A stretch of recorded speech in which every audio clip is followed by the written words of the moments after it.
Ladies and gentlemen, welcome to the American qualifiers of the Iesf World Esports. And of course, 2025, the road to glory starts right here. And what better way to kick things off other than a fiery clash between Argentina and Bolivia? I'm Kronos, and joining me today is none other than the legendary voice that you all know of and you've heard of in MPL IDs, none other than Gani. Gani, it's the very first game of the qualifiers. The stage is set, the teams are ready, and history is about to be written. And what are your thoughts about this game? And of course, it's an absolute pleasure to cast with you. Hey, likewise, Kronos. In case you guys didn't know, this is gonna be our first time working together. So hey, Kronos, how are you? I hope you're excited, because man, American qualifiers, here we come, right? Hopefully we get some. I'm sure we will get to see a lot of action, but hopefully we get to see more interesting play styles here from the American region. But yeah, I'm excited. I'm sure you're excited, Kronos. How are you feeling? What about you? How are you? I'm good, man. I'm good. I'm feeling a bit knackered. I just came back from work, ran in. I think I told you about it behind the scene as well, just to make sure I don't miss this opportunity, of course. And it has been an absolute great time for me to cast for the ISF back when the European qualifiers were there. So I think covering the Americas is going to be great. It's nice to see the Latin American talent come through as well in terms of the players and how they will be there. They have their coach, they might have their analysts also at the same time. And I think the first game that we were supposed to have, unfortunate that it didn't go the right way. But of course, this one, Argentina versus Bolivia. I'm not sure if you've heard a lot of Argentinian and Bolivian players, but for Argentina, there are some players that play even in the MPL Latam. So I think it's going to be an exciting one. Hopefully it will, and I'm sure it will. And yeah, I think it's still a growing community there, right? Both Argentina and Bolivia. But hey, enough talks. Well, let's set the groups. We got three groups here: America's AA, America's AB, and we got America's B. We will shift our focus though towards the America's B here for our first match, at least, and it will be Argentina and Bolivia. But yeah, we got 1, 2, 3, 4, 5, 6, 7, 8, 9, 10, 11, 12, 13, 14-ish countries here battling it out, Lana Dawn style. Man, what better way, especially given the fact that there's a new patch that hit as well. I think it could be anyone's game at this point, just knowing the fact that not many very well-known players are there in many of these countries, right? Apart from a couple that we know of from Argentina, that I know of in MPL Latam. Apart from that, I haven't really delved that deep into the other countries in Latin America, especially. But here I feel like, of course, 14 countries battling it out, definitely in land of Don Mlbb style. Hey, 5v5, you never know who could take it all. Let's see. And for you guys at home who is wondering what are we going to have today, Argentina versus Bolivia, and then we will see Argentina back to back in this stream, or on this stream. Argentina will take on Brazil, and then we will close things out with, I believe, a Group A action there. Colombia takes on Dominican Republic, or Dominica. Oof. Yeah, I think Dominican Republic is gonna have that one's gonna be a nice game towards the end, just because of the fact that they're not necessarily S tier teams, but at the same time, if they're both teams from the same tier, it's gonna be a tooth and nail battle for them to see who's gonna come out on top. So of course, the first game, however, is what we're gonna cover right now: Argentina versus Bolivia. And I feel like Bolivia are gonna bring everything that they have in their arsenal to make sure they try and take down Argentina. Argentina, naturally, I would say, in every part is in every kind of sport, you could call them a giant, right? Be it in the world of sports, be in the world of esports. I think they're giants indeed. And I think here in MLBB, for the ISF Americas, I feel like they definitely are, because you have, of course, Civ, Aurora, Arctic, Meteoro, Joel, and Deez. And I feel like these are some players that have been there and seen for quite some time, not on a professional level, but I think they are very well known within their own community. I think that's the thing. Like, if we're talking about Argentina, I think their mentality is just so. I think they like competition. I think that's their identity, right? And I think we will get to see that true nature of the Argentinian side that hey, we like to compete, we will compete, and we will try to be the best in this competition. So yeah, expect a lot of things from Argentina. But you mentioned Bolivia. I think it's also a growing. It's a growing game there. It's a growing scene. So we might see more on the peculiar picks from the Bolivian side. Maybe their own unique play styles, and hey, maybe that might catch Argentina off guard. But then again, maybe on paper, Argentina is the stronger side. So let's see. Will we see like right off the bat, we might see an upset here technically on the first match. Let's see if that happens or not. Hey, it's human psychology, right? It's human psychology, Gani. From deep within, everyone's always rooting for the underdog. Hey. Like it or not, even if it's a big stage, even if the bigger team is your team, somewhere deep down inside, you're always rooting for the underdog. We all love an underdog story. We all love a Cinderella comeback, and that's what we'll be looking forward to, especially in the first game, Argentina versus Bolivia. But at the same time, with all the patch notes and all the changes that have been coming through, Gani, you've seen a lot already happen. You've seen some things change, the CC in the gold lane, something. So I wouldn't say absolutely, it is kind of like, completely left field, but at the same time, it's not something that you'd expect, right? So you've seen it in the grandest stages, but then over here in the Americas, in the Iesf, are you thinking to see something like that? When you say unique picks, are you thinking, what are you expecting though? Come on, you gotta say, you gotta be expecting something, right? I think a lot of variety can come through, maybe not the gold lane particularly, but I feel like a lot of mid lane heroes are, can resurface or come to surface here in the ISF stage. Also, a lot of maybe EXP laners is also what I'm trying to look here. I think there is definitely some dynamic in that role, and let's see which country wants to have that playmaking EXP kind of play style, or are they like more on the conventional, just tank and then support your the other four. But hey, I think that's the main key here. I expect a lot of variety on that mid lane and that EXP. We might see damage EXP lane as well. Benedetta perhaps some here and there if they are prolific in that regard, that hero. So yeah, what do you expect? Chronos, what about you? If you've had your taste with the Latam region, what do you this is your forte technically. I'm thinking, right? I was thinking when I was asking you the question itself, like, what do you expect? In my head, a Cyclops popped up for some reason. I don't know why. So I don't know if I'm gonna get to see a Cyclops in the jungle today or in the mid lane. That's gonna be absolutely insane if we do.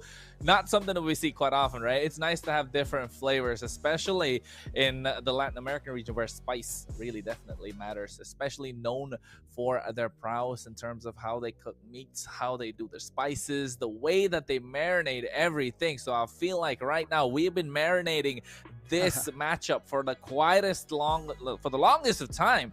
Best of 3, Argentina versus Bolivia. And you know what, with the patch changes that have come through, Gani, with the way that these teams have been preparing for the big stage, the rosters, of course, that I mentioned, Civ, Aurora, Arctic, Meteoro, and Joel, they haven't gone pro yet, but I think they definitely know what's up in terms of how to play Mobile Legends for and represent their country. And you mentioned the patch. I think it's just the main or the crucial thing about the current play style. I think if you can snowball from the early, get that first 2, if not 3 turtles, I think then you can just it should be a win. It's a winning condition. And if Argentina can take that early game, momentum, it's a sure win. Let's see though, on the Bolivian side, will they be able to hold off that aggression? Argentina likes to play early, I believe. And yeah, with WL, just Nico, John Storm, K-Boom, just Barney. This is Bolivia, ladies and gentlemen. Man, you know what? I just saw K-Boom. And I was thinking, is that how he's usually texting people? Like, he probably has his girlfriend or boyfriend, just randomly texting, and they say something and just drops a K and then just leaves, boom. Boom. That's actually a really nice way to end the text thread. I So, like that. I like that IGN name. yeah, so I think this time, hopefully, he gets the last K boom in this best of 3 to make sure Bolivia come out on top. And speaking of Bolivia and Argentina, right? Did you know, Gani, Argentina are known for some of their best foods, and of course, they're known for multiple things, like some of the football players that we know across the world. I don't know if you're a fan or not. I mean, not a football of the player, if you know what I'm talking about, of course, but I don't know if we're allowed to say it or not. So I'm just trying to keep it on the low. But there are some things they're famous for. One of them is their foods, right? And I think, have you ever tried chimichurri? Unfortunately, I don't think so. Yeah, you should get the bro. pleasure. You should. So you should. Where do you try this? Like, so it's usually had in a steakhouse, right? You go while you're eating your steak. It's like a sauce you put on your steak. I tried it. So I want to try the authentic, but I haven't tried the authentic. Like, it's probably gonna have a lot of herbs in it, right? It's got a lot of herbs in it. It's got chilies. You like spicy food? I do. I can enjoy spicy food. Yeah. So it's like chilies, parsley, a couple of herbs, and some oil, and then you mix it up, and then you just put it on top of like bread, or you can put it on a meat, you can put it on rice, whatever you want. You gotta try it, man. Trust me. You just go, watch a video on how to make it. I definitely would suggest that, because that definitely is one of the classic ways Argentinians represent themselves. That I know about Argentina, but about Bolivia, though, I'm not really sure. I haven't really had a lot of things from Bolivia, but I think they're definitely known for some of their bread and meaty dishes. So I'm not really sure if that's gonna be absolutely great. I've never tried, so hey, I just know that thing about Argentina, man. Hey, I think Bolivia, step up your food game, so that Kronos can definitely can acknowledge you, guys. Step up your food game, culinary game. By the way, Kronos is a chef, so yeah, I would definitely trust his recommendation. So yeah. Hey man, you just met me a couple of minutes ago. For you to say you trust my recommendation in food, appreciate you, sir. Trust me, but you got to try that chimichurri. It's really amazing. I've tried it. One day. I've had it for many years. And that's some of the things that people absolutely love with their steak. If you're a steak lover, yeah. If not, you can just have it over bread, man. If you're a vegan, I mean, your choice. You can have it over bread. But yeah, maybe that's something for later. But I think when it comes to the game, right? Talking about some of this big meaty, some of these beefy boys in the EXP lane that you mentioned. Instead of seeing some of those chunky boys that we usually see, you said you might see a Benedetta. I think that would bring a nice bit of a different twist to it, right? You can have someone directly going to the back line. That's how usually Benedettas are played. But I think ever since this new patch has hit, I'm not really sure if people have experimented that a lot. That's the thing. I think it's very unconventional, But then again, if it's your hero power, it's the best of 3. Technically, you can. If it doesn't work, you still have a chance. But yeah, it's a little bit wishful thinking, perhaps seeing the Benedetta on that EXP. But hey, maybe jungle. Why not? Again, I really like players that can play the Benedetta well, and I just want to see Benedetta right now. Oh, by the way, Kronos, what's your role in MLBB? What's your are you? You have to. Yeah. You know what? I've played every role, of course. I mean, everyone has to. As casters, we have to. As analysts, we kind of have to. I played every role. I started with the marksman role. I always have started with the marksman. I love the marksman role. And I like, ADC all the way. ADC. Have to. Okay. Marksman. Yeah, marksman carry all the way. And then apart from that, I would say I also like the jungle, right? Those are some of the best roles, I feel like. But then I've always noticed when I'm playing 5-man with the boys, just lock in, I'm always in the roam position. Not for the fact that there's no other one, but that's because I'm good. I like to call the shots when it comes. We're both roamers. Yeah, I'm a roamer too. Hey, so. Let's go. Let's go. You know what? Roamers. I'm actually trying for a global Atlas this season. Oh, that's your main Atlas?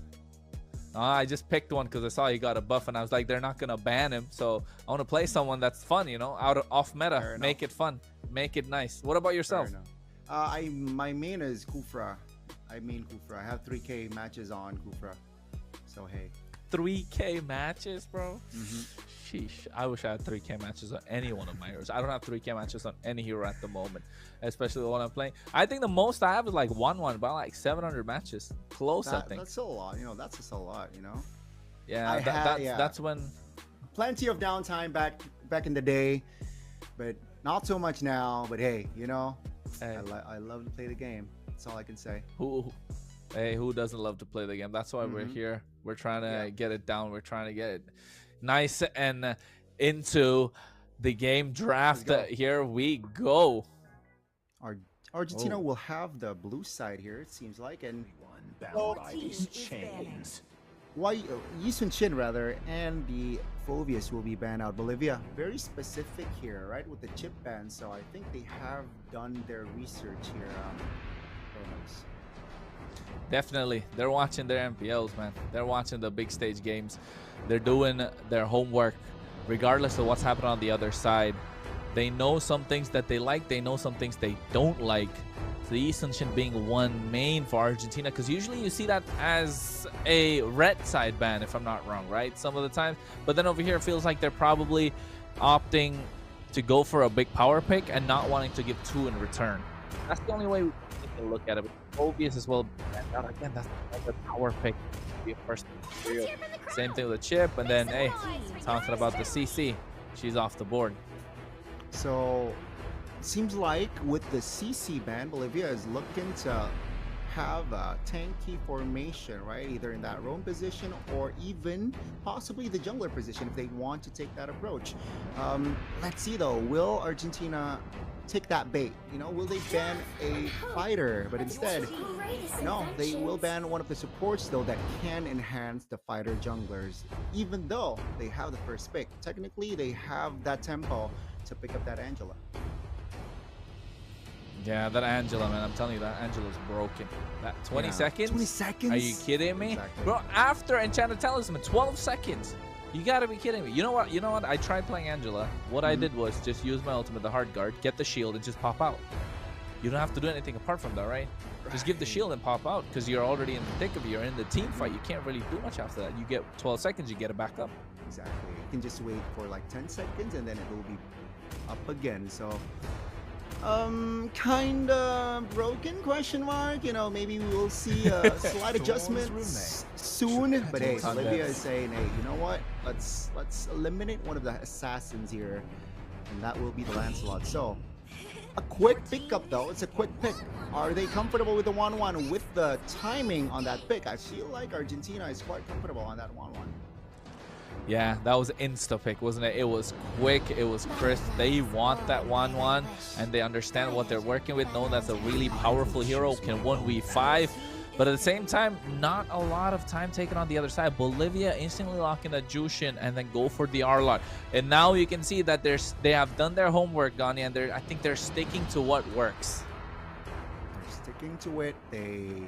I think they're just focusing on themselves rather than, okay, you got the 1-1, let's just focus on ourselves, what we're comfortable with, what we are used to play, what we are used to, and that's going to be the Arlet and the Zushin. Argentina this time, they're taking their time here on their second and third pick. Among the planes, okay, they will lock in the Iesf, so they want that AOE effect. To add to that, they added themselves a tank, practically. Uranus on the board. Argentina, they want to play this Uranus with this sort of composition. I think can play the long lane very, very well. Yeah, I was thinking the same thing. I was trying to figure out what their idea is in terms of, you know, going into a team fight. They want a lot of control in the 5v5 brawls that they're going to have. But at the same time, so do Bolivia. That's why they pick up the Jushin. Even after the nerf that she's been hit with really hard, kind of counteracts the purpose of why a Jushin really exists. But still, I think 4 seconds timer to try and make that Lantern work out is okay. But yeah, the Uranus definitely makes things difficult for Bolivia in the long lane. They need someone to respond. They need someone to really keep him in check. Otherwise, it's going to be a problem. And speaking of, hey, keeping them in check, you get the fast rotating duel with this Khalid and the Arlot, and they're definitely looking to invade into the jungle of Argentina right from the get-go. Really like the response, right? I really like the Khalid pick. As you mentioned, what I guess Bolivia, what they're trying to say is, okay, you can control the far lane, but you gotta keep your jungler in check, as the Khalid is very, very invasive, and perhaps that Uranus that you want to have control in that far lane now forced to go and support his own jungler. So yeah, I think very, very great response there from side of Bolivia. Hopefully they can execute it though, because yeah, lead early game plus the Arlet, they are definitely going to the jungles. Now, the ban's very clear here. It's the Hilda. So signifying Bolivia, they want to take an assassin possibly. And picked up their jungler, and that's why Argentina, in response, will ban the Hayabusa. And I think not just the fact that they probably want to play Assassin, and they're reading it quite well, right? Both these teams are at the moment. It's just the new patch, the way that the roamers kind of work, the roaming gold and the EXP, how it works. You see more heroes, you get a lot of EXP, and you bump up your level that way. So now what I'm thinking in terms of Bolivia, what if Arlot were going to the roam position, and then, you know, just figure out 4 people, hit level 2, and now this Arlot's unstoppable. While the Khalid, you don't really need a level 2, you just need a level 1 to try and be really harassing the opposition. So maybe this new patch has kind of changed the way that one can approach the game. So I'm not, in theory, I think you can see, right? In theory, what I'm saying kind of works, but in terms of execution, it comes down to how well they can really pan it out in the game. And knowing that they want to be invasive, one who prevents that from happening is a Badang, and they take that out. But here, a Fanny, a specific Fanny ban, means that I think they've done their research for Bolivia, knowing that they probably have a Fanny player. Yeah, that, and also I think their composition as of yet is quite vulnerable going up against Fanny, right? Not much crowd control, not much even, not much crowd control in their composition. So very good being able to locate that Fanny ban. Bolivia though, they're on the hot seat now. What will they go for here? First pick in the second phase. Will they lock in their own gold laner, showing up their cards early, or will they lock in that jungler? I still expect I mean, the Yisun Chin is not banned, so time to take the field. Okay, so they will hide their jungler, the Bruno, playing it safe.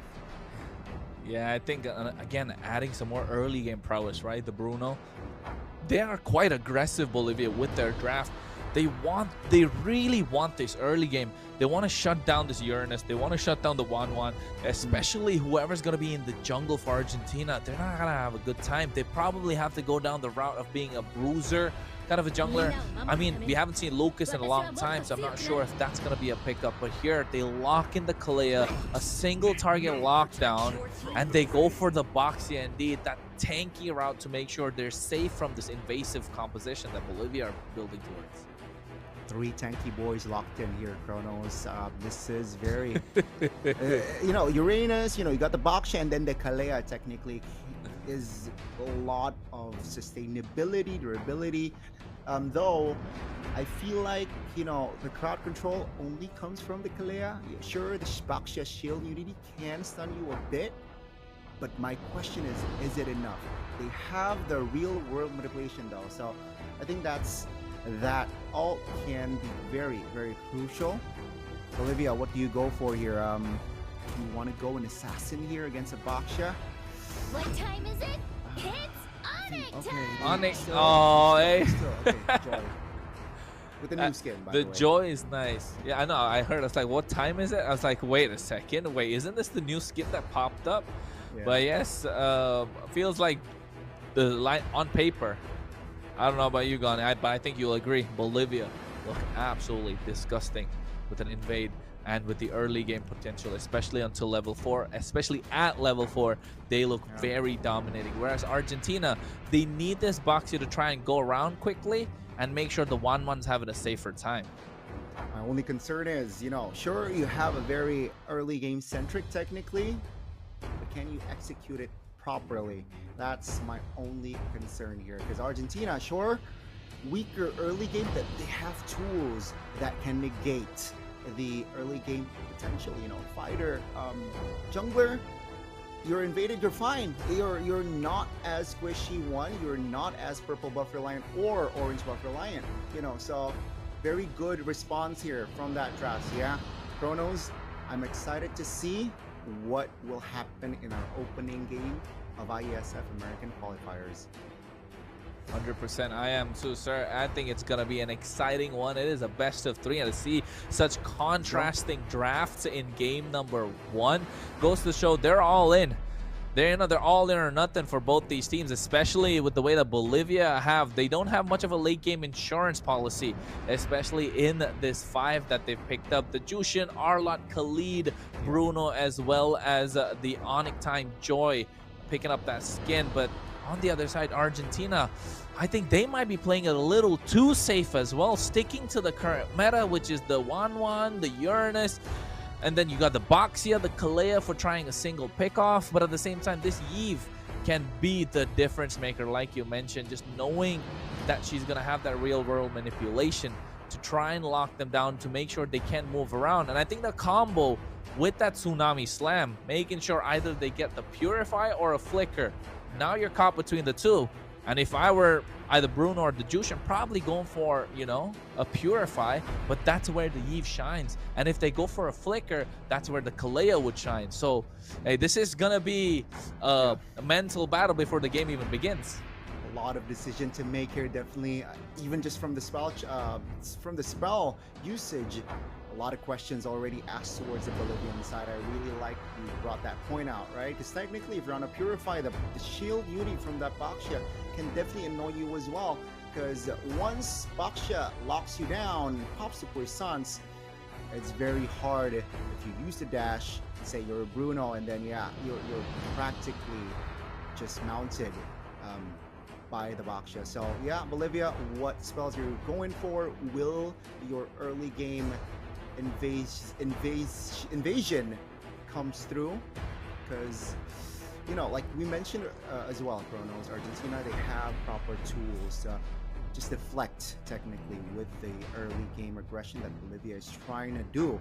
So with the hope that Eve is able to give out, you know, with the sustainability from that Boxia and also Kalea, definitely Argentina can hinder some movements from Bolivia. On the other side, Bolivia, you know, late game, if we're talking about head-to-head, 1-1 is definitely ahead if you compare it to Bruno. You know, crossbow attack, it's immune, it's sure, it hurts even if you're a tank. So yeah, gotta be careful, Bolivia, with your early game execution, because if not, the snowball is for Argentina, and your winning condition with that draft is basically gone. Yeah, I think that 1v5 capability that the Wanwan has, right, that kind of changes the way that Bolivia will have to approach the game, because they could be dominating the entire time, and I think that Arlott is going to be looking to lock her down just to make sure she doesn't unlock that crossbow of Tang. And once that crossbow of Tang is unlocked, if you pop that, oof, it's going to be 1, 2, 3, 4, 5. And mind you, Bolivia are not that tanky. Yes, the Khalid's going to build into a tanky round, so is an Arlott, but they're not pure tanks, aren't they? They're kind of bruiser tanks in such a way. We're hybrid, where you're not necessarily as tanky as a Boxia or a Uranus or a Kalea, but at the same time, you do a lot of damage. So you're giving and taking. You're letting that tankiness go to try and get the early game damage. So this Wanwan could be the key to unlocking Argentina's potential in towards the mid to late game. I think 8 minutes onwards, right? That's where we're looking at the Wanwan a lot more, if not shut down in the early stage. But then again, 2 minutes in, this Joy is gonna pop off, right? That's where you want to see this Joy dancing around, mewing around the entire land of Dawn, and saying that he is a Sigma boy indeed. Because hey, otherwise it's gonna be a one-sided story either way. because I think the Boxer, you mentioned it absolutely perfect, because when the Puissances popped off, then you can't really do anything about it. He locks you down, this Bruno, without a Purify. He's just a sitting duck. Yeah, you have all the balls to the face that you can hit, but then again, it's not going to work out most of the time, just because of the fact that you're not so mobile in and around the map. You have a sliding tackle, my guy, but then again, after that's used, the Boxia has the movement speed. They'll have a Retribution, Ice Retribution, if I'm not wrong, because that's what the most common one is. And then once the Bruno's slowed down, I think it's game over for him at that point. So yes, it's going to be a battle of spells. It's going to be a battle of the way that they approach the game. And I think both the coaches for these teams definitely would have given them the insights that we are as well. I think they definitely would have a lot more to talk about, knowing the way that the players play. But then again, with the geographical locations of these countries, they probably would have faced each other in ranked as well sometimes, you know. So hey, is it something that they know? They're like, hey, I know this guy likes to play the Eastern Shin, let's just ban it out. Maybe something like that. Or will K-Boom be the last one to hit that, you know, raging sandstorm and call it a big boom indeed?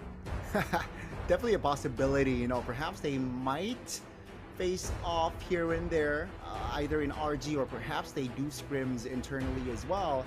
But yeah, let's see, right? K-Boom on the Khalid, John on that Arlet, definitely the difference maker. If we're talking about Iesf being the difference maker for Argentina, you know, I think the playmakers from the Bolivian side, I think it's going to be the Khalid and the Arlet. Will they be able to dictate, you know, the tempo? Will they be able to control more bushes or more spaces just to have that extra advantage?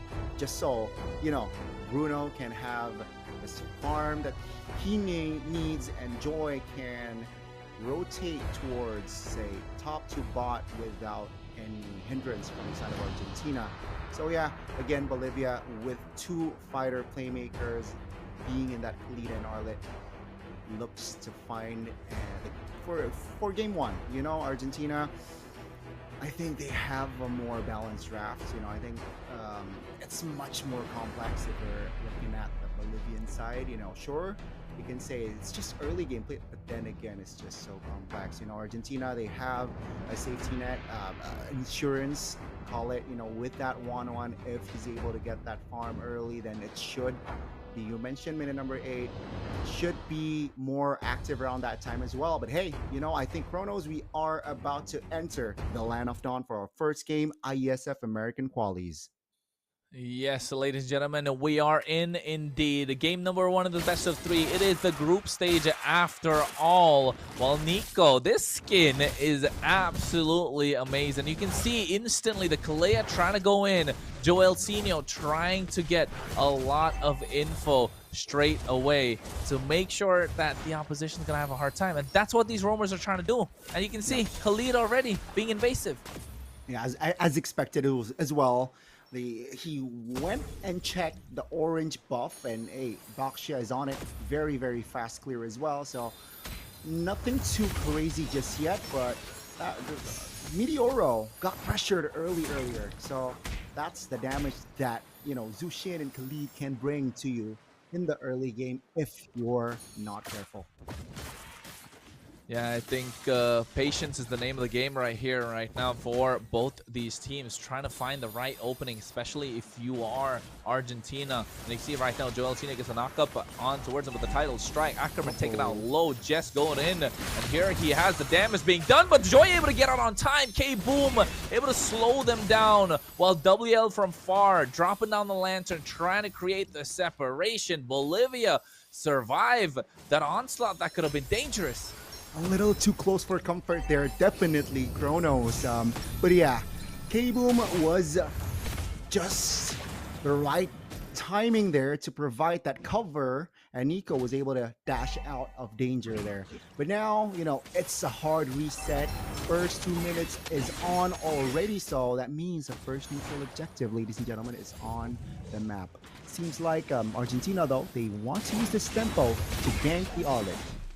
Oh yeah, and they are using it indeed. You can see the title try getting the knock-up. John already have to flicker on a harm. So again, K-Boom using that quicksand guard as the separation tool, trying to slow them down. That is a very nice way to utilize it, especially how it's supposed to be. But right now, WL catching Thomas, not like he's looking good, but he can see first blood 1v1 on the top side as John able to take down the Uranus, and now looking at like he's gonna get some damage onto him. Able to get out of harm's way, but meanwhile the Kalea seems like going to be taken down. The backups come through as well. RWM dropped down, but yes it is. It's a big boom that he gets the kill. Joy into the fray. Electrifying beats, trying to get the damage down, but Meteoro able to kite out of harm's way, and now I think Bolivia will turn their attention to the turtle. Oh, and want to fight more though. Oh my god, Jess taken down low, and Nico getting that kill quite easily indeed. But here, boom, I'm not sure if he's going to survive. He actually does, and right now he's still looking to get the turtle. Nico unlocking the electrifying beats, not looking good as K-Boom gets taken down. He does have the retribution, should be easy for him, but at the same time you can see John with the final slash able to get that kill finally, and they trade kills across the board, 2 for 1, and make that 1 for 1 after a long and dragged out fight. That was a long fight, Chronos, and 3 minutes in, we got a total of 7 kills. And Tomasito,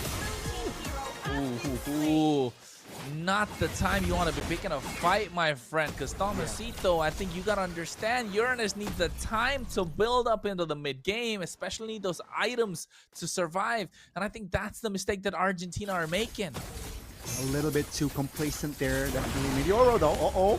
Oh my god, Boom finally gets that at the same time, but he can see, oh no, he gets a Tsunami Slam, and that crossbow of Tang is unlocked. WL will get taken down. What a beautiful RWM indeed, Meteoro. This is what we were talking about in the draft phase, Gani. Break it down, what happened?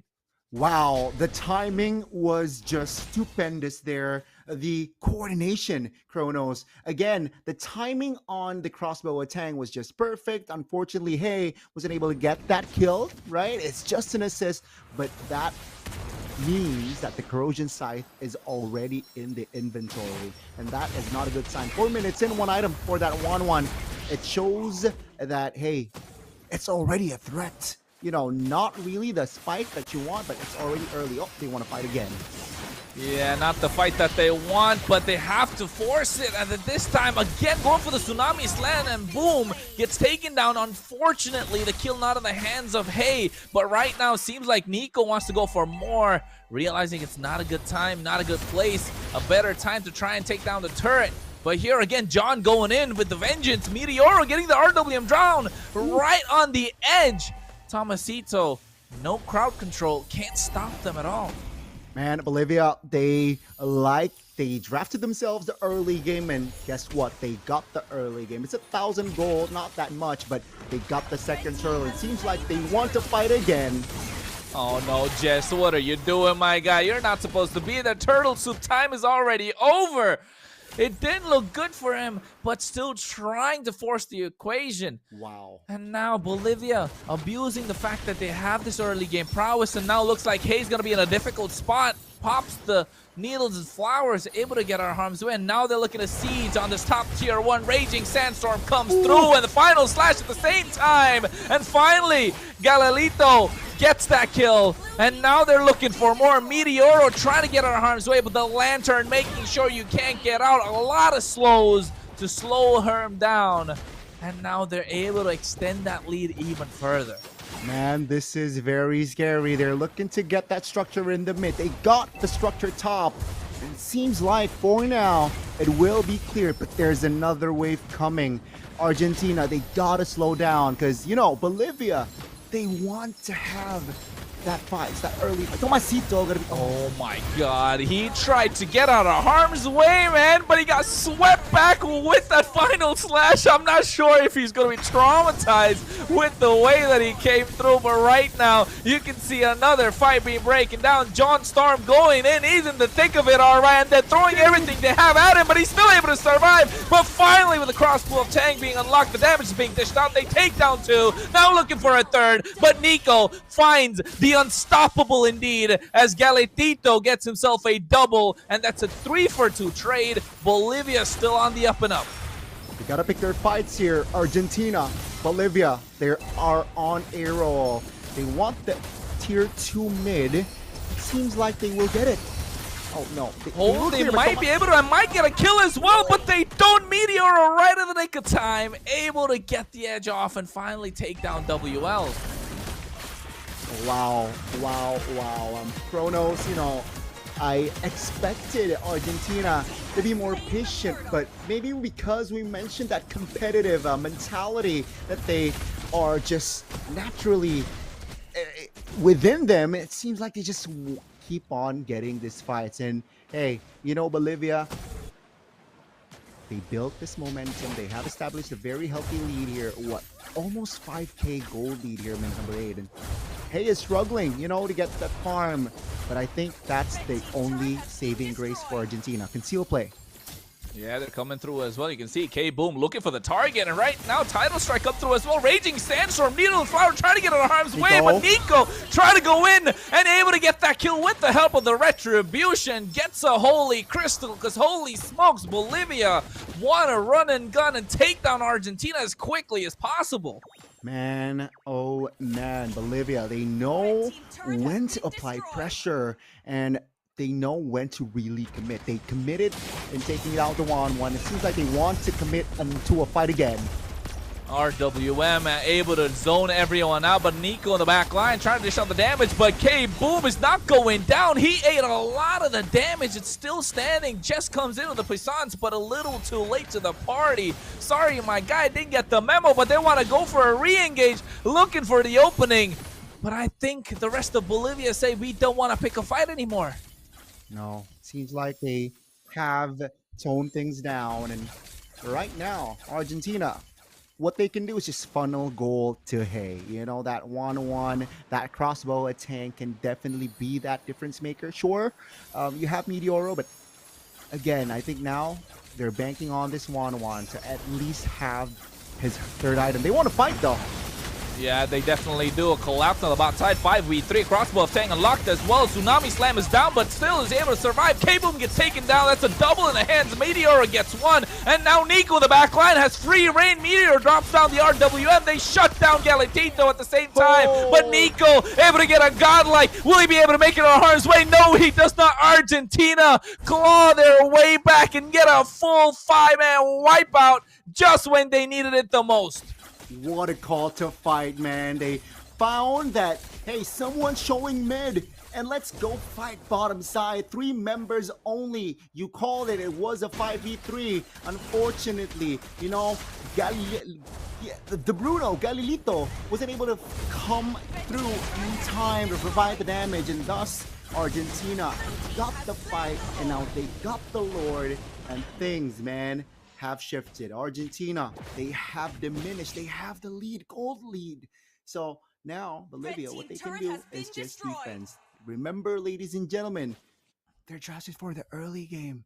Bolivia, they don't have very strong high ground defense. Definitely Argentina found their win con, and now the ball is on Bolivia's court. What are they going to do? Yeah, the ball definitely has been dropped a little bit as well from Bolivia, but they still do have it on their side. They need to find a way to defend this Lord. They have the Holy Shields that's there, so it's going to be easily cleared, but they better not lose a couple of members, especially an inhibitor, because that's what Argentina are eyeing for, especially now that the 1-1 has scaled up pretty well, and this is where she gets down and dangerous.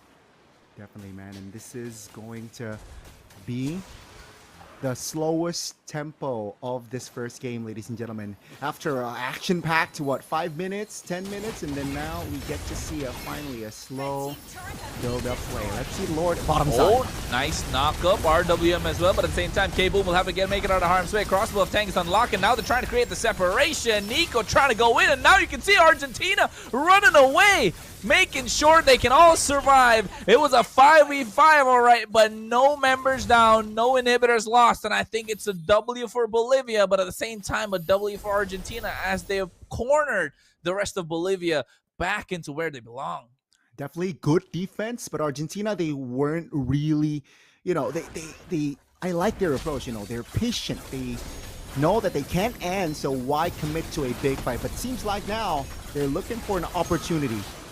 Oh no, Galilito, but what are you doing? But at the same time, look, he came boom. He has to use the winner. Crown is there. John Storm, nonetheless. He went in too deep.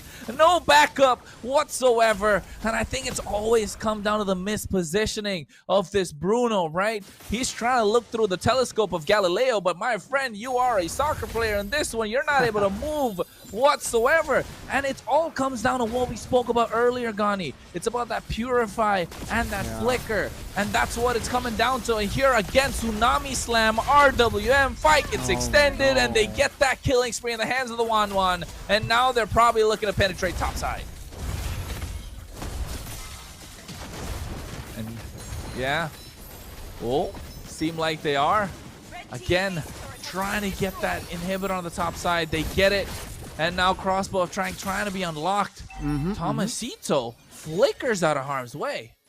Yeah, I think they don't have enough damage profile earlier on Chronos to defend the top tier. Though, you know, they defended the other two. Argentina definitely has the momentum. I think they are en route to winning the first game. But will they stay disciplined? You know, will they overextend? That's a concealed play, Bolivia, trying to create angles.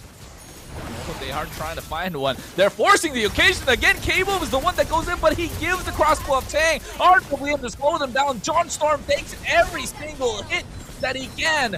And now Hayes on a mega kill, and you can see they slow him down. Tsunami Slam to make sure Nico gets taken out as well. And now the two most immobile heroes on the side of Bolivia can't do much without a front line. They don't need a Lord. They just need this rolling, badass roller walking through right now. And they're trying to end the game. The base crystal is left exposed. Purifies pop, but now they can't do much in their base. Now, as Argentina should be able to take this game. Game number 1 in this best of 3. It was a very action-packed game. 19 kills to 16. Under 15 minutes of game time. Chronos, what an opening from both of the teams, but Argentina, they knew how to counter that early aggression, and they bank on the 1-1. They got one big fight, and yeah, table turned after that. You know, the early game, the story was, ladies and gentlemen, it was Bolivia who have more control, map pressure, you know, fights.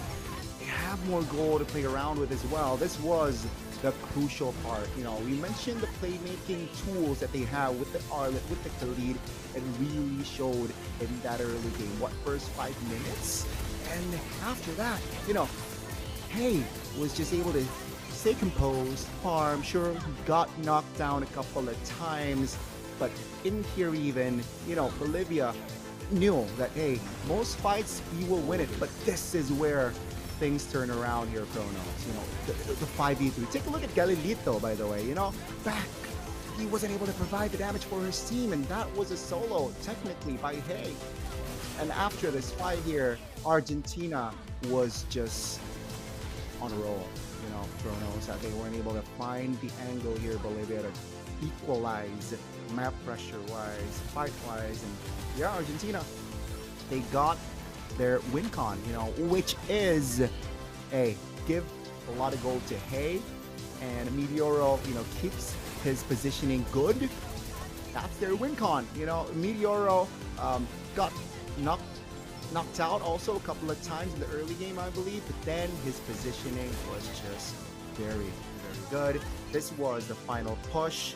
Bolivia, they were able to capitalize on that early game advantage. Unfortunately, you know, maybe because of the drafts, it was a little bit too early game centric. Argentina, though, on the other side, very well balanced, very, very composed as well in dealing the pressure that Bolivia wants to create in that early game. Man, take a look at the respect as well. 1-1 built that Wind of Nature, also has a magic blade, so on the route to the Rose Gold. And that's more than enough, you know. 1-1 just spanking on the Wind Talker, the Corrosion, and the Has Claws is enough to deal damage with the crossbow of Tang. Almost all big fights are active, but hey, man, after seeing that opening game, Chronos, I'm excited to see what will come next. You're right, Gani. I'm definitely excited. Bolivia knew what they wanted. They went in with the game plan. It's just that Argentina were just one step ahead all the time. They got that mentality, man. They got that in their blood. They're born with that champion mentality, and definitely with the one that they want to win for. They don't back down, as you mentioned. And also, not just that, it also came down to how they were trying to execute, right? Because we both know, and I think everyone now watching definitely knows that Bolivia definitely had the early game, and yes, they were winning out the early game as well, but for every 2 kills they took, they gave 1 in return. So it's not like they were getting 2 for free. It was giving 1 to Argentina, which kind of propelled Argentina into trying to get to the point that they want to be in the mid game. And that little bit of a catalyst push that they got just, entirely boomed their kind of gold and items that they wanted to get. And once they reached that point, it was just that one crossbow of tank that just completely changed the game around. Definitely, and this is why the Baksha is such a underrated pick. I feel like when you're on an assassin, or maybe you're on a conventional assassin, when you don't have that early game, it will destroy your team a lot. It will damage your damage profile, it will hurt your rotation.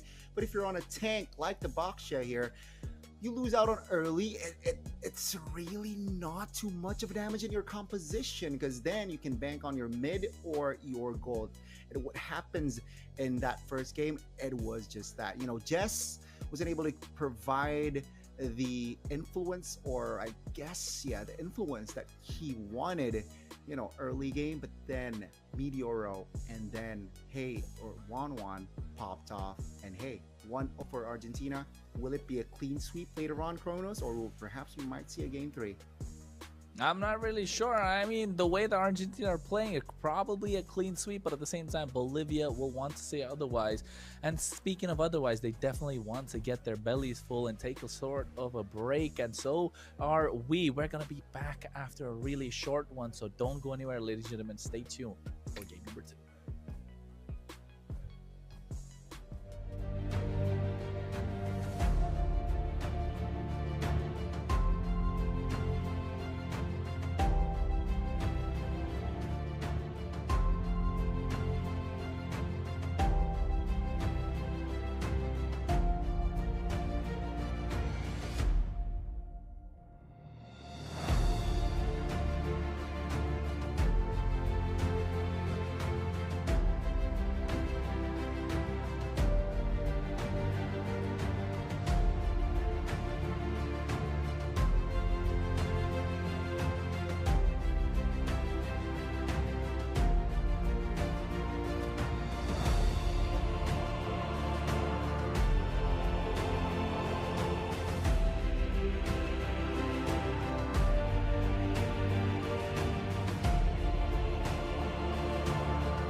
Welcome back, ladies and gentlemen. You are watching the American qualifiers of the IESF. Again, with myself, Kronos, alongside me, the one and only Gani. And you know what? Hey.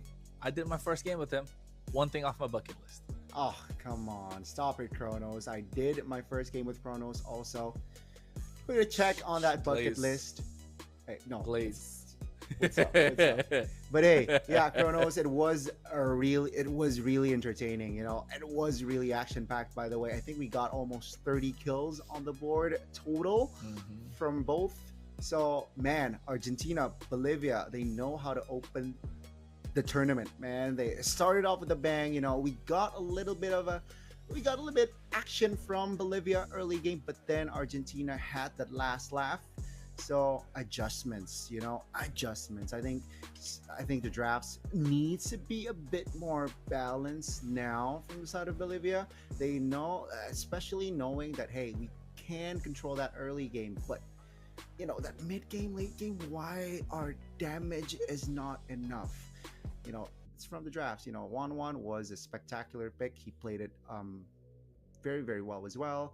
So I want to see adjustments from Bolivia, man. I hope that they won that game. It was just so good from Bolivia.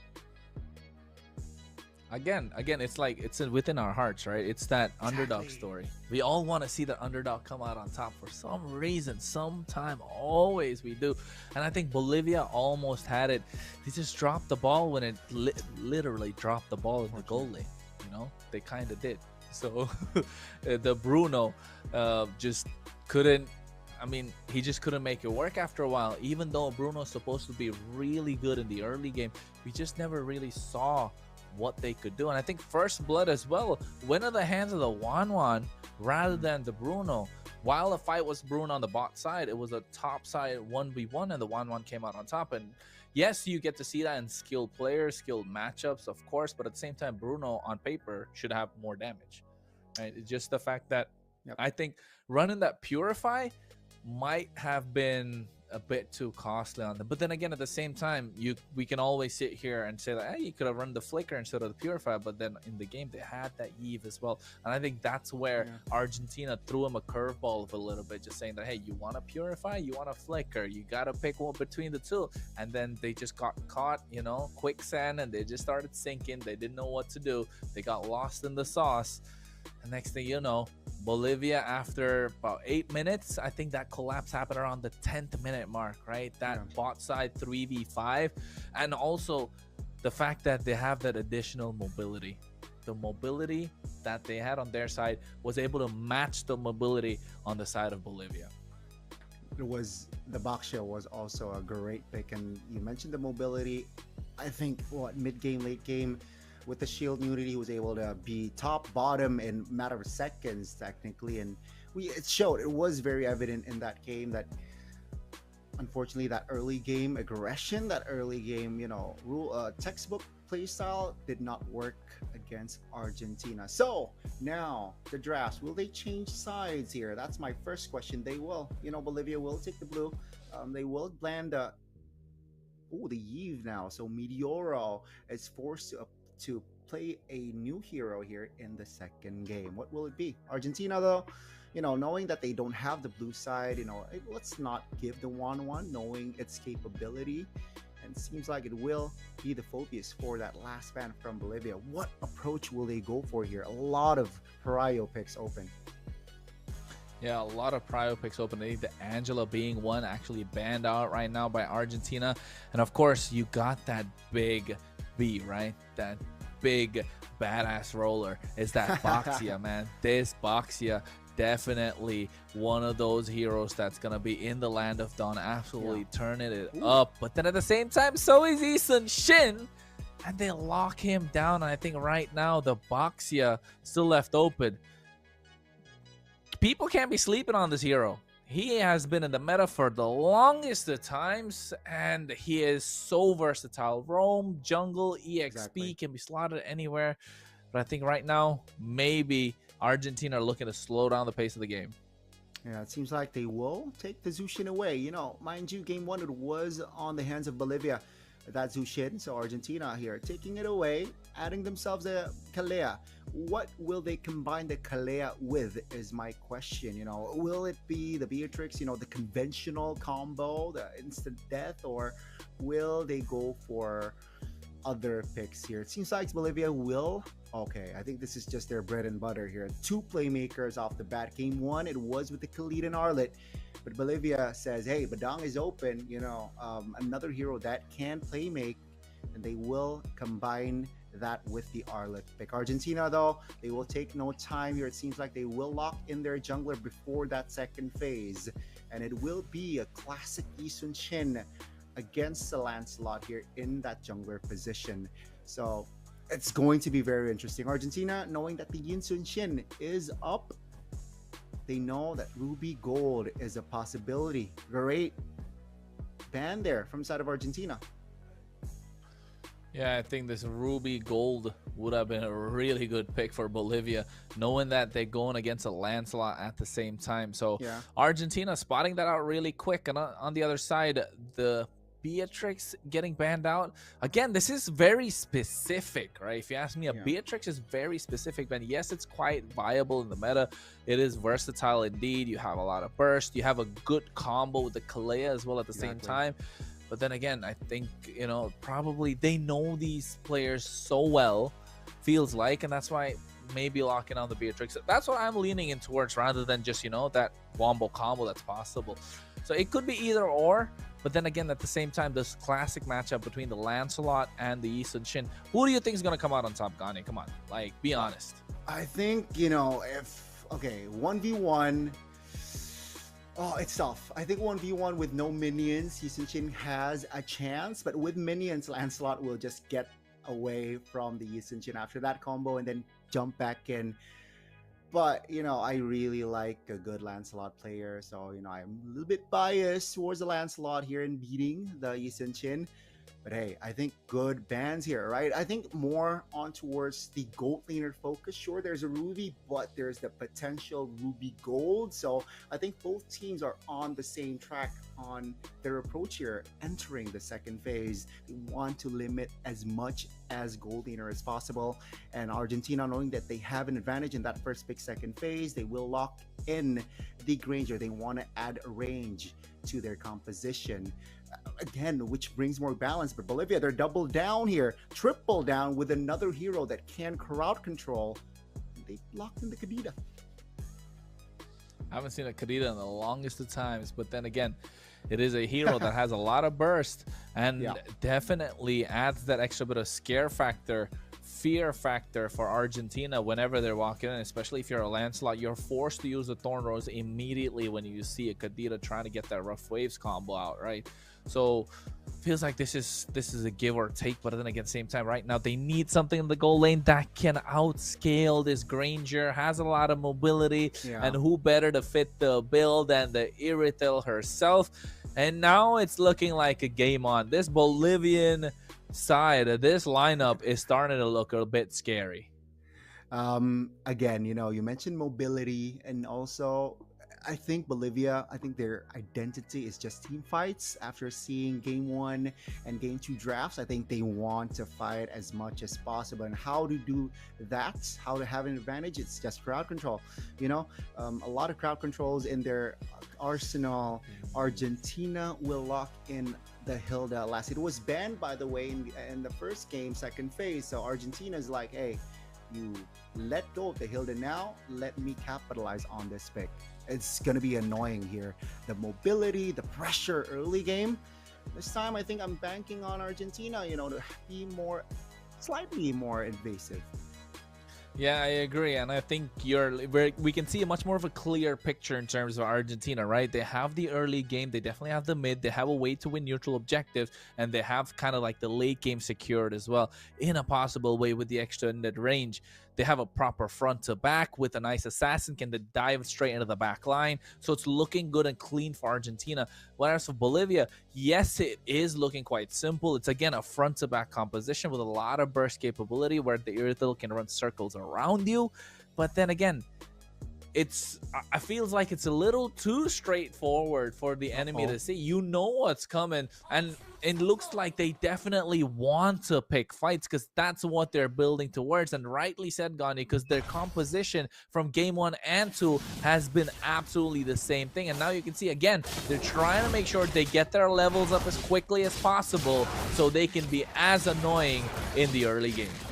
Let's see who will take that early game advantage first here, ladies and gentlemen, as we open game number 2. Will it be the last game of the series? Let's see. No. Joelsinho and Tomasito already pairing the jungle as being annoying. And yeah, Lanadon, here we go for game 2. Argentina takes on Bolivia. Yeah, and I think this was a slight bit of a mistake coming in from Nico as well, right in the early game, trying to get the purple buff, reset the small camp from that purple buff, and kind of let Tomasito come in quite early. He has been clean with his Eastern Shin movements, though, not gonna lie. It's been looking nice. It's quite appealing and, you know, makes me feel calm when I see Eastern Shin moving in and out like that. Seems like no first blood will happen here, Kronos. And yeah, you mentioned mobility and just how fluent the Eastern Shin is currently moving, and I do like it too. First minute here, we mentioned it, no first blood here. Maybe they're trying to be more patient here, but they are looking for opportunities here. Okay, boom again, trying to get that big boom. Well, with the ultimate, unable to do so already. Nico dropping down that sleeps and looking to try and get vision across the map, but now here comes the turtle in about 5 seconds. I'm not sure if that's the right opportunity. Can Tomasito trying to go in, but at the same time, K-Boom, he gets taken down, and that is first blood in the hands of Argentina. Seems like slowly but surely here is going to be the name of the game. Argentina picks up the first blood, which allows Argentina to have and grab that turtle. Really, it seems like they are going to be greedy here. They are looking for that purple. No contest, though. Just the Arlet. Will they get it? I'm sure with the Retribution used there, they got the purple. Oh, the Arlot, though. John Storm. He has been playing well on this Arlot in game number 1. But at the same time, you know, the pressure that comes in from 2 compared to 1 is possible. It could be a slightly bit too much for him to deal with. But then again, it's starting to feel like a slow choke that's coming in from Argentina, right, Gani? Because Bolivia, yes, they're trying to farm up. But then again, if you let them invade like this one at a time, it's going to start showing up in the goal difference and already on the itemization as well. Yeah, itemization here. It's very, very clear that they are trying to build the physical resist first. From the side of Argentina here, 2 dreadnoughts already built from the Kalea and for that Hilda as well. They know that, hey, we're dealing with a lot of physical damage. Just the Kabita here who will deal the magical side. So they commit to that dreadnought. And let's see here, will the Kriras come through soon as well? It seems like they want top lane. Is this the right call, though?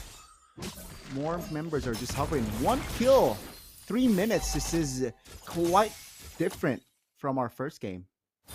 Yeah, and I think it's all thanks to Argentina, the way that they're splitting the entire thing. You can see Bolivia are always looking to fight, but Argentina just not giving it to them. And I think so far Bolivia might just go for the big bait. If they keep trying to force the equation, it could be that Argentina that's what they're looking for.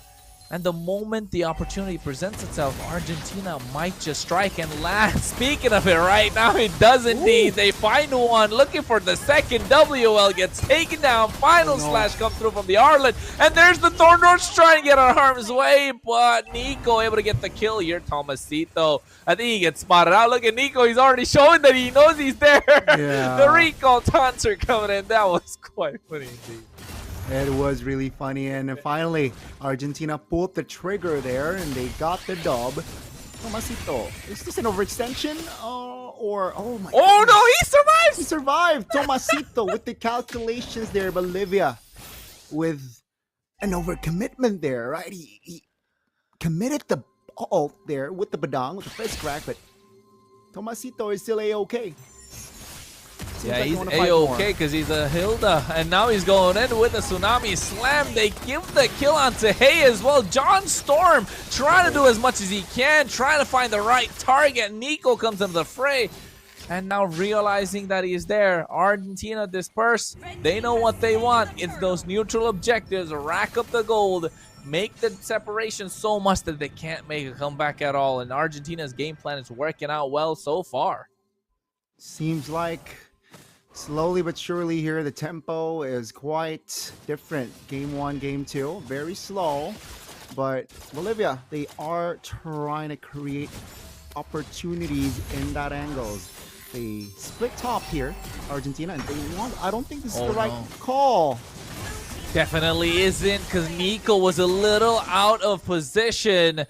And next thing you know, the rotation coming in from Tomasito at the right time to make sure he gets taken down. Meanwhile, they're looking to charge him on the bot side. Again, K-Boom out of position, trying to go for the fist crack, not able to do so. And he gets taken down. John Storm has to flicker out of harm's way as well. And at the same time, Jess was hacking away at the top side tier 2. It's not looking good for Bolivia on all fronts. It's not looking good indeed. It's slowly, minute 6. They are already in the jungles of Bolivia here. They want to structure bottom side. Uh-oh, Galito. Oh, he has to use the heavy crossbow. Purify popped as well, but he gets a kill. Able to take down Meteoro. And now walks straight into a Rhapsody from Hay. But at the same time, beautiful concealed play to make sure they get that kill. Tomasito trying to survive, gets taken down. Nico's able to get that kill. And somehow, someway, they get 2 back in return. So Bolivia still putting up a fight. Definitely saying, hey, Argentina, you haven't won this one just yet. Fleeting time though for the Kalea. So Olivia, they gotta be more patient here, because if that ult is up, the tsunami slam, then again Argentina can just repeat what they did in that first game. Create a separation, pick up one, create a man advantage, and let's see here. The last turtle in the game. Who will it fall for? Seems like Nico is on it. 5 members already. 5 members of Bolivia is already on that pit, and Argentina is saying, you know what? If there's no angle, we will not force it. Yeah, they really want that turtle, don't they? All 5 members are there to make sure they're able to get something in the hands of Nico, because they definitely want it. But here again, an overextension. I'm not sure what K-Boom is thinking, but he baited out the tsunami slam, and here comes the Dauntless Fleet as well. Nico able to get damage on a Meteoro, baits out the Crimson Beacon. But Hay coming to the fray with that Death Sonata, making sure Bolivia will have to disperse. A great way. Argentina now are threatening the mid. No, never mind. They rotate towards the bottom side, so it seems like they are not really banking on that mid turret just yet, but they want to have more control in the jungle. So that's what they're saying here. Okay, we are not going to pressure your mid yet, but you will not farm Yisun Chin. Nico is struggling here. Level 10. If you compare it to Jess, he's level 12. If we're talking about like items here, of course, the Sky Piercer is already in the hands of that Granger. So Hay is saying to his teammates, don't kill my seals. Oh my god, Joel Tino, how can he walk out like that? He took a lot in return. He's the slightest bit of HP. They baited everything out, but look at Hay. He's taking a lot of damage. And right now, Nico, will he be able to get the kill? And yes, he does. Hay being the sacrificial lamb. I'm not sure if that was the right play. Slightly moving in the wrong direction. Bolivia finds something for themselves again. Yeah, definitely not properly executed there. The disengage wasn't in unison, and Bolivia very great and very fast to capitalize on that punish, right, on that mistake. And let's see here, 10 seconds on the clock for that first lore to spawn. Seems like Bolivia slightly, with the composition that they have, bush control is definitely an advantage here from the side of Bolivia. Argentina, will they be able to disengage? Let's see. Oh, Tsunami Slam coming through as well. You can see the damage being done. Wow. John Storm is the first one to fall, but the face crack combo able to get 2, along with a rough wave. His beacon baited out, but meanwhile, Hate gets taken down, and now they're looking for more. Nico's the next to follow. K-Boom trying to survive, and I think it's been a 2-for-1 trade. Argentina on the up and up, and now they're looking for more. Boom, trying to prevent them from taking the Lord, putting down pressure. making sure Argentina don't get that for free, but I'm not sure if it's the right idea. But as long as Galilito's alive, the damage definitely is. Tomasito being taken down low, but he gets the kill onto K-Boom as they trade it back. So still not going for the Lord. Bolivia find themselves some precious time. Why go for the Lord if you can go for fights here? Galilito, already a threat here, right? Minute number 10, you can't underestimate here the power of Veritel already. So again, Galilito knows this. Yeah, I have my power spike. I'm ready to fight here as long as my position is great, as long as my teammates can cover me, I will give my team the damage that they need. Argentina, they are slightly losing their composure here. Just a K, technically, their gold lead. So now, gotta be careful.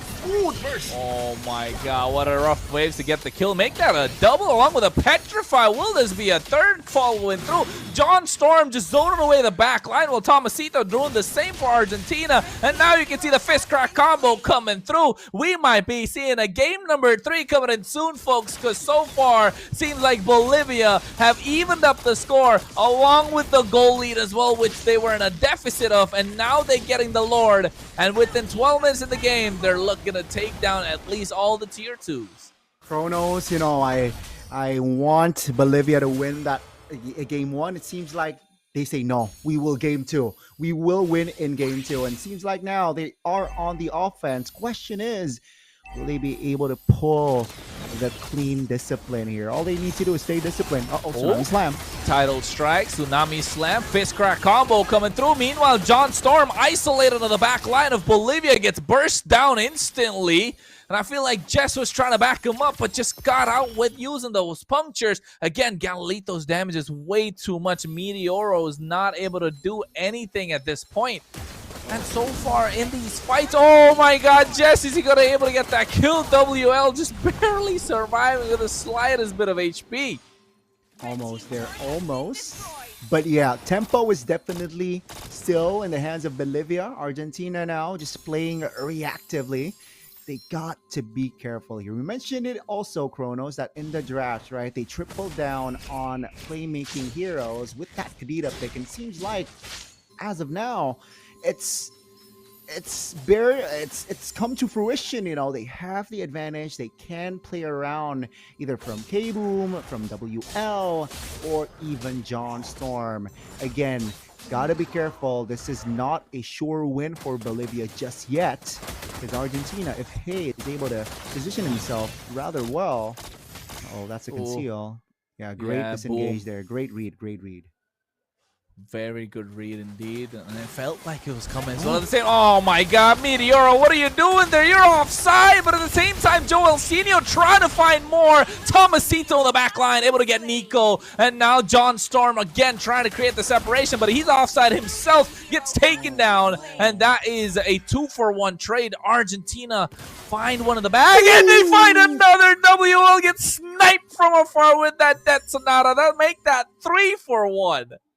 That's from downtown right there, and my goodness, 3 members down. They want to apply more pressure. Oh, speaking of pressure, you spoke it right, but Galilito able to turn it around with a heavy cross by the Purify, making sure they take away Joel Senior. And this time, 30 seconds to the Lord, and Bolivia have still hung on to their tier 1 in the mid lane. Man, oh man, we got ourselves a game. K-Boom is able to disengage, I believe. Meteoro, though, committed the Lantern Flare here. Will that be a mistake? Oh, the damage! Oh, 1v1. Tomasito will be a no! He doesn't able to survive with the slightest bit of HP thanks to the shield. And that is a big boon for him indeed. Able to survive. That could have been a big difference maker. They would have been 1-up on the Lord. That could have been easy pickings for them. That was, again, close, a little bit too close for comfort there, but Tomasito made it out alive. 30 seconds on his flicker, and that's the only cooldown spell from Argentina's side. Oh, nice flicker with the title strike. Tsunami slam on the Galilito. He used the Wind of Nature as well, but at the same time, Tomasito gets taken down. And now they're looking for more. Jess is down and out. Dauntless Fleet coming through. WL taken down to the back line. And you can see Joel Cena is going to be next on the chopping block. Meteor on Hay left standing. But who needs them when you have the Lord on the up? Make sure you secure that and try and end the game as quickly as possible. That's the game plan for Bolivia. That is. Oh, they are applying more pressure. John Storm. Oh! That final slash with the flicker. Where did that come from? He's trying to make a turnaround, but gets taken down himself. But look at the map pressure from Argentina, though. The waves are crashing in from all three sides. It seems like what John Storm was trying to do there, just try to buy time for his team to get the Lord. Now, the Lord will spawn here in a bit. It will spawn now, rather. In Argentina, they got to take care of this defense here, and I'm not really liking the composition from their defense. Defensively, I don't really like their composition, so I'm curious to see what will be their approach here. Bolivia, they have 3 playmakers. No flicker on K-Boom and John Storm, though, so that's an advantage for Argentina. Let's see. Lord is slowly pushing bottom side, and Argentina is trying to clear the waves top. So 1 more wave top, 2 more in that mid-end bot. Let's see, will Bolivia be able to penetrate their inner turrets? Oh my god, speaking of penetrate, they got WL all right, and now they break loose. Triple kill in the hands of Hay. Give him a maniac already. Yes, it is. Those stacks on the Sky Piercer are starting to hurt. You got Alita trying to kite Tomasito, and you can see Bolivia overextended slightly bit, and they paid the price. And now so did Tomasito, gets taken down. And now are they going to run circles around him? And yes, she did! Able to get a double.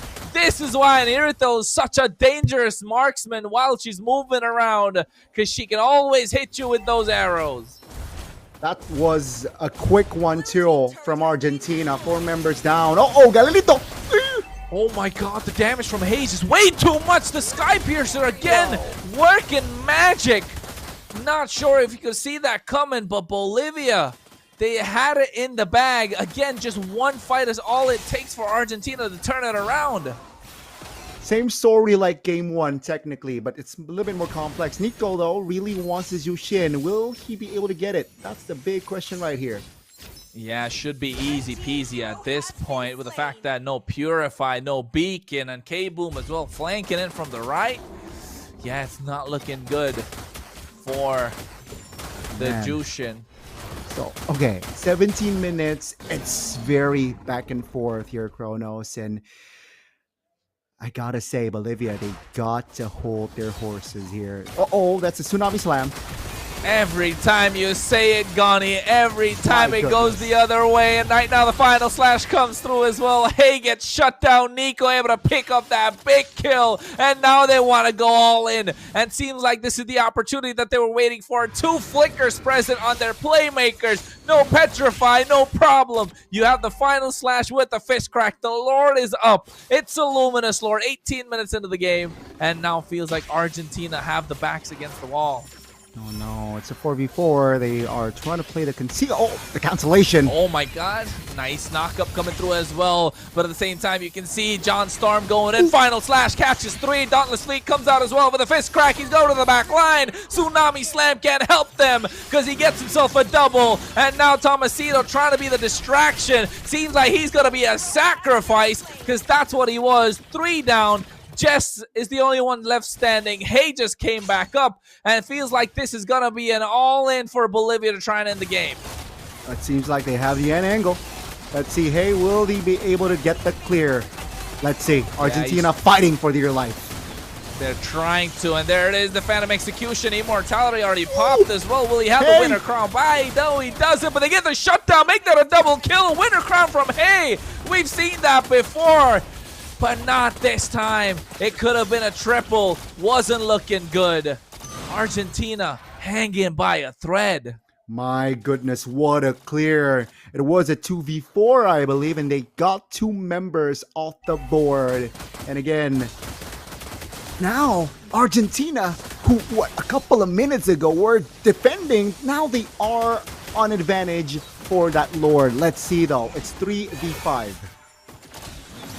3v5. I'm not sure. They've done this before, Bolivia, with the turtle, but I'm not sure if... Oh, with the Lord, but this is a luminous one. I don't think they're going to be able to get that. You can see Tomasito dishing out the damage. Galito falls down, and now John Storm is going to be next. He's trying to survive, but the CC is just way too much. They're stacking it up one at a time beautifully, and he finally goes down to the hands of Hay, and now they could get more, but he can see that the damage coming in from WL is too much with the Petrify Rough Waves combo, and now Jess with a Phantom Execution trying to go for the Thorn Rose, able to get the kill. Nico might just get that one in the bag, and yes, he does. Again, a 3-for-3 trade, but the Lord is on their side. Will they be able to push through, Gani? Oh no, man. Game 1 was action-packed. We had a slow game here, ladies and gentlemen, in the early game, but 20 minutes in, take a look at the total kills. It's 25-27. That's over 50 kills in this game. Now, Argentina, they still have the Evolved Lord. You mentioned the Luminous Lord, right? It's Argentina still on the back foot. 5 seconds technically on Joelcinho, 5 also on Hay. Seems like Argentina still has an end angle. WL though will spawn in 10. I think they can clear here. I think they can. Oh no. Meteoro forced to flicker out with a beacon as well. Oh my goodness, it wasn't looking good. We spoke about 3 playmakers on the team of Bolivia. You have John Storm on the Arla. You have K-Boom on the Badang. You have WL on the Kadira. But then again, Nico with his Isun Shin has been making plays of his own. Man, Nico, such a reliable jungler. 12 kills on the board and 8 assists. Seems like he is, especially late game here, a little bit tricky to catch here from the side of Argentina. So yeah, 22 minutes in, I feel like it's still anybody's game, right? Sure, if you take a look at Bolivia, they still have 3 standing inner turrets. That's definitely advantage. But if they made the right call or made the wrong call to fight, Argentina definitely will capitalize. We saw that multiple times actually in this game. So got to be very careful here. 4 members on the bottom side here, forward side of Argentina. Bolivia, they should have an idea here. If Hay shows in bottom side, that means a lot of people are there to cover. So now, yeah, Hay got the clear. Seems like the call is just to recall and perhaps rotate towards top, knowing that the Lord is up top side. Now, Bolivia, what will they go for here? Oh no. Oh my god, on the other side. Again, it was the Dauntlessly able to get the vision. Tomasito getting first down. They went for it. They did everything. The Rough Waves, the Petrify was all committed. They knew that he was the problem, trying to dive into the back line. But now without the problem being present, it's a 5v4. This is the max version of the Lord. I call it 23 minutes. It is an Evolved Lord indeed. It gets stronger by the minute, by the second. And now that's why Argentina are doing everything that they can to prevent Bolivia from taking it. Lancelot chose bot. They're committing the Lord. Yeah, they're committing indeed. They get them a nice final slash with a flicker as well. Fist crack coming through. Beacon baited out, but at the same time, Galito trying to go in a little late to the party. But you can see on the bot side, they're able to get an inhibitor turret. Was it worth it, Gani? Was it worth it? Again, right, with the Lord here, Evolved, I don't think it's worth it. They were trying to find an angle to find a cheeky backdoor there, but Bolivia was on it, with the recalls, perfectly timed. Now, Bolivia will be on the offense. My guess is they should just commit bodies in the mid lane, but let's see. This is a very, very tanky Lord. Yeah, it's going to be really tanky indeed, but you can see right now the vision coming through with the Eastern Shin, and Jess taken down so low. He's flanking in from the side. The damage already done. Immortalities are popped, and at the same time, going to the Rough Waves combo. Nico trying to shell the damage, able to take everyone down. 1 and 2. The other 3 are so low in their base, and now with the base crystal exposed, Bolivia make it 1-1. Boys and girls, with our opening match of the American qualifiers, we get to see a full best of 3. Thanks to Bolivia with their outstanding performance here in Game 2. We were able, this time, close things out. Man, what a performance by both Argentina But this time, Bolivia had the last laugh. Man, Kronos, man, a lot of questions here, but let's check the highlights first. It's somewhat a similar story, right? If we're talking about early game, rather it's just a slower tempo, like a slower version of game one, where Argentina, they find the right angles here with Hay banking on kills, but we mentioned the playmakers from the side of Bolivia, being K-Boom, being WL, and also John Storm. We get to see the highlights mainly, especially if we're talking about late game, it's from their side. A lot of playmaking, like, plays from them. Jess here was a little bit too ambitious there.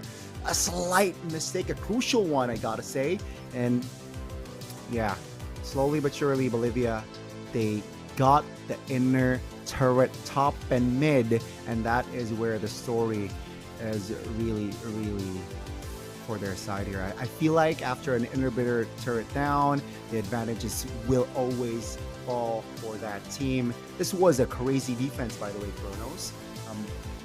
But unfortunately, Argentina wasn't able to stay composed, I gotta say, right? They had their chance. I feel like Bolivia made a couple of mistakes here and there, especially after a minute 20 here.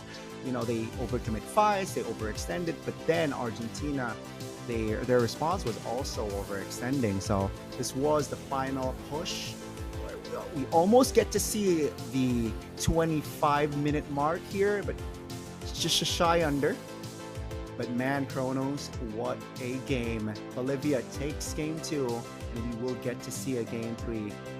Shout out, man. Shout out to all 5 members from Bolivia. They played, they keep things sharp. Nico was on point with the traceless, I feel like. And again, we mentioned as well that Argentina, their composition for that defense, it. Not a lot of heroes can clear fast. Not a lot of heroes can find the, make sure you have Joaquino, but Bolivia with the triple down on the Kadira there, it was the cherry on top. Seems like WL is very comfortable with the Kadira as well. We got to see the damage to tower here. It's again just so much focus on that turret here. With Galilito, Irita was able to just rotate around the threat, and bam. Kronos, I expected a lot of action, but I did not expect this amount at this rate as well. This was action overload, right? It felt like it was too much for us to take, and I think that's the difference between game number 1 and game number 2. Just that slight bit of a tempo that you said. But of course, we're moving into game number 3, folks. But before that, we'll be back after a short break, so don't go anywhere. It's a heated matchup indeed. The first best of 3. We're going all the way. See you after a short one.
Drum Welcome back, roll. ladies and gentlemen. American qualifiers, indeed we are. My name is Kronos, alongside me, Gunny. Gunny, we're back again. It's 1-1, folks. In case you missed it, a lot of action, definitely. Game 2. Game 1, it was Argentina with a comeback, technically, right? You know, early game was for Bolivia, but Argentina pulled back and they got the dub. But different story if we're talking about Game 2. It was a long and hard fought there where Bolivia was able to crack the main base of Argentina, and hence Kronos and I will cast the first Game 3 in the opening match of the Iesf American Qualifiers. Man, I'm excited. You know, I expected a lot of action, but again, I mentioned it before the break that this is overwhelming. A little bit overwhelming. The action is a little bit overwhelming. Yeah, it's sensory overload, man. We got a lot of flashes going on right now in front of our eyes, but at the same time, a lot of skills being used. And then production says, hey, we wanted to see game number 3 because it's actually entertaining in the background. So I was like, hey, sure, we can see it. But then again, it went on for 25 minutes. 25 minutes, folks. That's how long an Mlbb game takes these days. But then again, if you see both the teams trying to give it their best shot, and that's what we saw in game number 2. Because right now, if you talk about momentum, after game number 1 was in Argentina. Now after game number 2, it swung all the way to the favor of Bolivia, and I think Bolivia are going to be coming all guns blazing, a little bit more confidence on the up and up, while Argentina, they need to shrug it off. Whatever slowed them down, shake it off a little bit, you know, so they can try and move to game number 3 and see if they can come out on top. Yeah, I think now the mentality here, especially for Bolivia, is, you know, they got to keep their heads down here. Don't get too complacent. You know, after winning a 24-minute game, it's exhausting, Kronos. Now I wonder how will they reset here. Both teams, rather, right? Argentina suffered a big loss there, you know, being locked in for almost half an hour and losing. Oh, it's tough. It's a tough pill to swallow, but hey, let's see the adjustments. I mean, Bolivia did the adjustment for game 2. You know, they add the badong, they add the arlet, they repeat the pick rather with the arlet, but they add the kadita, and I feel like that was also why the bush control was on their favor. A lot of the concealed plays happened because a lot of alleys, or you can bank on the kadita, you can bank on the final slash flicker, badong flicker, fist crack as well. A lot of avenues is what I'm trying to say for the side of Bolivia, and it's evident, you know, with the fights that they are looking for, the crowd controls amounts that they have, they will have better team fights. And now Argentina, will they respect either or, you know, the kadita? Will we see a kadita ban here in the game 3, or perhaps they might take it for themselves, you know, or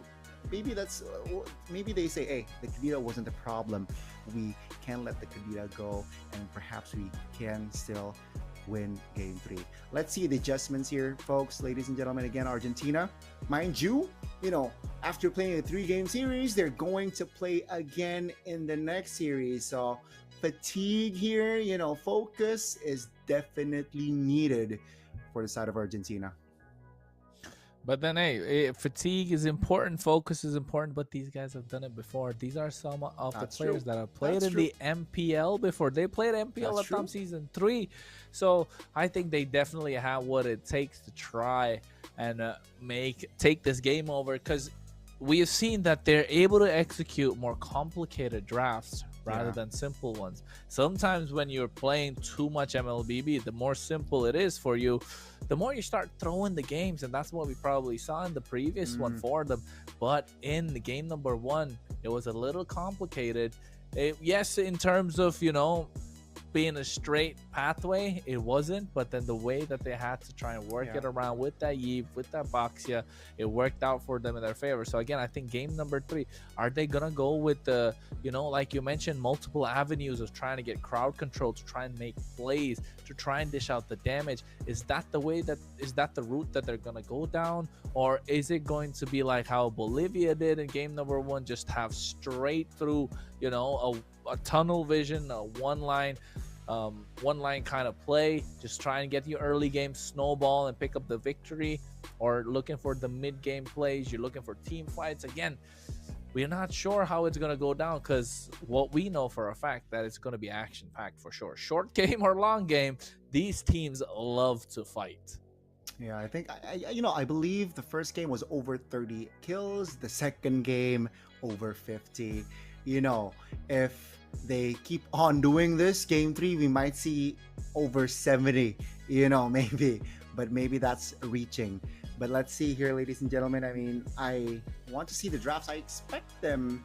I believe it's 100% blue side for the series at least, right? The first pick side won 100% of the time. So will that trend continue here as Argentina will take that blue side? And seems like the bans from the side of Bolivia, they adjusted. Game 1, they let go of that 1-1.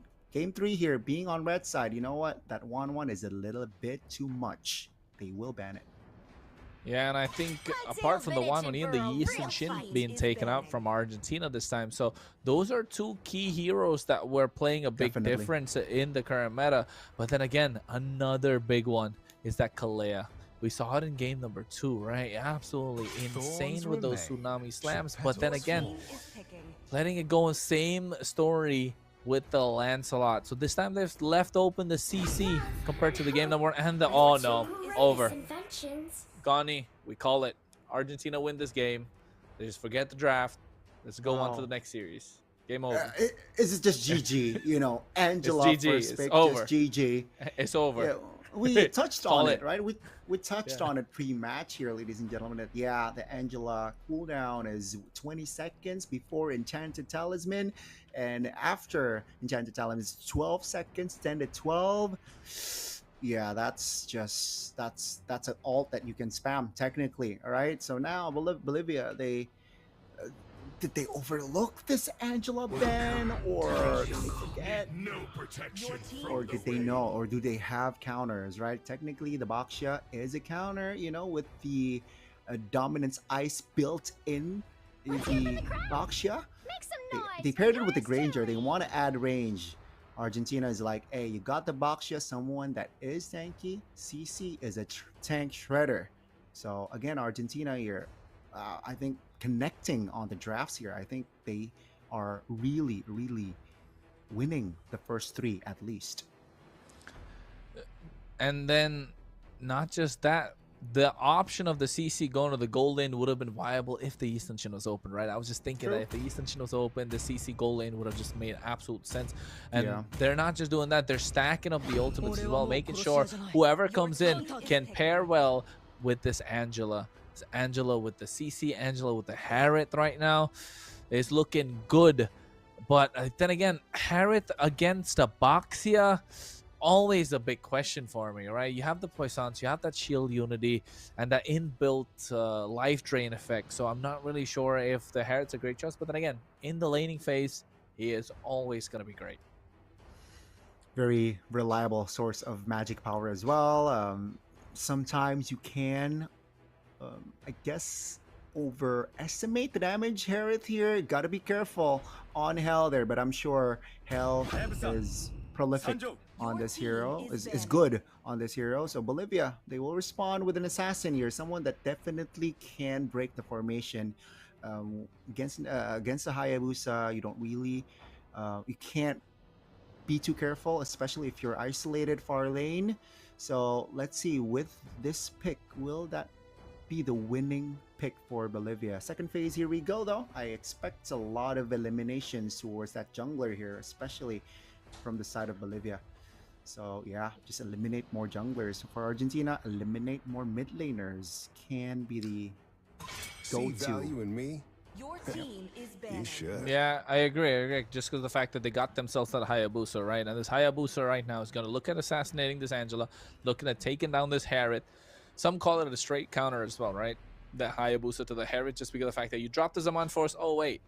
The ninja is just all around. I can't really do anything. So the Hayabusa can't take him down. Same thing with the CC as well. So I think it's coming. Junglers versus the mid laners. That's what they're looking at. I feel like maybe look at taking down... I'm I mean, what other junglers are really open apart from the ones that are already taken away? Maybe a Lucas? I'm not sure. Lucas Angela is pretty strong. Yeah. A Leomord, pocket pick. You know, if there's a Fanny player, you know, I think, you know, Granger is a very, very vulnerable hero against a Fanny, you know, can be paired, or let's say a Ling, you know, if Argentina has a Ling player, the Angeling? Angeling, right? Combination is definitely comes to mind, but seems like Bolivia, their approach is, you know what, Hayabusa struggles against a fighter tanks jungler, let's just eliminate that and you want more mobility. Argentina is like, hey, we are not really good against the range, right? Farsa, Feather Airstrike, a lot of range, especially if you combine it with the Granger. Argentina says no to Farsa. Yeah, I think this Farsa definitely would have been an added effect on the side of Bolivia with all the dive that they have in present in front of them, especially, you know, an age-old combo, that Feathered Airstrike Death Sonata combo. That is so old. It's like, what, 4 or 5 years ago, and True. it still works. It still works, right? That is something that people still play. But then again, now I think Bolivia really needs to start looking at their mid lane rather than their EXP. What do you think, John? They go EXP or mid? Okay, so there you go. A little too late, but the Valentina, they want Hard to steal guard. the hard guard potentially, right? Add more shield. Can all I mean does well, you know, in the mid or the laning phase. Oh no, great response. I like this response. The Alpha Angela is a nasty combination as well. It is definitely, and I think it does really well against the Baxia also, just because of the fact that they can give you a tank shredder. Then again, now I've been suspecting this Baxia to go in the wrong position the entire time, but here, is it the Badang being picked up again? They have a nice combination. Argentina really have a good thing going on for themselves. It all comes down to what Bolivia respond with, right? The response, if it's pretty solid, it depends where this Baxia is going. Again, in the wrong position, I think Baxia is going to be absolutely insane, just because of the fact that he's going to help Hayabusa hit the level 2 a little more faster, or rather hit level 4 much faster, can invade. But then again, if you slot him in the EXP, it's not like he's going to have a bad time. You're going to have faster rotations to where cross-map plays. What are you thinking? I think, yeah, I think it's just a roam Baksha here. I get the EXP, but the clear from Baksha isn't that good, you know? Sure, you have fast rotations, but the clear is not that great here. So yeah, it's going to be the Lucas here in that EXP. So I think mobility, right? You mentioned the Lucas, Bolivia picks it up. Is it enough though? That is just the question. I don't think it's enough, you know, unless Argentina gets too complacent, gets a little bit too ambitious, perhaps in taking fights.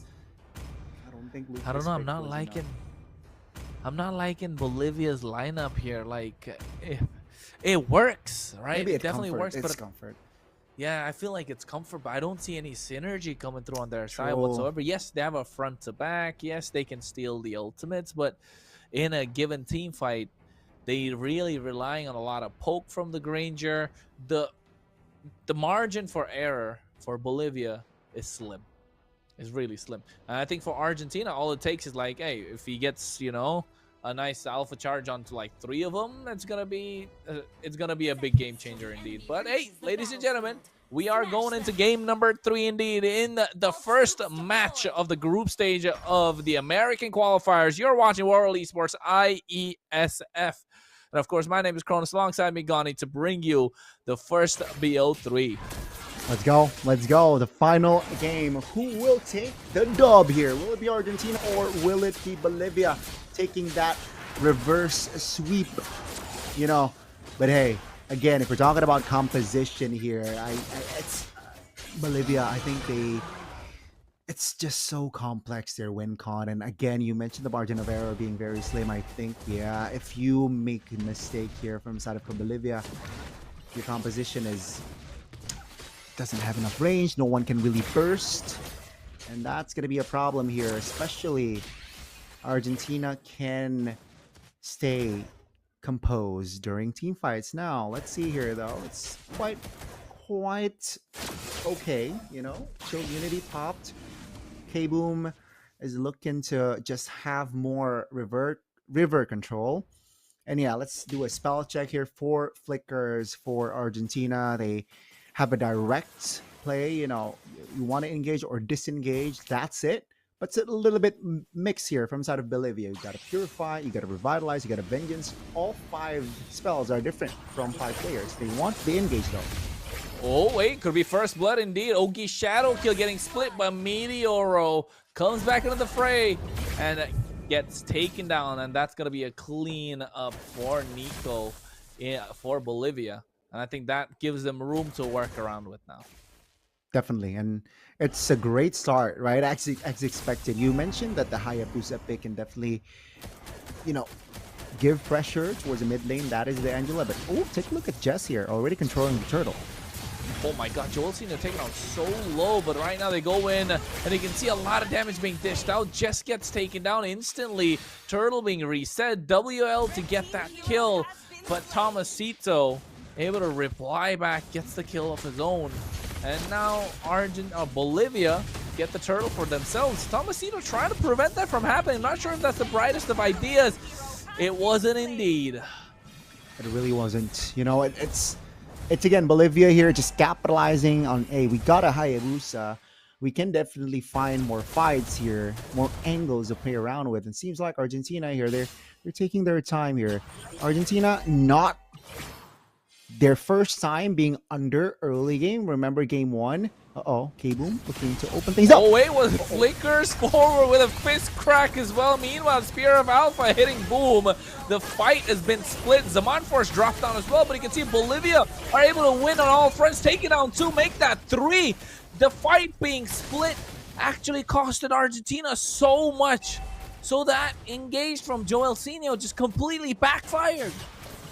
That was an amazing engage. Seems like with the K-Boom, with the Shield Unity, K-Boom with the Shield Unity was able to find the angles there and just hold off enough members for Bolivia to find a collapse and add another 3 kills on the board for their side after that fight. And seems like damage dealt. WL and Tomasito is currently top 2. John Storm is not far behind. So both EXP laners rather being in the top 3 here, at least for the first 4 minutes. Got to be careful, the Badang. Yeah, and I think right now they're looking to do the damage. Spear of Alpha being committed. Joel Senior again out of position, and WL maximizing the use of the IMU, able to make every single ultimate work. And here, Jess with a Spear of Alpha of his own. Ogi Shadow Kill should be able to come and kill. Yes, he does, but the curtain call coming through from Tomasito. Rather the flicker with the blitz, able to get that kill. That was, again, you got to be careful here, Bolivia. They got the tempo, they got the momentum, but they can't get too complacent. They got to focus, Is this fight necessary? Is this fight unnecessary? And they got to make that call. If it's unnecessary, you just got to be patient. Be careful. And WL, with the glowing wand, at least it negates some of that shielding from Meteoro and from Hay as well, and also from that Alpha. So let's see here. With the glowing wand built early, will it help Bolivia at least to have more control? They are 3K gold lead, almost ahead though. Definitely. But for 5 minutes in, that's a mountain. That's a healthy lead for Bolivia. Healthy indeed, and I think Bolivia right now looking to take this game away for themselves. And so far, John Storm has been leading charge with the Locust, but at the same time, so is Galito. He has a killing spree. 3-0-2, but on the top side, they're able to make a trade of their own. Now, finally, we're starting to see this Angela coming to fruition. Ogi Shadowkill trying to clear the way, but I feel like he's going to be cornered. They're trying to make a ninja sandwich out of him, but you can see the Valentina using the IMU. Trying to get the hard guard, and now gets caught up again, backs against the wall, and they try to dive back in, and Nico just bobbed and weaved just to get taken down again. Under the turret is kind of wild there, but Bolivia got a turret in the mid lane. That's a very expensive structure there to be taken down under 8 minutes. So That's a win. It seems like the structure top won't be defended as well. Slowly but surely here, Argentina, they're crumbling despite them having the, I gotta say, somewhat early playstyle. Sure, it's against a Hayabusa, but Alpha, Angela, you would expect Argentina to have more tempo, especially with the Badong. Argentina here, I don't know, there's so far the connection isn't too isn't too evident here in the third game. Yeah, and I feel like the difference maker has been K-Boom, right, this time with that box here. But you can see right now, hey, already taken out so low. Oh, Has to guard. use the hard guard Meteoro to make sure he survives. But then again, I mean, we spoke about how you can use the Angela, right, Gani, about the hard guard. You pop Yes. the hard guard, get the shield, and just jump out. Seems like Meteoro is not doing that as much. I'm not sure if that's a good way. Maybe they don't like it. But then again, it hasn't been working out so well. Maybe this Angela is going to start showing up in the late game when these 12-second cooldown hard guard is going to be a big difference maker. I think that's going to be the case here, especially after, again, just the early game that, of course, they don't want, losing out on control, losing their mid turret. I think they are just trying to shift their gears to a lower side here. So they're taking it patiently here. They're picking their fights. I like it. Funneling gold. Oh, boom. K-Boom. Will engage. Nice stun onto Joel Senior, but you can see that Sonata with the Rhapsody dishing out a lot of damage. Trying to get K-Boom. The Monforce dropped down. He has a hard guard as well. And here comes the Unleash the Beast, but K-Boom gets taken down. Hayes traded. John Storm, he has been popping off all 3 games. 1 and 2 with the Arla, and now showing up with Naruto here. Well, I doubted the Lucas pick, and seems like John Storm saying like, hey, take a look at my Lucas. Yeah, and I think the way he's been playing it, he's still able to survive with the help of the Vengeance as well as Spellvamp to try and get it up. Tomasito finally takes him down. I think, you know what, Gani? It's been Caster's curse, man. Every time we say something, it becomes the opposite. Man, I was about to praise you, John Storm. Why? Why? But let's do a quick item check here. Sarlium and the Feather of Heaven completed for that Herald. So, there's already enough threats, but is it enough? I don't think so. So now he needs more. Are they really want to commit it to spike?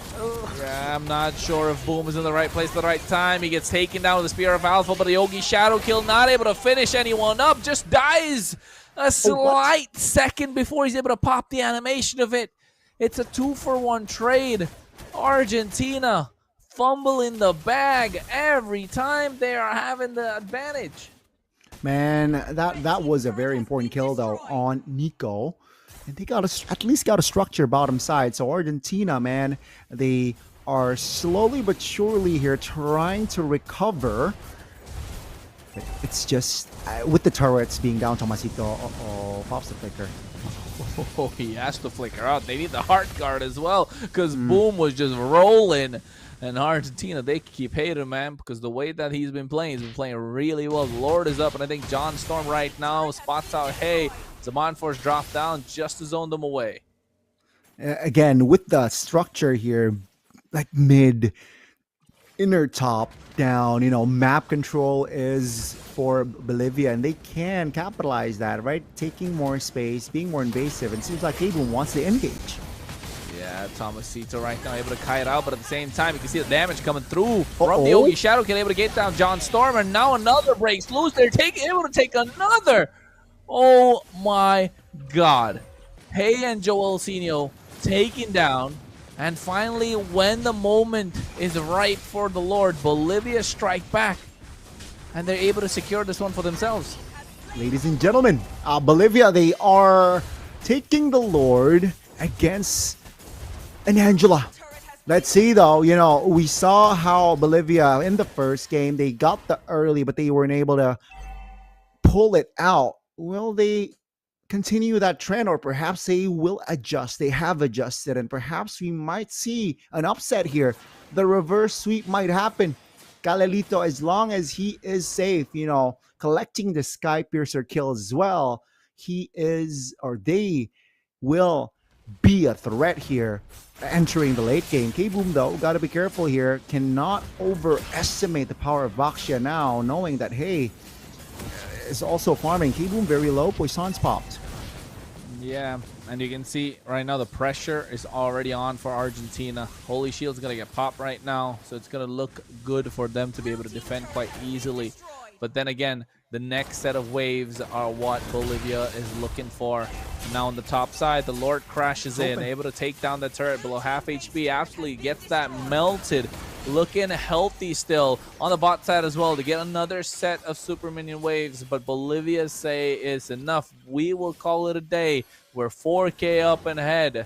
Let's just bide our time and find the right opportunity, right moment for Argentina to bite the bait and just sweep the rug underneath their feet, and Bolivia will just come out on top.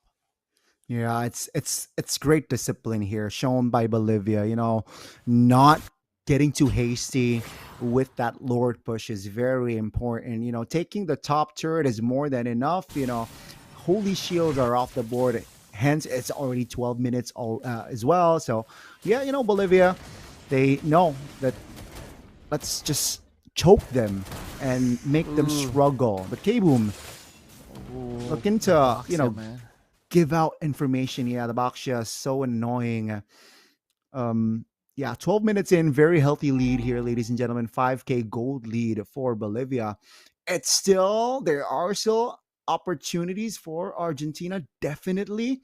But if Bolivia keeps playing like this, I think we might see the reverse sweep happen. Yeah, we might see indeed. This Boxy is scary, man. Every time he's rolling, it's looking scary. He comes in, I'm just like, who's he going to pick out now? They're not going to be able to move for about 1.5 seconds. That stun is absolutely brutal. But at the same time, it just gives so much opportunity. Concealed play, they're looking to find an opening. But I don't think it's just there yet. Yeah, great approach there by Bolivia. Keeping their distance, stacking, not showing, recklessly, showing on the map recklessly. And now with the Lord up here, Bolivia definitely has the river control. What will be the angle here for Argentina? Okay, boom. Finding his target, Tomasito. Galito trying to kite out. Tomasito finds it as well. Flicker out of the harm ways. The Monfort drop down along with the fist crack, and now all hell breaks loose. You can see the winner crowns being popped, and finally Hay gets taken down. All thanks to John Storm. They're looking for the second. Give that to Galito indeed. Everyone is so low, but they're able to kite meanwhile on the bot side. They find a third, and now John Storm is looking to force the equation. And finally, the quad shadow hit. Joe Wilsino dashed out of harm's way, and now they're looking for the kill. They're looking for the fourth to make that the fifth, and Bolivia. Meanwhile, the minions are already taking the base crystal. They make a reverse sweep comeback in this best of three, and they take an upset. Bang, bang, and bang. Bolivia finds the reverse sweep. You mentioned it, you called it, but it seems like they have answers for that Angela first pick. Ladies and gentlemen, Bolivia. The grit, the determination. It seems like here, after this first blood kill, Meteoro and friends, they weren't able to recover, man. They were always a foot behind, always a step behind. There were chances to equalize, but Bolivia, again, after taking the mid turret under 8 minutes, it was minute number 6, ladies and gentlemen. It was just a dead game for Argentina. They struggled to find the equalizer and come back from this game. Here we saw a slight hope, a sign of life, knowing that Nico was taken down. There was a 2-for-1, but nothing on the board for Argentina that time. So Bolivia, they reset and they find the right fights. It seems like we doubted the Lucas pick.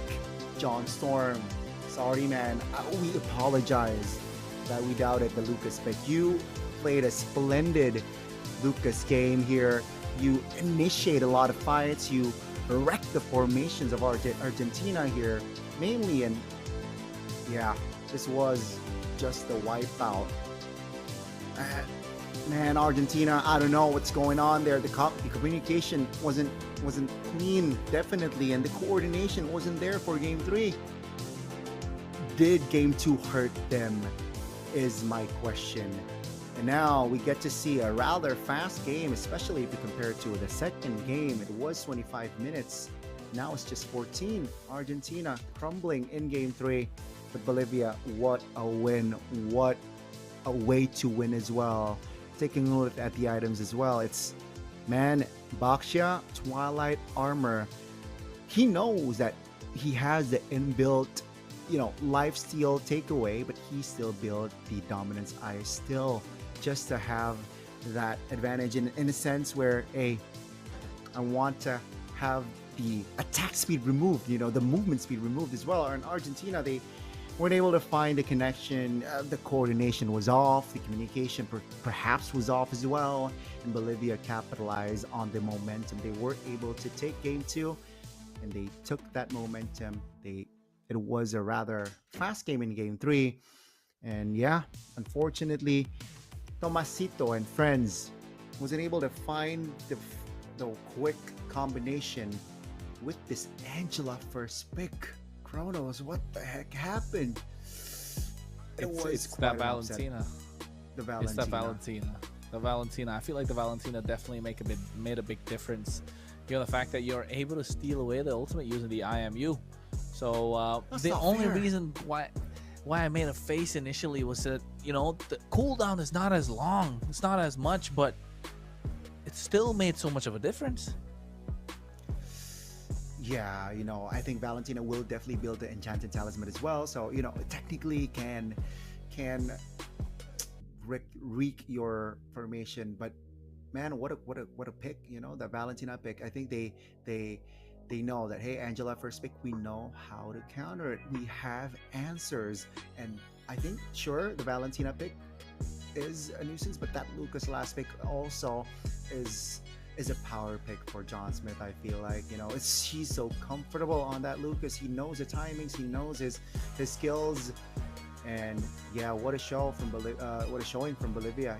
After losing a first game, second game was tough, but they got through and winning it for game 3. It was splendid. Now Argentina, they got to hit that hard reset, man. They got another match after this.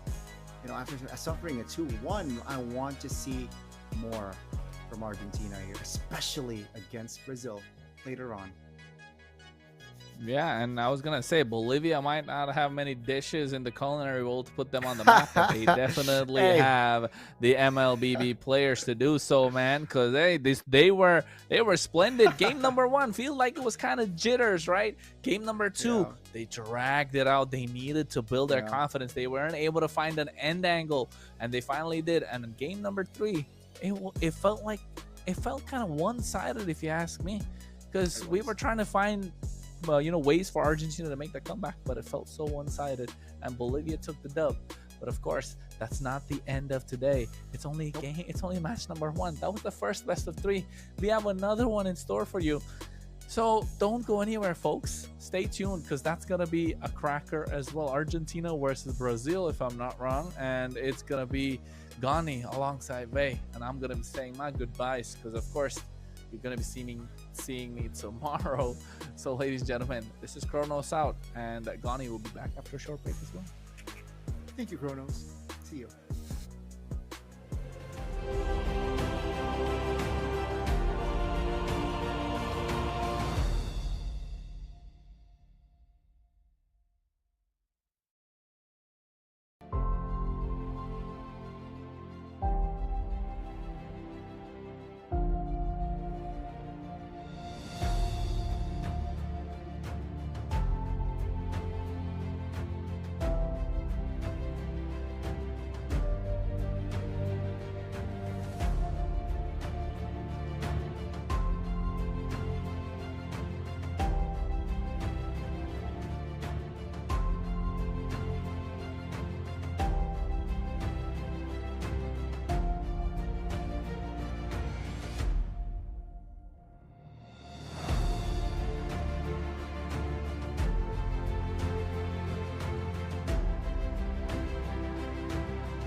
Ladies and gentlemen, boys and girls, welcome back to the Iesf American Qualifiers here. It was with Kronos earlier for our opening match, but now it will be me and let's welcome Vay. Oh, right here. Hello, Vay. Okay, hi everybody. Of course, welcome to the American Qualifiers ISF 2025. And of course, with Gani today, I'm really excited to finally cast with Gani again, and especially in a different language now. It's different than what we've experienced in the first time. Yes. I've worked with Vay previously, and yes, this will be the quote unquote debut English broadcast. So I'm excited. Likewise, Vay. But yeah, after Argentina suffered a loss earlier here, Vay. Earlier it was a close one, 2-1 against Bolivia. Seems like they will have to reset because now they will face Brazil, and you know, it's going to be a long day. You know, Argentina, they gotta find their rhythm very quickly. I mean, like, watching from what happened in the first match, it was also a very long match, and I would say all three games were unlocked. And even, let's see the roster who's playing right now for Argentina. It's Shiv, Aurora, Arctic, Meteoro, and also Joel. Still the same five lineup that we're used to seeing in the first match. Also, will come again to a back-to-back match for today. So I feel like they gotta find their footing. I agree with you, Gani, fully about finding their rhythm up against these Brazilians who I know some of them are pro players in the MPL Latam series. Oh, again, I think with that, with experience, I think that should be an advantage for Argentina. But let's take a look here. Let's sneak peek on the roster for Brazil. It's gonna be Luis Frostlanev. Frostlanev? Lanave. Lanave. Okay, I'm sorry I butchered that name. Upatizi. We got Uzizio, and we got Black. Man, oh man. I'm just gonna call you Mateo Santos, man. Frostlanev. I'm just gonna call you Mateo Santos. Well, it's of course a few people that I've recognized in the scene and also in last season. Looking at how they play, I really hope that they would adjust very well into the new update patch and also the current meta. But I feel like we could probably highlight a little bit in the mid laners like Frost and also like Ubatizi working very well in the gold lane. I really hope some of the Harith will pop up here and there if ever he plays that too. Oh, let's say, we saw a Harith game earlier as well. So yeah, I mean, Harith is quite popular in that gold lane position. So, Faye, I think Harith definitely can resurface in this set of matches as well. But hey, again, I asked Kronos. I don't think I get the chance to ask you this question. What role are you in Mobile Legends, and what do you main? I'm just curious. If it's for me, I started playing gold. I got the hang of it playing jungler, and Okay. then now coming back to gold or even like EXP. So I've explored some of the roles except for roamer because Wow, I that's interesting. cannot, for some reason, I cannot play roamer. That is very interesting, ladies and gentlemen. But yeah, Vay seems like he's a old laner, gold laner. I mean, can play the jungler, but also EXP. So, meanwhile, me and Kronos, we're both roamers, but let's just shift our focus to the giraffes here, ladies and gentlemen, as Argentina will have the blue, Brazil will have the red, and they open things up with both potential jungler bans, right? Baksha is technically a flex, but also a jungler, and on the other side, Brazil, they open things up with the Lancelot ban, so a lot of prio still open on the board. Mm-mm.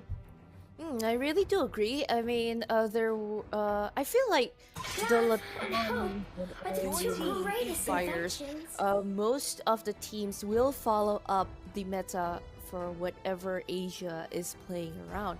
So we would probably see some similar picks, but definitely different playing styles. So if ever there's no more Baxia, no more Angela, no more Lancelot, if ever they want to focus on the jungling bans, Yi Shunshin would probably be a good answer. Or they want to close off another fighter. A Fredrin could be an option too.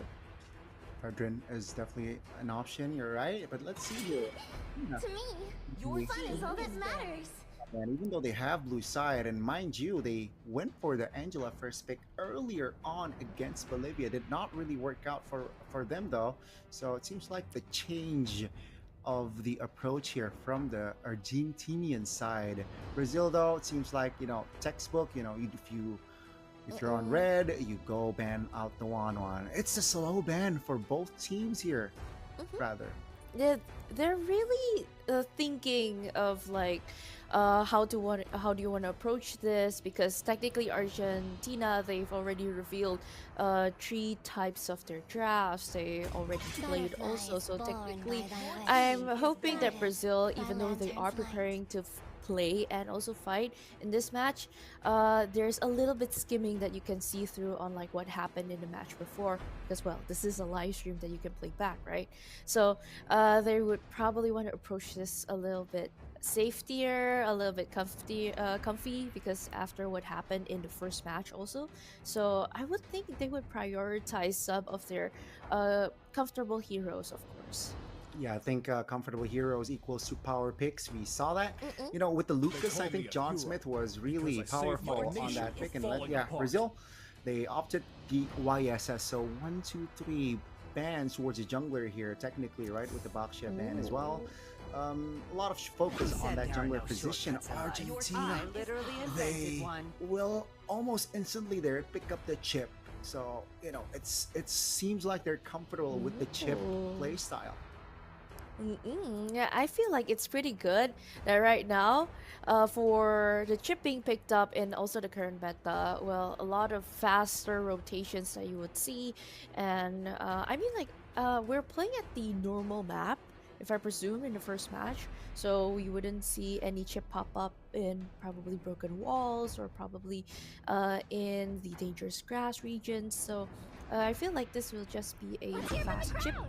So Make no some wonder noise for they banned yours out the truly. Baxia, and Brazil just picked up the CC, and probably something that you can match the chips rotation. A Khalid would be good also. Lead definitely would be a good option, but it seems like Brazil, they opted for a Farsa picker. What they're saying is, you know what, I am comfortable, a hero that can provide range, provide burst as well, and with that wings by wings adds a lot of mobility, whether it for disengaging, engaging, rotating towards top and bot, a very, very solid option for Brazil. Argentina with this, I'm just smelling a Hayabusa Battle of pick, no? opportunity. Yeah, Mm-mm. Hayabusa. Ooh, nice call there, Gani. If you have someone to jump into the back line, I feel like they do have a sustainable EXP also going up against the CC. I would like to see a Phoveus here though, if ever that would show up, or a typical tanky one. But instead, they try to flex up and pick up the gold later before it gets banned in the second banning phase. A Harith would be their option.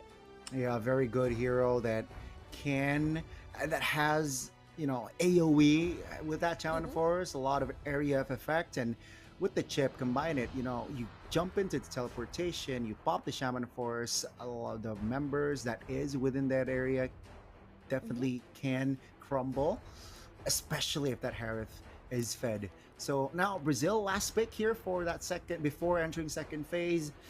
I'm looking at just a jungler pick here. I don't know. I See think they value should in just me? match. Yeah, they should just match They the should. jungler, and that's gonna be the Fredrin here picked up. So a good response to that Hayabusa, I feel like.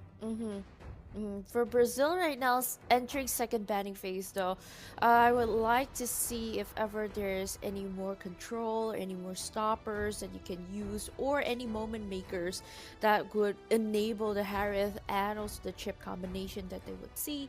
But for Argentina though, in the other hand, I would like to see they ban out some will choose potential my gold own laners, path. because no one on the Brazilian side and so far is just a Farsha being picked up. So Moskov and Irithel or even a Bruno should be a good pick here. Definitely.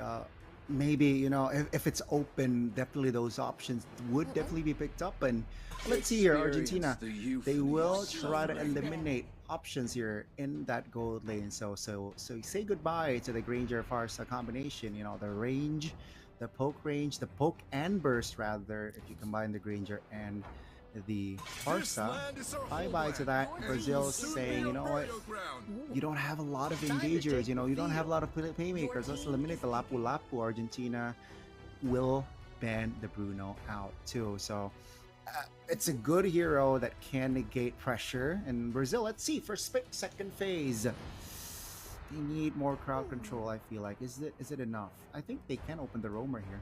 Gatot Kacha is a Mm. good option.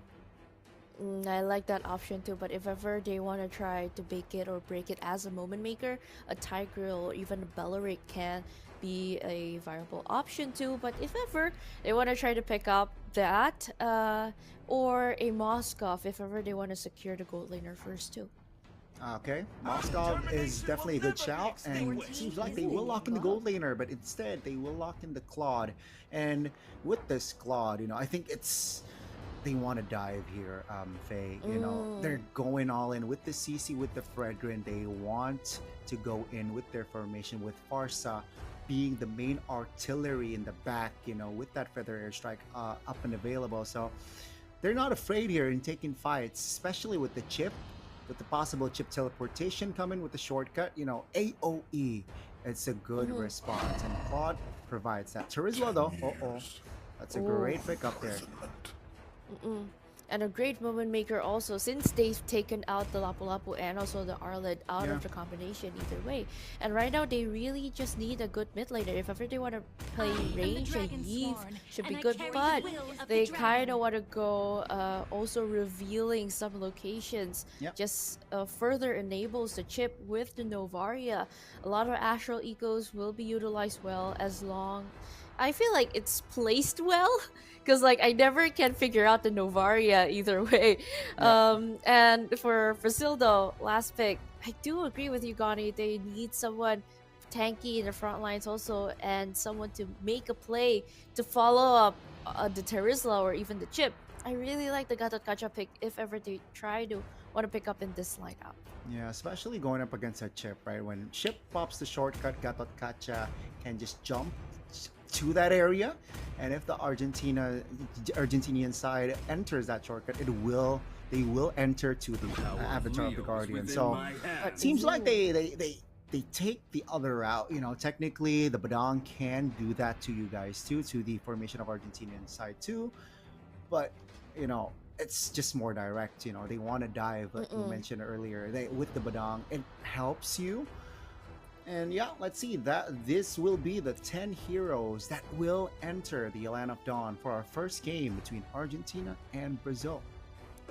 Okay, quite interesting to see, to be honest. It wasn't up to hope that we're going to see a Gatot Kacha be picked up, but hey, Yep. the Badang does wonders also. But seeing these 10 heroes getting picked up, Gani, I would like to ask, which one do you like? Because both are aggressive, both really need to gain a bit on it early. So, which one? Argentinian or the Brazil? draft? So far, I think the chip. I think that is going to be the main difference here. With the rotation. So with the chip providing the shortcut, I gotta side with Argentina here. Okay, so let's see how it goes, and definitely I want to see that Argentinian aggression that is being brought back here for the second match of the day. So let's go into the Land of Dawn, Argentina versus Team Brazil. Boy, oh boy. Let's see here. Will it be Argentina taking game one, or will it be Brazil? Land of Dawn, Okay. here we go. Of course, I would like to see the Argentinian team to rise up to the occasion no matter what happened in the first match anyways, and see how they are aggressive right now. Ooh, almost. Black being taken out, but so far Shukaku is just opening up vision. This is probably, of course, trying to enable and try to play around with the new passive, and probably providing gold and also EXP for himself in the early, which is quite good. And so far, looking at these two drafts, I like the Argentinian team because they have the good early, they have the good mid, but on the other hand, they cannot drag it too late into the game because that would be a Brazilian territory if might with looking from this draft. But hey, so far, still looking pretty good for them. All is good. A minute down here, a minute 30. And Mm-hmm. yeah, I mean, it's again just farming here, nothing too crazy, especially when knowing that Joel here is not level 4. It seems like they want to make a move top. 3v2. That's good numbers for the side of Brazilians. Taking it slow. Joel Zinho, though, will be taunted. Flicker will be used from that roamer. So it's a small win trade wise for Brazil. Since they kind of halted the chip and also the Terzla getting that fourth level in the early, and even we're looking at Sean is starting on that turtle quite early. But hey, let's come in. They have the shortcut for their airstrike. Jess finds the turtle. That's going to be the Shaman Force pop, though. Gotta be careful. Joel will be taking down Black. Will not be able to get out from that threat as well. Argentina finds the first one, Shukaku. two. Shukaku is able to flicker out of danger there. A little bit unnecessary. But again, Argentina with the tempo. And so far, we're also looking down at the bottom lane. Upatizi, though, being a target, and turns out it was Zoilsinho chasing the Claude away. And I couldn't imagine that the damage was quite good, actually, coming from the chip. Especially, it's quite different from the last update that we see chip. Uh-oh. That's a taunt. That's a combination with the feathered airstrike, securing a kill onto her ship. Is it a little bit overkill, though? That's my question. A lot of ults were spent there, V. And okay, Black. Oh, Continue ahead. 2v1, not looking too hot there. That's a great response from the side of Argentina. Finding a kill. It's a trade, at least a roamer for the EXP. So that's again a win for the Argentinian side. And so far, pretty good. Gold wise, I wouldn't say it is a big gap. So far, it's just pretty good. And looking from the items, mostly Hayabusa is just building up to a standard of 100 strike. Good thing for the Harith prioritizing cooldown shoes. And a lot of tug boots actually being triggered here. But 8 on top. Yeah, that's the feather airstrike. You know, that's a threat of that Farsa. Just she is stationary, but the burst damage is definitely enough to be a threat on towards Tomasito, by the way. 3 seconds on the clock for that turtle. It seems like both teams will shift their focus towards that side of the map. Now, of course, Shukaku is just standing by in the middle. I feel like it's a little bit tight. But easy. Oh, Blazing Duets! Jess is able to get out, but Yuji with the wings by wings. Oh my goodness, the combination. And that will be Jess and Hey taken down. Sean will take the turtle, no problem. Tomasito, though, will try to find a kill. Seems like the peel, the cover will be enough for the Brazilian side, and Sean survives. Brazil in the second turtle, they respond very, very well. And how they try to maneuver over on their shifting focus, then actually they're trying to take down Upatizi, but at the same time it wasn't a very good trade, knowing that Brazil got the turtle, they still have their team intact, and knowing how tanky they are on making moments, this actually take down Argentinians' momentum. But I feel like they can still rise up because right now, Yeah, it's just a Shukaku? halt there. Bottom side, they will occupy 2 members in that lane. Sean, with the rest of the members rotating towards that side, that's a catch, that's a shadow. Just to escape. I'm sure there shouldn't be more. Oh, in the mid lane though, that's a shortcut. Uh-oh, that's a Claude. Upatizi taken down. Great snipe by Meteoro to take the Claude down. And it was a good side also coming into the mid lane, prioritizing that Claude, saying that, hey, this is not your lane, we spot you first and then we will take you down, which is like, it's pretty good to watch out. Plus, rotating up top though, this will be a problem. Black. 2v1. That's all. Great curtain call there. On towards Hey. Four members is still top side. Upatizi, Shukaku hovering around, but they will lose on that turret top. The turtle will Oh, spawn in sure. 10. Gotta be careful here. Brazil. Seems like they will take it slow this time. And I feel like it's also because of their win con that they know that hey, we cannot start too much fights. We know how Argentinians like to go aggressive from the first match, and we'll try to bait it out to our tempo. They're trying to dictate that, and let's see how it goes. Oh, that's a great. Oh, flicker penalty zone by Tomasito. No clear follow up though. That's a taunt. That's a fist crack, and there you go, the feathered airstrike. It was cancelled though, but Tomasito goes down alongside Joel Sino, and that's gonna be a 3v5. Oopa finds the blazing duet, and he will find a kill on towards Hey. Brazil showing up here in the last turtle. The mid game is definitely bringing on to the fire that I was kind of sad to see that shortcut being put up a little bit to the side, but down at the bottom lane, Shukaku. That's Jess. Cancelled, stunned up, and Yuji. Wow, that sauce. Joel, isolated here. Very interesting. They will structure. Curtain call popped. Black still sustainable enough to rotate towards the back, and that's Shukaku surviving with 1 HP top. We might see a 1v1 action. Shaman Force, though, will be used to just to clear. Again, Brazil, they lose out on first turtle, but they recovered in the second and third.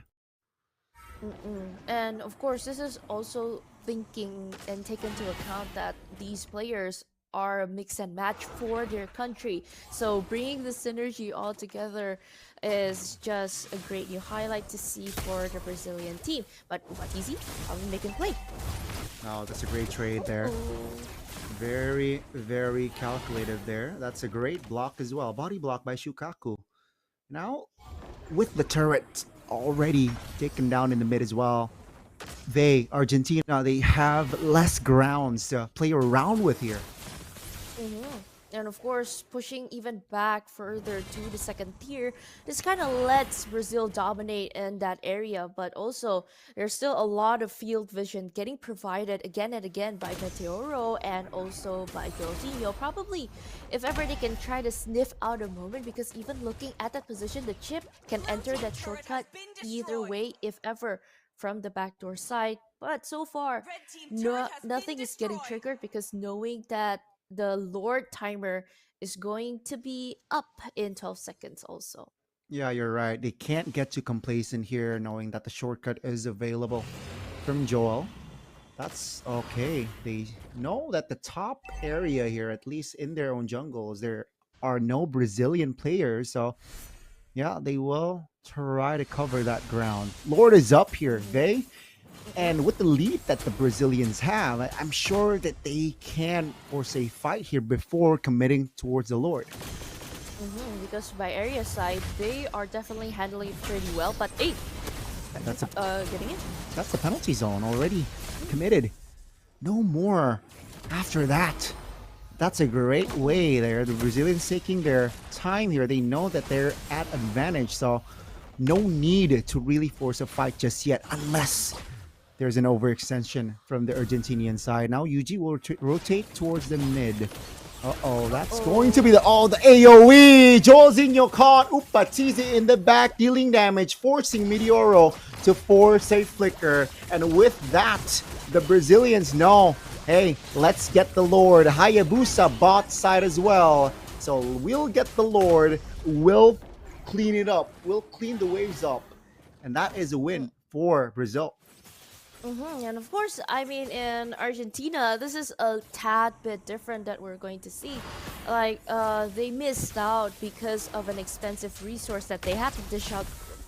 I might say a little bit prematurely, but of course, even with that shortcut using as a resolution, it wasn't enough to just like stun everybody with the lasting effect of a penalty zone. So this is the time where they want to try to play the high ground defense. They have the Hayabusa, they have Hay on the summon force. This should be quite beneficial for them if ever. But of course, the Brazilians are definitely pushing in and putting a lot more pressure in, and even hiding in their bushes right before the Lord is just coming in right now. Middle lane, they're trying to push out, but on the top though, their focus is definitely just there. Yeah, they want to at least take the structure here top. Committing 5 members from side of Brazil. That's going to the Feather Airstrike popped. Landing 2 on Meteoro. They got the structure. They will back off. Very disciplined here from the side of Brazil. And Argentina, they can't defend, unfortunately. Now, Brazil, they shift their focus towards the mid lane. They will get the tier 2. Tomasito, though, will be taunted. Black jumps in with a curtain call as well. Penalty zone defensively used. So that's not a good sign. 12 minutes in, folks. All of the tier 2s will be eliminated. That's the Feather Airstrike just being a threat. And yes, Argentina now on the back foot. Shukaku has the flicker. Will not use it this time around. Again, playing it very, very calculatively here from the side of Brazil. I love it.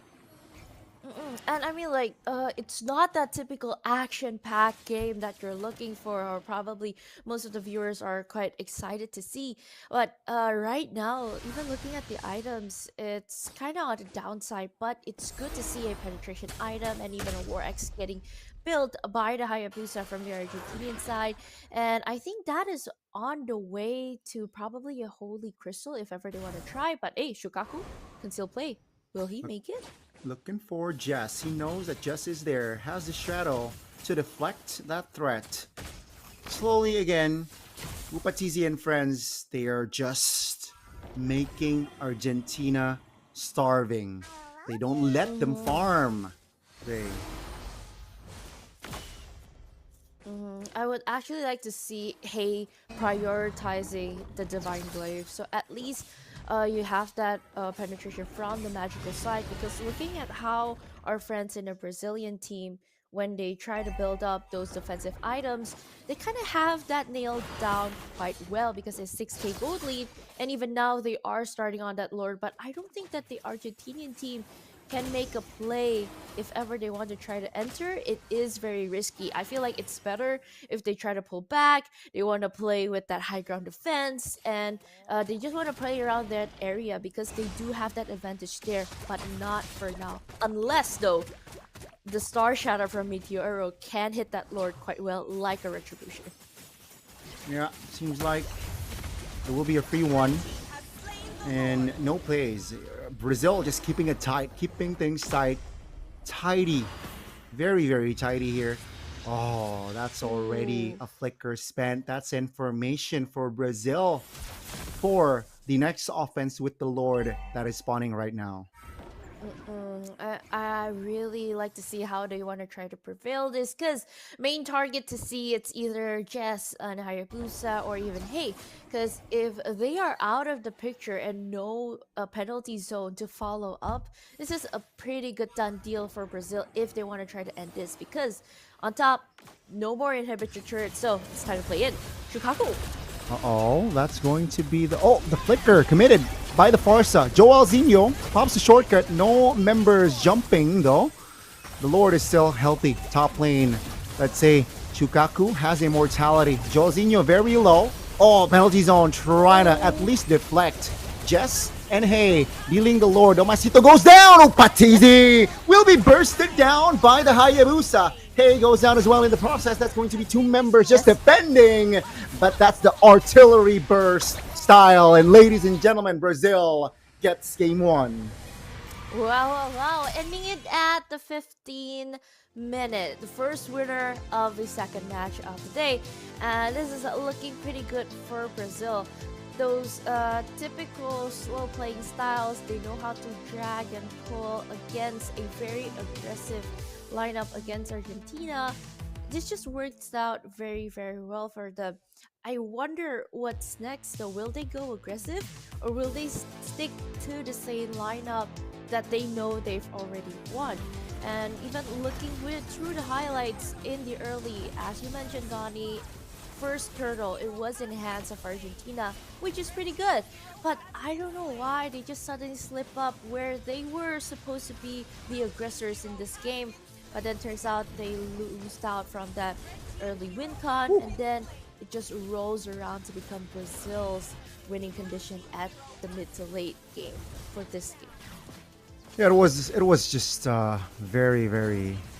I think a straight win here, Vay. Right? Especially after the first, second turtle.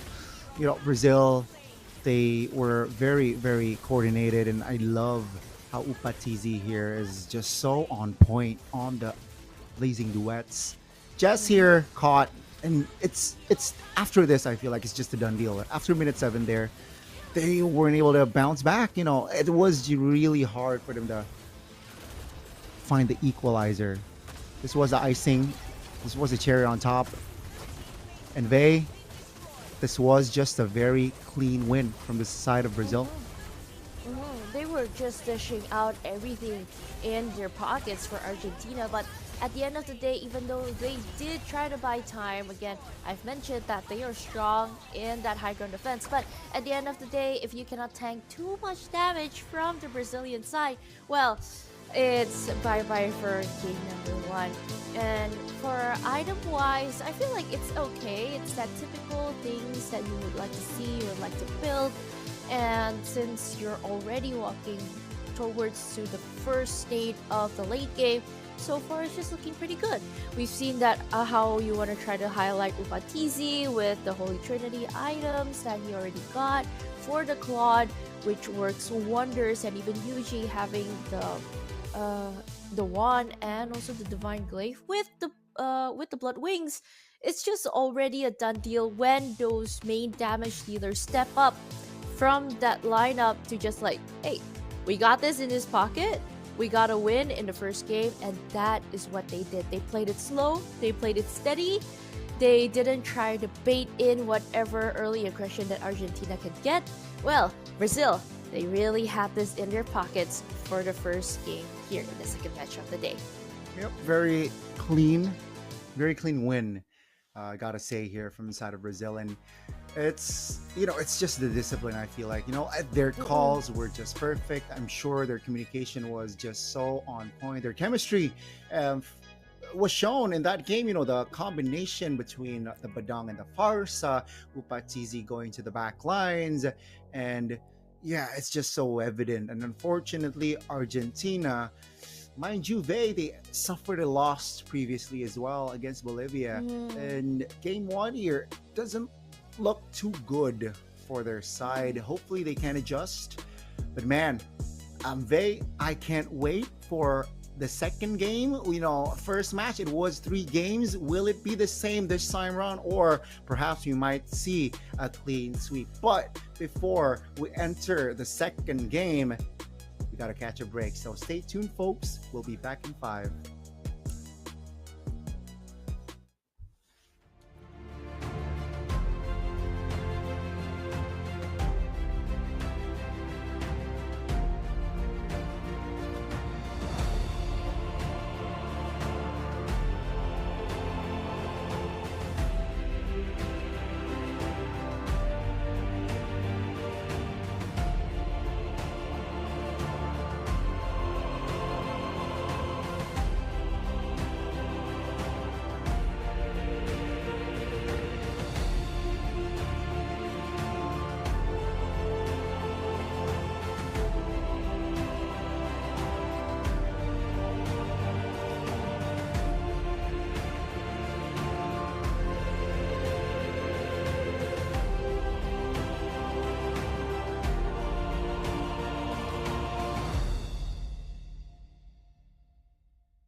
Hello, hello! Welcome back, everybody, to the Iesf World Esports at the American Qualifiers. And still here with me, reporting for duty, I am Faye, and also Gani for match number 2, game number 2, Argentina versus Brazil. Let's get it. Let's get it. After a clean win, I gotta say, right from side of Brazil from that first game, it was looking very, very good for their side. But Argentina, we need to see adjustments here if they don't want to suffer a back-to-back loss here in the second game. Force this out into a best of 3. But hey, Brazil, what a win! What a way to just dismantle your opponents, and we get to see that side from the side of Brazil. And let's see, I personally can't wait here, Vey, for the second game. I want to see the drafts. I want to see the action straight away if possible.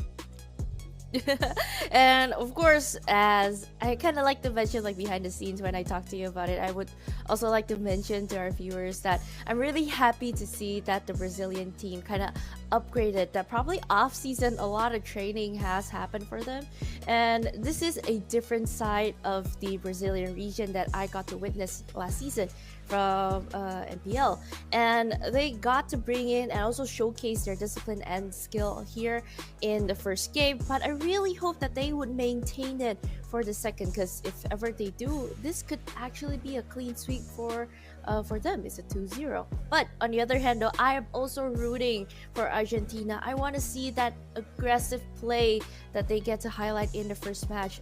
Bring that back, please. I would like to see you guys go crazy in the early, so you can kind of equalize at that point in this match if ever you do so. Yeah, hopefully Argentina definitely can bounce back here after that defeat.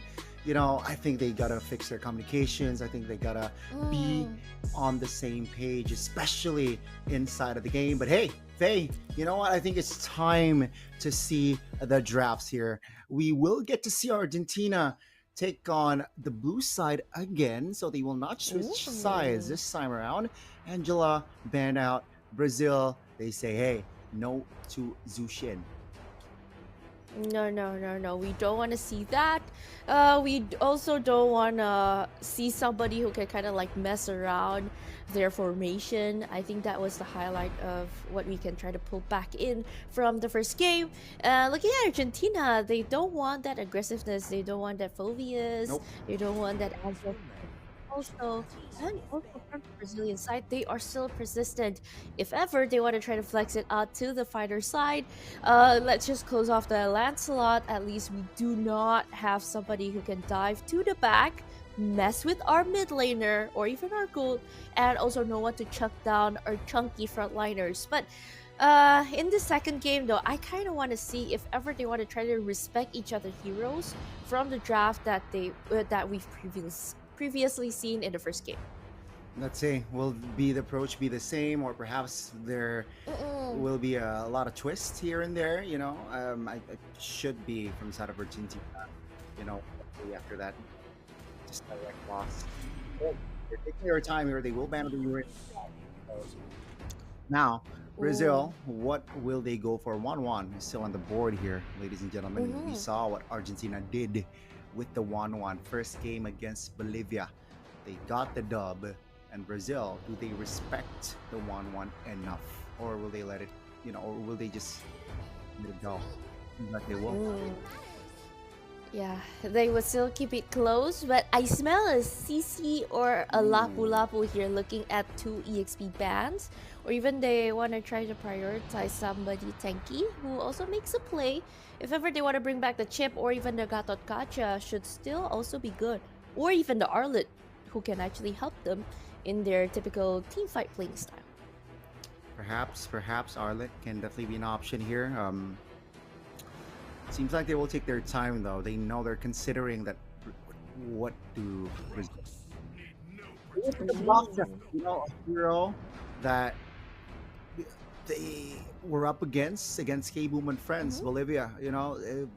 Baxia was flexed to that roam position, and K-Boom was able to be all over the map against Argentina. It seems like they will take it away. Mind you, Faye, it's still a flex. Brazil, what will they go for here? 2 picks. if they want to go Farsa again against a Bakya. I'm not quite sure. Oh, they're confident. Ooh. Still the same lineup. I think the title of this, if ever they don't want to change the draft, whatever works in the first game, Yeah. why change it? Yeah, so probably they would stick to that. But a answer though between Argentina, they will really want to try to make plays here. They really want to try to quote unquote kidnap somebody mid-air, bringing that Kalia and also that Arlet in that game. So we've known and see also frontliners getting locked down, moment makers are getting secured. Brazil though, you can pretty sure pick up a jungle here, so you kind of, or even one of the frontliners, so that could actually be a good combination if ever you can leave it later on the second picking phase if ever. An assassin should be good, or even a Hayabusa. No, I don't think a Hayabusa should work well against a Kalia though. Yeah, there's risk, if they want to pick a Yeah. jungler. I thought they would want to go for the gold laner, but it seems like they will opt for that jungler. Against a Kalia, you mentioned it, against an Arlet as well. Assassins doesn't really do well against those type of heroes, so they lock in the Fredrin instead. It's more durable. And with that, Brazil will enter the second phase here. What will they eliminate? I'm sure they will eliminate a lot of mid laners here, right? Just eliminating the mages hero that can. I mean, Meteoro rocked Novaria earlier. Will that be respected here in the second phase? Or Argentina, I think my guess is they will eliminate like gold laners, but no, the Bruno comes to mind. Yeah. Ooh, I feel like they are taking a gamble though here, Gani. Looking at two of the teams not having any gold laners, Yeah. and they are the ones who are initiating to just like ban out those critical major hits. Like the Bruno, like the carry. If ever they still want to try to focus on that, probably the Clint. If you still want to focus on those crit marksmans. But a option here for Brazil, if ever they want to try to ban out the mid laner, should be also good, because knowing that the Argentinians team, they don't have that yet. Yeah, it seems like they will try to slowly but surely here take their time on the bans. Okay, that's a very specific ban, but the theory is the Farsa doesn't really do well against Selena, especially when ulting. So yeah, seems like Selena will be off the board here, ladies and gentlemen. More visions as well with the arrows, with the traps that can be set up by the Selena. And Argentina, they will commit to another gold lane ban. Now, let's see. Second phase, here we go. Brazil, I'm expecting they lock in a Go Roamer, but no. They want to combine the Granger and the Farsa, so they have a lot of range. Ooh, signature pick by Ubatizi, getting that Granger up in his hands and looking at how he performs in the first game with the Claude. I hope that this brings a very good early for the Brazilian team. And since you want to play utility though for Argentina, you bring up the Wu Zetian.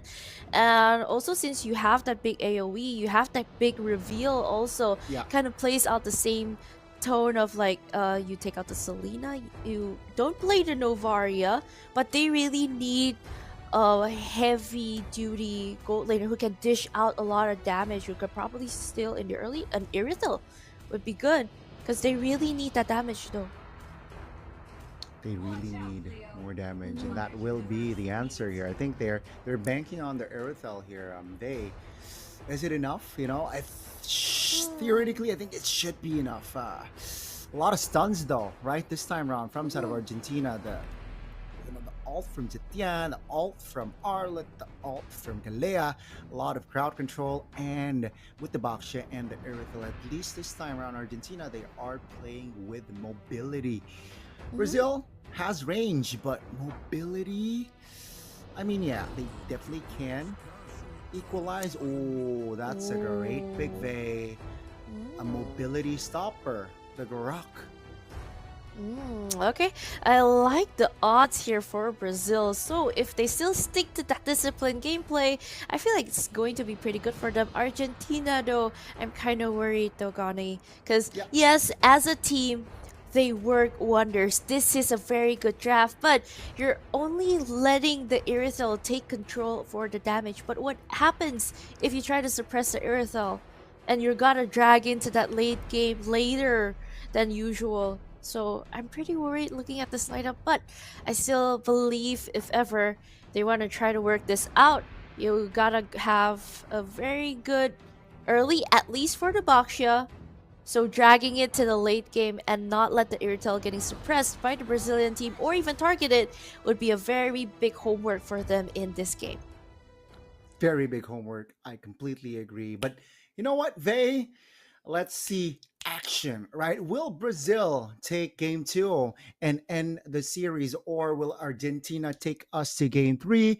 Ladies and gentlemen, boys and girls, welcome to the land of dawn.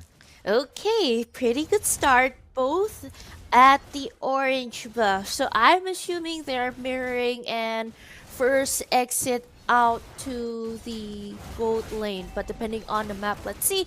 Of course, so if ever they try to fix this, they really want to target on that Irithel if ever. And even Shukaku already just handling out their moments there, looking at the purple buff. And they even try to rotate down at the bottom lane, suppressing the CC. So if ever they have a good early head start between the Kalia and also the Arlet, they just play aggressive. I like what Argentina is just doing for themselves in the early game. But question is, can they maintain this until the Irithel at least like get one or two out power item spikes? Will they be able to hold off that? That's the big question. Right now, it's very, very equal. Shukaku, though, making sure that he is that nuisance figure in this game. It's tough. It's tough. I think it's. I really like that last pick rock coming from the side of Brazil. And well, okay, a little bit moment there. Uh-oh. That's going to be Black popping the Vengeance. Oh no! A slight overextension there, punished by Argentina. It seems like, though, Sean jumping into 4 members. That's going to be Grok jumping as well. Tomasito and friends. Oh, that's a Kalea doing the engage. Tomasito trying to zone the Farsa away. That's the flicker. Tomasito in the back, securing the kill on towards Yuji. And that's a perfect start for Argentina. And this is the Argentinian team that we are trying to see. This is the Argentinian that I and Gotti would probably personally like to see in the first game, because Josinho is definitely on the hunt for Upatizi or even both. Uh-oh. Oh, that's is slow. Oh, final slash on towards the bottom side. Tomasito is quite low, mind you, but a great dashes to Juke. And he will regen. Top. It's 3v2 bots. It's 2v1. That's a feathered airstrike. Artillery. That is the lethal ignition doing its job. Taking the kill on towards Tomasito. And it was a pretty good suppress, actually trying to take back a moment when you cannot target that gold laner. At least you want to try to suppress one of their moment makers, and it looked out pretty good. But Shukaku, though, in the middle lane, whoa, wanted to go out but turns out cannot. Yeah, not there. No flicker on him, so very well done there. Very great punish by Argentina. That's a shield unity. Locking Black down. Oh my goodness. The crowd control chain was evident there. And that will be Tomasito. Flash final slash. Sean will not be able to escape. Meteoro taking the double kill. And top, it should be a free farm. Taking the gold shield. That's a big win for Argentina. And I feel like these two mid laners really just contradict each other. One is just purely playing support, helping on the team, and on the other hand, though, we're seeing Yuji really bringing on that aggressive play on the Farsha, and also most of the burst heroes that you can try to dish out those damage. But on the other hand, though, bottom lane. It's a 2v1. That's another. Tomasito actually this time has the flicker, so yeah. It seems like Tomasito will survive that one. That's info as well that Yuji no feather airstrike and they will fight in the top lane. Tsunami slam. Upatizi will go down for 14 seconds. That's going to be Sean looking for a fight on towards Joel. That's a roam for a goal, still in favor of Argentina. Uh-oh, trying to close a gap here. But with that flicker, Argentina will be able to keep their distance. And I mean, looking at both sides though, but Yuji, can he? Oh, feather airstrike, locking. Hey, that's the 3 men on top. Uh-oh, Black very low. Shukaku in the area. No clear follow-up though, so Shukaku will rotate back.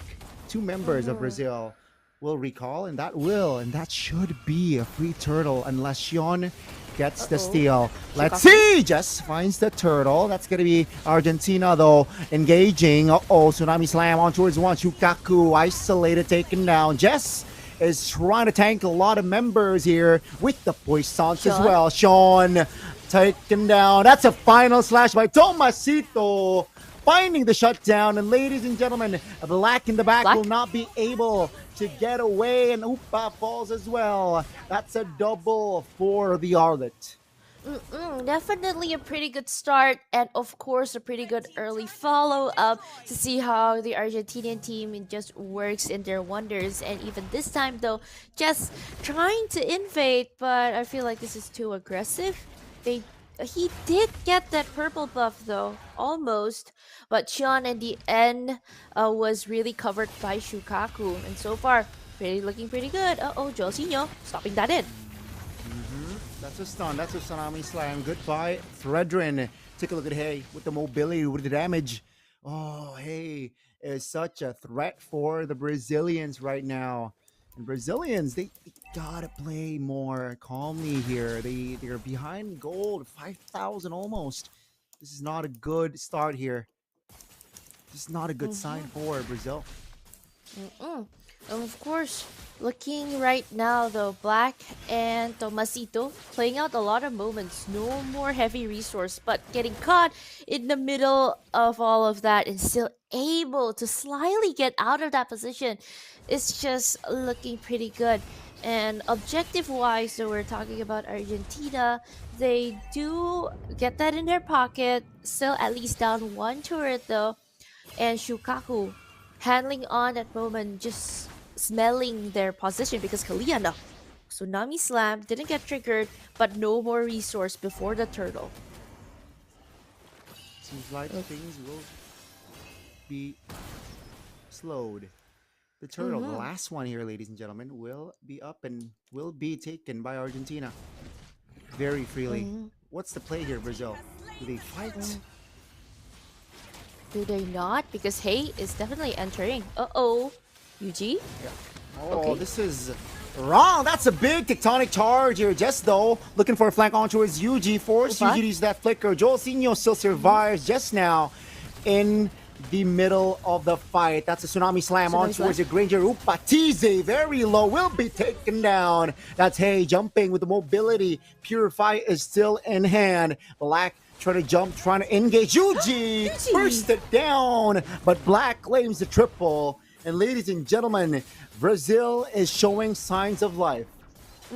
Getting a triple kill after that long, prolonged fight, actually, and also still defending their middle turret in the last sliver of hope. That is just good play and also good defense by Brazil. And let's take a little bit sneak peek on the item. There's a glowing and a burning effect, which is a good start for the Farsha Yuji, knowing that they are a little bit less behind from the Argentinian team. So a good build up. I don't really agree with that investment on the Skypiercer for Upatizi though, since he's not hitting a lot of marks on that kill. But let's see how it goes, because Argentina, they are definitely finding the moment to just steal one person away in order to start in that fight. Oh, top. Josinho jumping and Upatizi taken down. No Granger. It means danger for Brazil. With the conceal now, trying to get more perhaps in the mid lane. Now, Black and Shukaku will let it go. You know, the structure in the mid will not be saved. And that's just another purple taken away. Brazil losing to Rack here in the second game. They look lost. And Black though, I feel I feel like if ever they try to get the chance to just take down Black, it would be a very good shutdown money. But entering into that lore, Shukaku is definitely eyeing onto the back barriers up. But Jess, Tsunami Slam on towards Shukaku. Flicker will not save him. Tomasito finds an important final slash. That's the burst from the Feather Air Strike though. Not able to burst anyone from the Argentinian side. Black isolated, taken down. That's a shutdown. That's going to be the mobility of the Aerithel, claiming the double. Sean desperate, but he will not be able to find anything. Ladies and gentlemen, this is a wipeout. And looking at this is the 10th minute mark. A pretty good start for the Argentinian team, and still able to just control and take control on whatever they've started in. This is what I like to see. And can they maintain this? Because please do not have a slip up if ever you want to take home one more point here and unlock the third game of the day for the second match. And so far looking pretty good.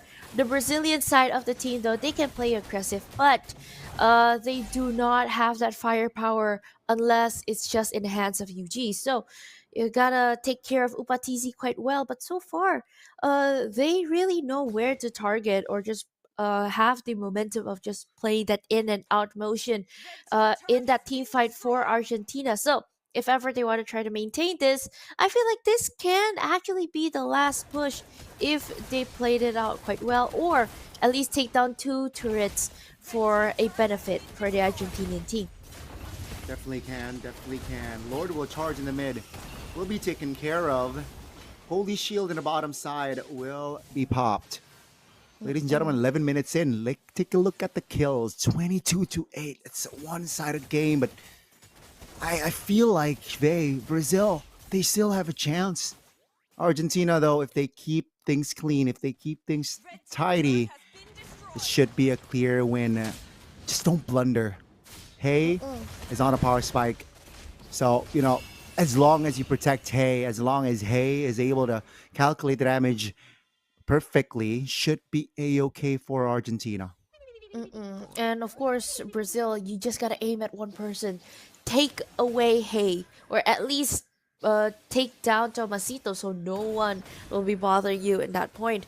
But the main problem here is Hey. He was so well protected, and even like this initiation though, will be follow-up. Fear of the Phoenix popped. UG eliminated. No time to use that flicker. That will be a very, very important figure from the side of Brazil. Taken out. Seems like they want to siege the mid. Do they have enough damage though? That's the question. Hey is jumping. Heavy crossbow popped. They will get the clear this time. Jess will not be able to, will not commit to that fight though. And they will shift their focus towards the top. Tsunami Slam. Oh, that's the damage. Tectonic charge towards the back. That's going to be Black jumping in with the curtain call and vengeance. That's going to be Meteoro, though, stuck. A great barrier. And Upa will take that kill. And that will be Argentina disengaging. This is looking pretty good for the Brazil, fighting back and showing signs of life. Question is, can they maintain this? Because Jess is definitely on the target here. Final slash locking 2. UG will be able to flicker and wings by wings to safety. That's a great taunt on towards Tomasito. No one was able to get that kill though. Now it's a reset. It's 23-9. But take a look at the economy here. Slowly but surely, Brazil, they're coming back. Of course, Brazil trying to find a little, trying to take a little bit of a breather here, because the Lord is up now and it's up for grabs for both sides. They are down one person though, but at the end, Jess is just trying to charge from back. UG caught there, taken down. A 5v4. Shukaku trying desperately to get out. He will use that flicker. Tomasito, though, will deny that. Hey, taken down. That's a big important figure out of the board. Jess was unable to connect with Shield Unity. Black Isolated in no man's land. That will be a free kill. Argentina finds a 2-1. And even though it's so, they know they want to try to play discipline. They know they need that Lord for a finishing touch for the push. Uh, Looking so right now, Brazilians, they really want to go aggressive, and if ever they want to try to make a play here, even though they are spotted, but Tomasito is just eyeing on for a play. Okay, starting right now, the Lord Dan is up, a tectonic charge though for Shukaku is already out. Sure, Uh-oh. that's going to be the taunt. Fatizi, free hitting in the back, but not really a threat here. That's one member off the board. Shukaku Tsunami Slam. Oh my goodness. Sean now will be the main target. No retribution holder for Brazil. And this Lord will fall for Argentina. Even though this Lord is for Argentina, I somehow pretty like how Brazilians try to pile up their minion waves though, to their favor. But sadly, no one is able to play around that far lane, or to just like try to play a split push, because no one can escape from the people from the Argentinian team if ever they want to go aggressive. So, rather than getting picked off early and before the fight even starts, so I feel like the Brazilian team tried to find a way to just, hey, let's just play in our field, let's just play in our high ground defense. We have Yuji, as long as we have him, we'll be pretty good. But the question is, can Yuji, just one person, be protected well enough in order to just take back a moment if ever that Lord tries to enter to the Brazilian side, because pressure is definitely on and the Argentina team is definitely scouting on Batizi. Oh, that's the Fury of the Phoenix. Shukaku moving back, Tsunami Slam, locking the Fredrin down. Tectonic That's a big charge. tectonic charge, but no clear follow-up damage to follow it up. Now it's a 5v4 still with the Lord marching top. This is not looking good, ladies and gentlemen. We might see a game 3. And even so, though, pretty good for a start, but Black getting retribution there. Uh-oh. That's going to be Tomasito jumping in. Shukaku trying to hold off. That's the Lord already in the main Base, base. though. Yuji with the flicker. Feather airstrike. What the heck? Ladies and gentlemen, with just Black and Shukaku defending, Argentina will take the game. Well, how? Let's see. It's pretty good. A 1-1 equalizer here for Argentina. So, if ever they already try to bring back that moment, they try to bring back how they play in first match, and they've succeeded through their own style.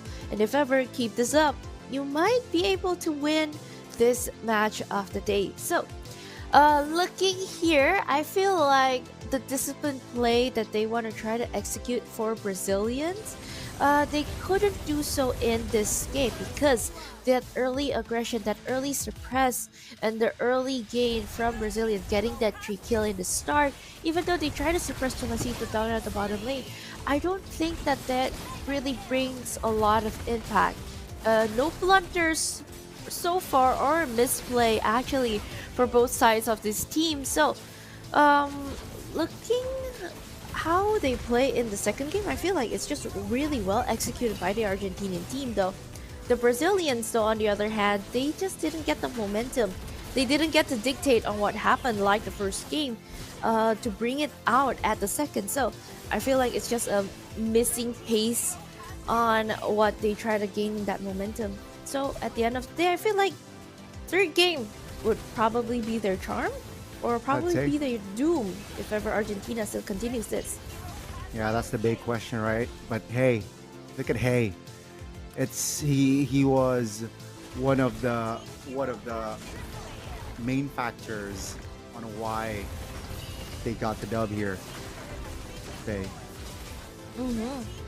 And I mean, like, even so, a lot of moments were really well started by Material, I might say. Fury of the Phoenix just landed a lot of times, and it was at the right moment where everybody was together, everybody did get stunned. And with the last Lord, since they do not have one of their frontliners up and ready, and no more damage was able getting dished out, well, at the end of the day, it's just getting finished out quite early. And a little bit longer though, Unlike the first game at the 16-minute mark and 40 seconds, this kind of brings out the good highlight of how they really focus on Hey playing on that Irithel. They really just wanna, okay, let's all dump into Hey. They really put all the eggs into one basket, but they were able to commit to that. They were able to highlight that pretty well, and so no one was able to suppress him in the early game either way from the Brazilian side of the team, which was kind of a shame in my position to see that wasn't targeted in the early. Instead, they want to try to target Tomasito, though. But hey, it worked out for them, I guess, for the Argentina team. But let's see how it goes for the third game. Man, oh man, Vey, what an action packed. After our first series of the opening ISF American qualifiers, we got to see a three game. The second series will not disappoint as well. We will get to see a 3-game series again, and it will still be Argentina. So yeah, they're fighting for dear life here. They after that loss, they do not want to suffer another loss. Mhm. But man, I think we need to take a break after that action packed of a game. So guys, ladies and gentlemen, please stay tuned for the final conclusion between Argentina and Brazil. Be back in 5.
Hey, ladies and gentlemen, we are back with Iesf American Qualifiers action, and it is still me, Gani, and with Vey, and we just witnessed the 1-1. In case you missed it, Argentina, they equalize series-wise. They make it a 1-1, forcing the series to a game numero tres. And my goodness, Vey, I'm excited to see game 3. Wow, I mean, it was a good turnaround. Sorry, turnabout. It's like on the road, and I mean, it's nice to see how they still want to try. They still have that firepower. They still have that fighting spirit that we're trying to dig out from whatever happened in match number 1. Probably, in game number 1, match number 2, Argentinians are probably a little bit down on what happened. They just got a loss, and well, the turnaround is just so very very quick. It's just in a span of like one game. And well, I feel like if ever they get their head in their game, game number 3 should be pretty good for them. But also, let's not doubt the Brazilian team. If ever they still bring out that disciplined play that they can try to highlight in that second game, the first, sorry, I feel like it's pretty good to see if ever they try to fight it out. Hey, let's see, right?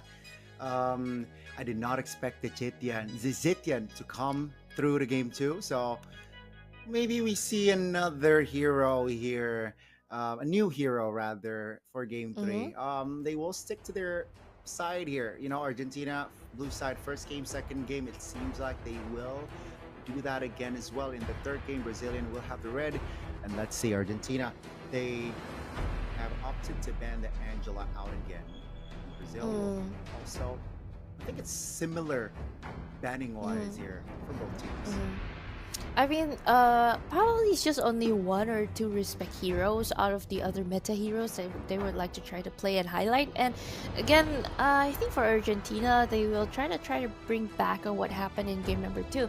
Because I feel like Brazil, because of that mindset of like the way, okay, we're playing the Fredrin, you gotta play it slow, suddenly got shocked by the early aggression that is being brought back by the Argentinian team. So probably they want to try to balance that out in this third game.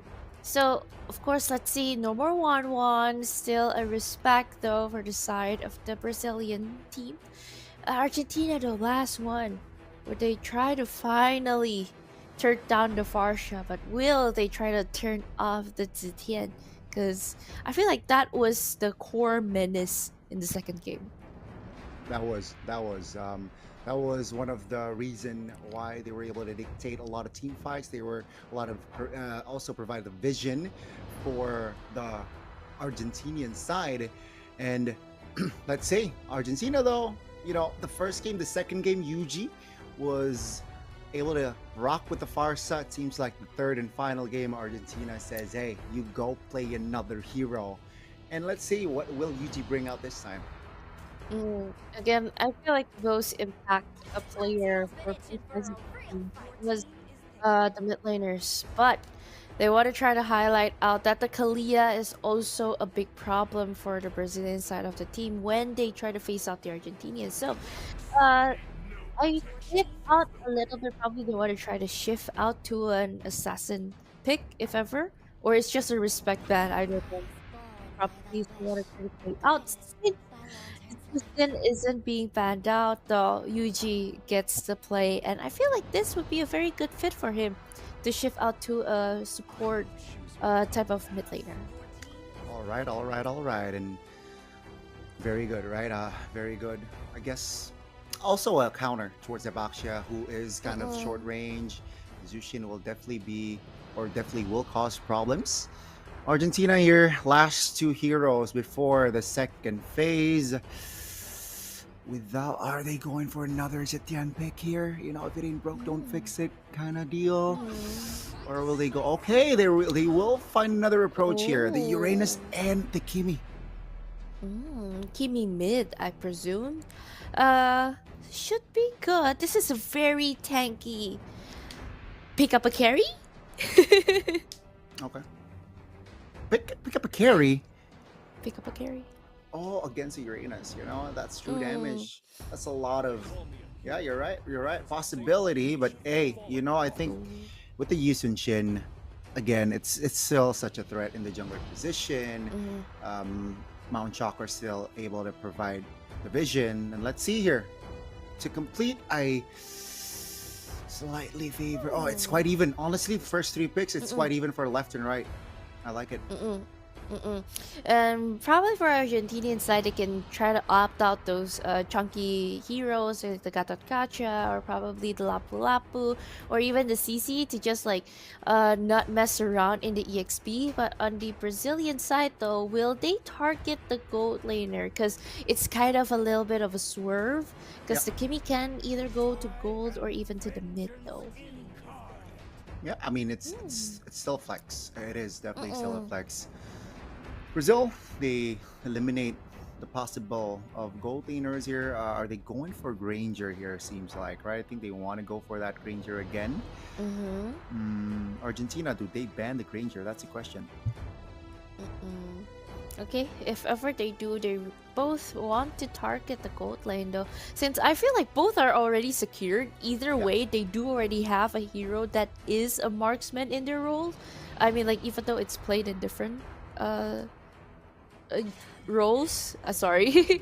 But they really do want to highlight that, hey, we don't want to carry. We don't want anybody chunking down our Uranus, so let's just close it off. We don't want to see that. Brazil, though, if they really want to go kind of personal here of an approach, you ban out the Irithel. But still, since two of the heroes from the side of Argentina is also a flex pick, they want to be ready and just close off the Hayabusa, or it will make the Yishun Sin's life quite a misery if it shows up. Yeah, a great ban there. Another Mm-hmm. hero that can rotate fast. All right, they do not want to deal with that. But with the Gatot Kacha, it's a good ban as well. Knowing you have a Kimi, a hero that likes to stay at the back, and Gatot Kacha can jump to the back. So that's a great ban. Harith ban, Harith pick rather. Mm-hmm. It seems like they really like the Harith here, and with the Khalid, oh, it provides a lot of early game pressure here, Vey. Oh, it's quite true also. Plus, you could probably utilize the roaming passive quite well also with the good blessing. More vision, more gold if Yep. ever. A Khalid is really a good option here. And what's next? Will they highlight the same thing and just put all of their eggs in one basket for the damage dealer just to be the Kimmy? Or will they pick another gold laner to actually like help a little bit later? Maybe. Ooh. Maybe that's the Bruno. So they want to keep at least the Bruno safe, right? Protect the Mm. Bruno, especially after minute 8. It's the name of the game here. And I think they have enough tools with the Baksha, with the Khalid, and the Uranus. Now, Brazil, do they have enough shred? That's the question. Oh, but the answer is they want to go reactive actually. Yeah. So if ever they want to try to engage, you can also re-engage with the Badang and also the Arlet. So both moment makers, they really gotta time this right, because this is the real testament of their chemistry if they want to win this game. But on the other side, though, Argentina, I feel like this is more of a solid lineup because they Yeah. have a lot of chunky frontliners in the early. You can play with the Kimmy and also the Bacchia. And if one skill to the mid game and one skill mid to late, this just kind of covers it up pretty well. But on the other hand, Brazil though, if the Yishun Shin missed out in the early, it's kind of hard to carry to the late game if you just want to like put all your faith into the Harith. So it's like a different shift on what will happen in this game. Definitely a give and take, right? In a composition wise here. So, ladies and gentlemen, man, those are the 10 heroes that will be deployed to the land of dawn. Boys, girls, ladies and gentlemen, grab your snacks because we are in for an action packed third game. Will it be Argentina finding a win after suffering a loss against Bolivia earlier on, or will it be Brazil putting or adding more salt to the wound that Argentina has already suffered. And so far, looking pretty good in the early. Shukaku, though, was forced to do a little bit of a flicker, but just, oh no. Oh, that's a lot of pressure in the early game, and that's Meteoro finding the angle for first blood. Sean, the jungler, taken down early.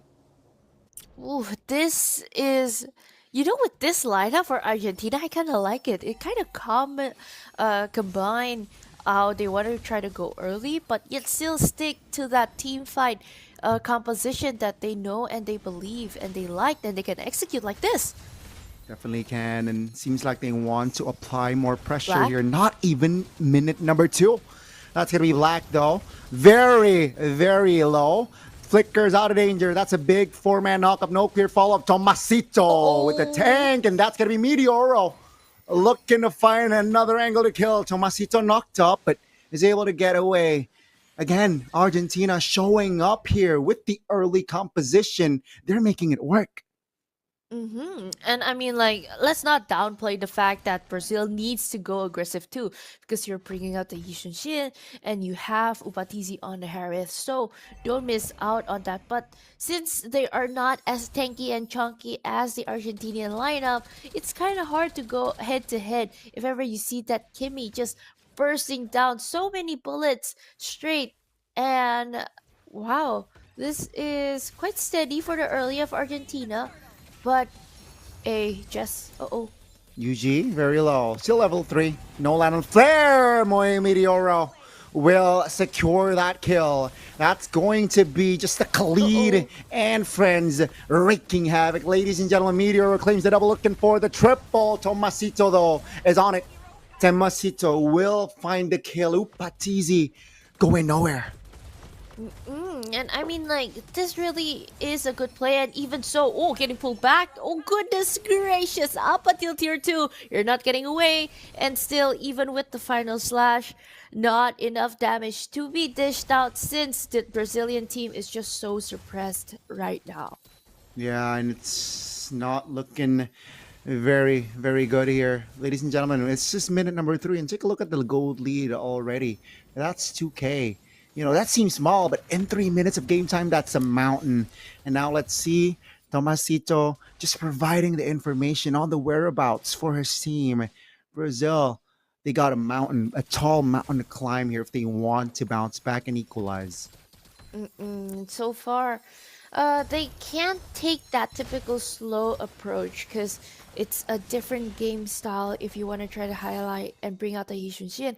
Kind of worried though that the Yishunshin is a little bit behind by leveling up against Chess Wiz in the typical fighter Baksha hero.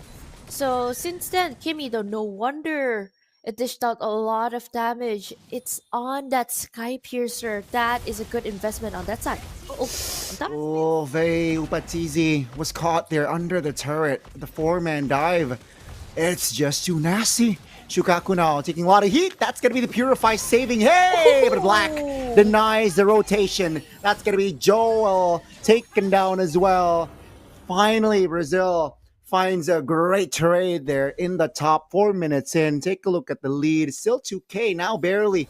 So now Brazil has chances to equalize here. At least gold first. Even so, by gold, Meteoro, though, this will be a big problem for these stacks on that Sky Piercer. Or probably 30, so it will be a big problem, but I feel like this would be a clean turtle here, or if ever Shukaku gets to find a moment. Let's say the members of Brazil, it seems like they want a peace. John finds the retribution. That's Meteoro taking down 2 members off the board. Khalid defensive, Raging Sandstorm. Now with a quicksand guard, will be able to heal back up. In the mid lane, that's going to be Hey, clearing the wave. Brazil, again, finding the win there. That retribution really might shift the tides. And plus, you're finally getting the chance to shut down Meteoro, though, so at least tone down a little bit But I feel like since you already have the Sky Piercer, it will be a big problem. On the other hand, though, down at the EXP lane, though, both are, I feel like it's just an island battle. You're just wasting time if ever you're trying to hit that Uranus again and again. But instead, you are trying to focus here up on top, trying to chuck down a little bit damage down from UG, but still able to survive, slowed down a little bit by the tempo because everybody's just trying to focus in. I need to get a turret down. That's the main target here. Yeah, it seems like they will slow things down. Uh-oh, 2v1. Tomasito, though, still able to juke that one out. And ladies and gentlemen, this is going to be Hey in trouble. Shukaku has that flicker. Gotta keep an eye out for that engage. In the mid, though, take a look at the members of Argentina. Trying to make a move, trying to jump on black. Seems like bottom side will be cleared. And what's the call here? Joel, all stuck. That's a fist crack. That's a stun. That's a raging sandstorm engaging. Uh-oh, Patizi under the Shaman Force Joel? trying to hold on. Black doesn't show. There you go. Joel Senior very low. That's the final slash meteor. Positive Sean? flicker, but here comes the Yisun Shin with the Mount Shocker in hand. Finds a Kilupa. Now with Sean able to juke that one out. That's gonna be Tomasito here receiving a lot of heat. Ladies and gentlemen, minute number 7. It's 6-6. The last and final turtle. Who will take it? That's a stun on choice. Uh-oh, Shoot! Black. Tomasito in the back. Joel Senior trying to hold on. That's Joel Tomasito off the board. That's going to be Hey, though, trying to re-engage. Yuji claims a turtle. Joel Nice. Senior flickers out of danger. And that will be all unless Hey. Hey finds a threat, finds a dangerous engage. Oh. Oh, Joel Senior claims a kill. But that's going to be Sean popping the Mountain Shocker. Hey, very low, still able to get out. Joel, 1 HP. Still able to get away. 2 Goodness. members almost taken down. Ooh, goodness gracious, Gotti. What am I seeing? An overly extended team fight with a lot of trees, but somehow, some way, Argentina still gets to survive through all of that. But because of that moment, though, the Brazilian team gets to take a swing and try to equalize or even gain more gold up against them. And during to that moment only, they finally gained a little bit more, though. So if ever they can go shopping for their items that they need, because the fight is definitely not over, because Argentina just turned down one turret down. But on the other hand, though, Yuji in the middle, just being eliminated. Just okay, let's see how it goes, because our friends from the Brazilian side still is being focused here, getting chased down, though. On the other hand, still able to survive for the Yishunshin. Sean is still able to move back, though, but on the other hand, Argentina, they don't want to give up this moment. They don't want to give up this momentum. So, if ever they want to try to make play, they would like to wait before the turtle, though, or at least at that moment, so you can get that lord. Okay, so while waiting, though, Oh, yeah. right now we Yeah. are looking quite good to see, but Black, can it be played? Top is pushed here, Vey. Mhm. The Lord is currently poked. Arlet? Gotta be careful here. Looking. Oh, Yuji finds the Sky Piercer here. Is this the item that Shukaku? they need? Shukaku finds the connection to stun the jungler, Black. and that's gonna be Yuji taking the Lord. Hey, taking down the collapse by Brazil. It's inevitable. Sean claims the kill, and by Joel Senior. That's gonna be Meteoro, though, trying to damage control in the mid lane. Upa claims the mid lane turret.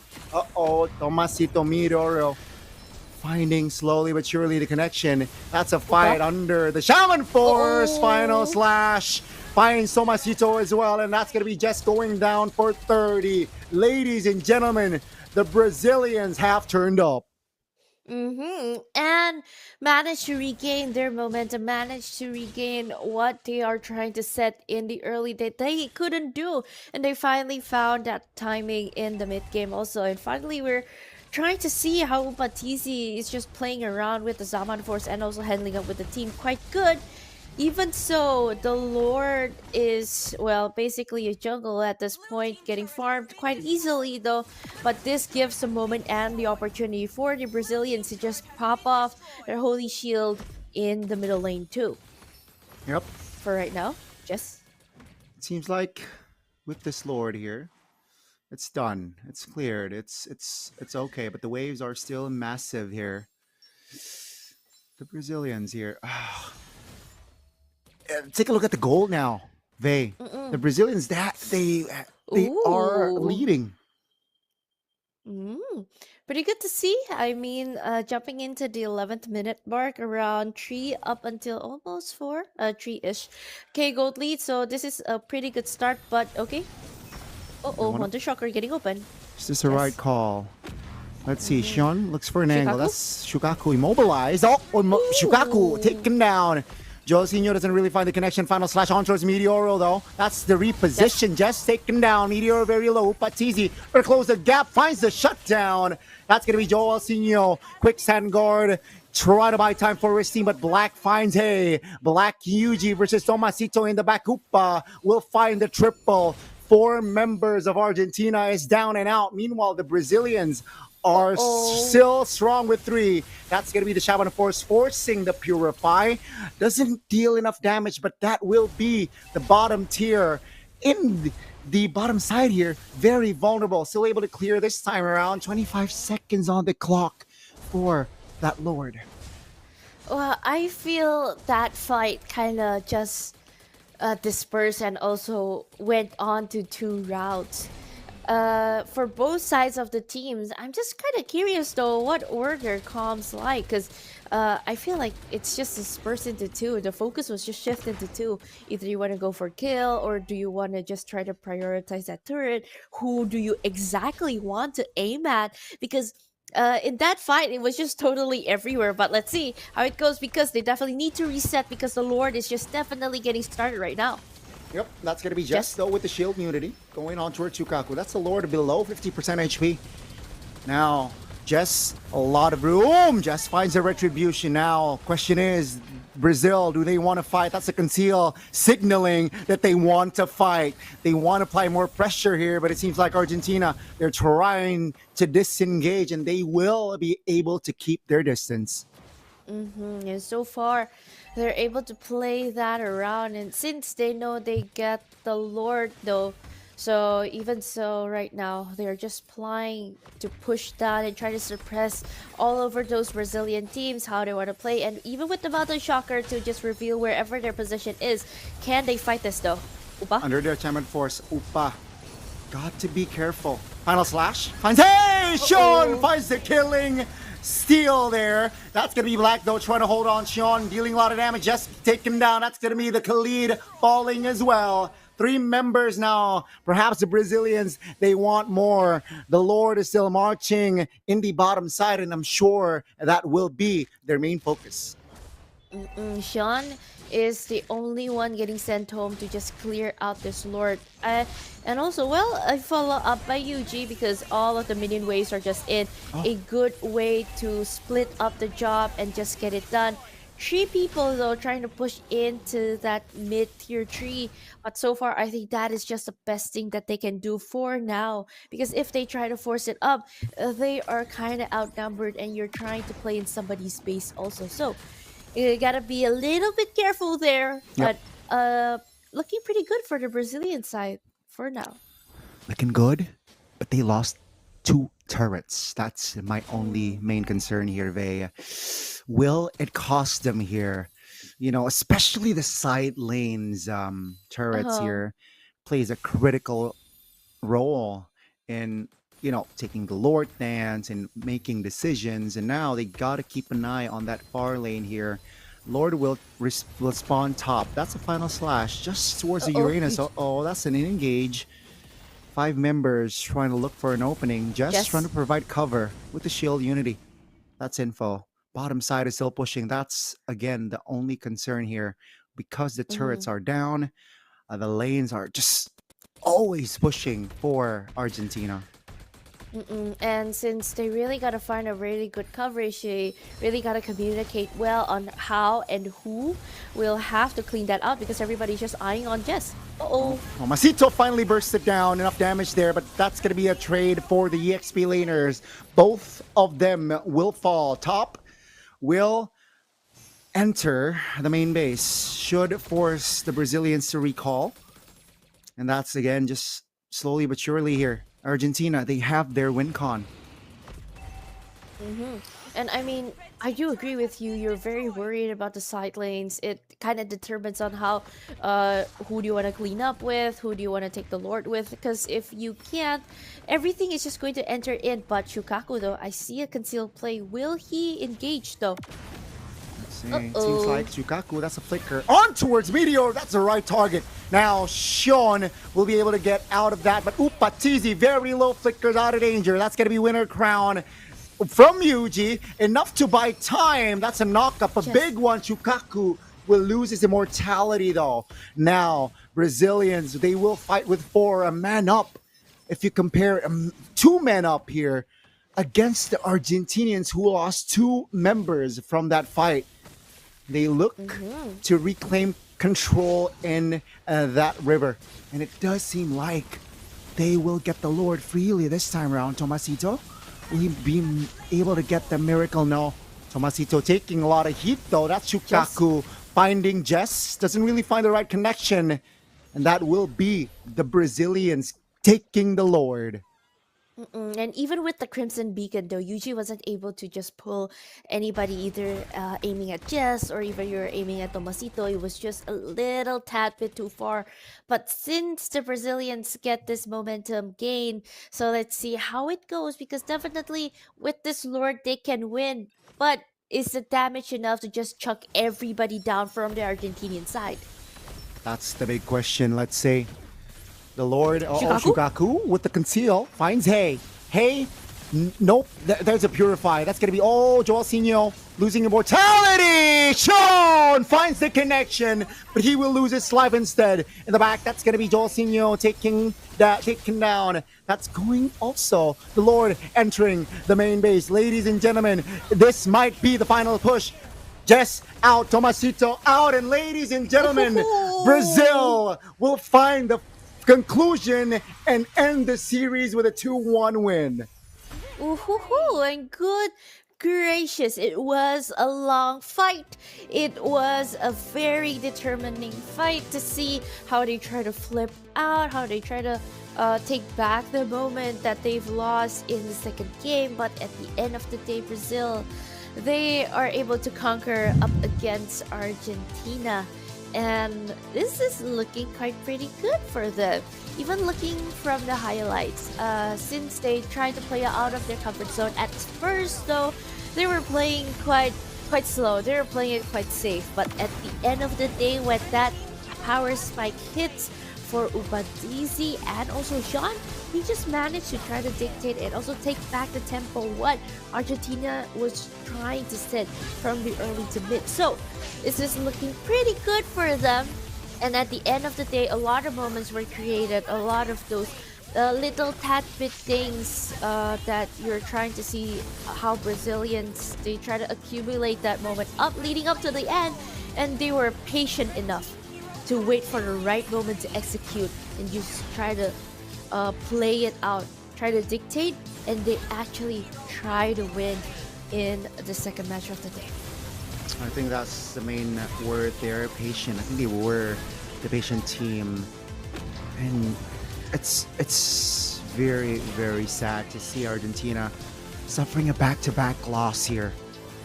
Oh my goodness, they were so close. They were leading. They got the win cons, but what happened there? They overextended. They got complacent. They weren't on the same page, and they will suffer another loss. Right here, this fight, they shouldn't take this fight here. It's again, and after this, Zolzino taken down, the Uranus taken down. This was just Upatizi making the Lana Dawn his playground. And my goodness, the Brazilians, they fought back. But you know, one of the moments there I really like is just how Sean tried to time that Mountain Shocker for that little smidgen of stun that worked so well during that fight. And since he knows that Hay was out of the picture, everybody was just sticking together. It was just a very good moment to just try to pop that up.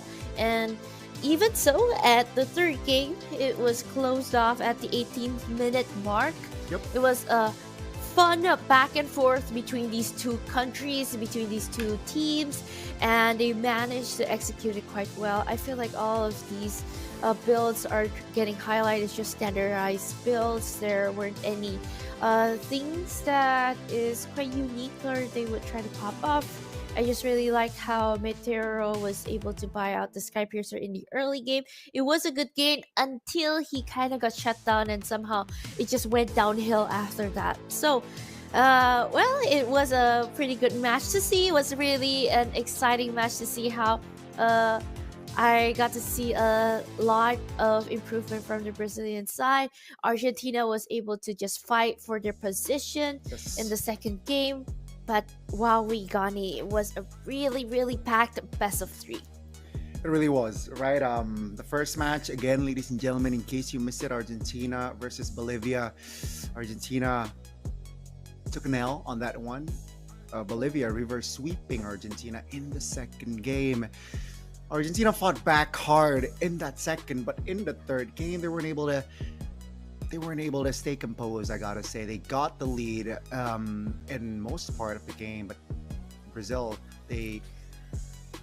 you mentioned it, they were patient, they were more calculative, and that was why they won that game. And my goodness, 2 matches already. We get to see 6 games. Are we gonna make it 3 for 3?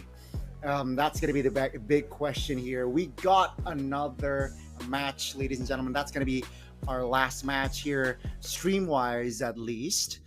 And yeah, it's going to be another best of 3. My goodness, Faye, what do you think? That was technically your first match. What do you think of the qualifiers? Wow. Okay, let's see. What are my thoughts were.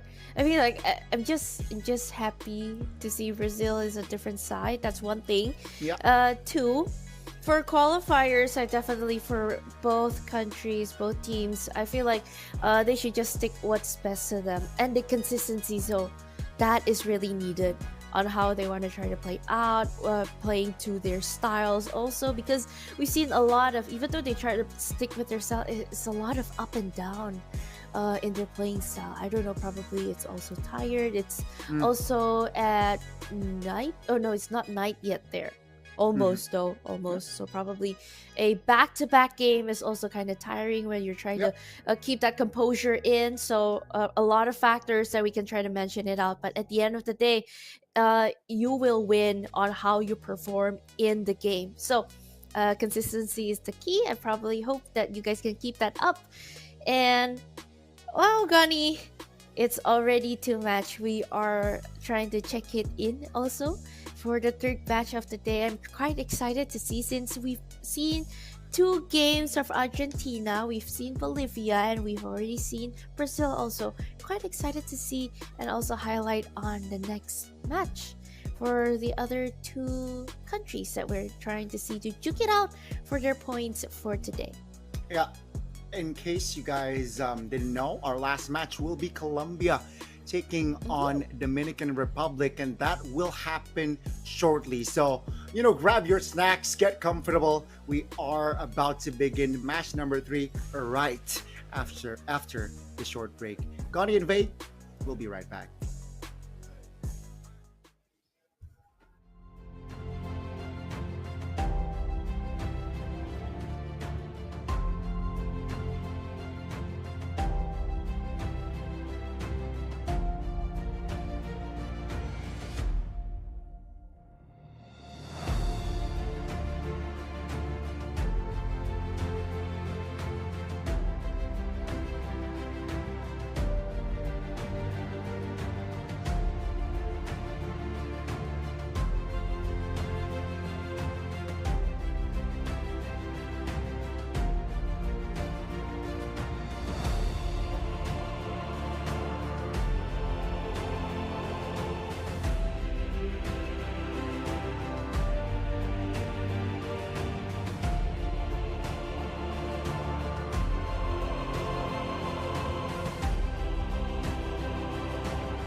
Hey, welcome back to Iesf World Esports American Qualifiers 2025. And still here with me, Faye, and also Gani, reporting for duty for match number 3 of the day.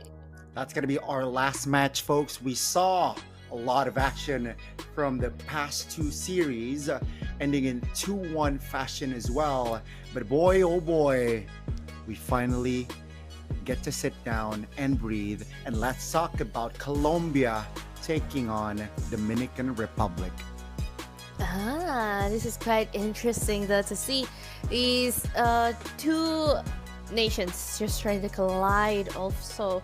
And so far though, looking at the names of the players, I'm quite interested to see though, because if I'm not, yeah, I don't think that I've ever witnessed any Colombian players or even Dominican Republic players playing yet when I cast it. So I'm kind of excited to see how they're trying to showcase their playing style, how of the heroes that they're trying to pick up later on could probably, well, a new insight for me to see and also learn a new country's representative here in ISF. Hey, I'm with you. I'm with you. I want to see more. And hey, I'm going to butcher the names, all right? So I'm going to start from Astro, Replic, Abyss QT, and we got Zeno1 and Mr. Dalika Eto. Okay, right? Okay, that's the name. Let's just call it Dalika Eto. Mr. John Salguero.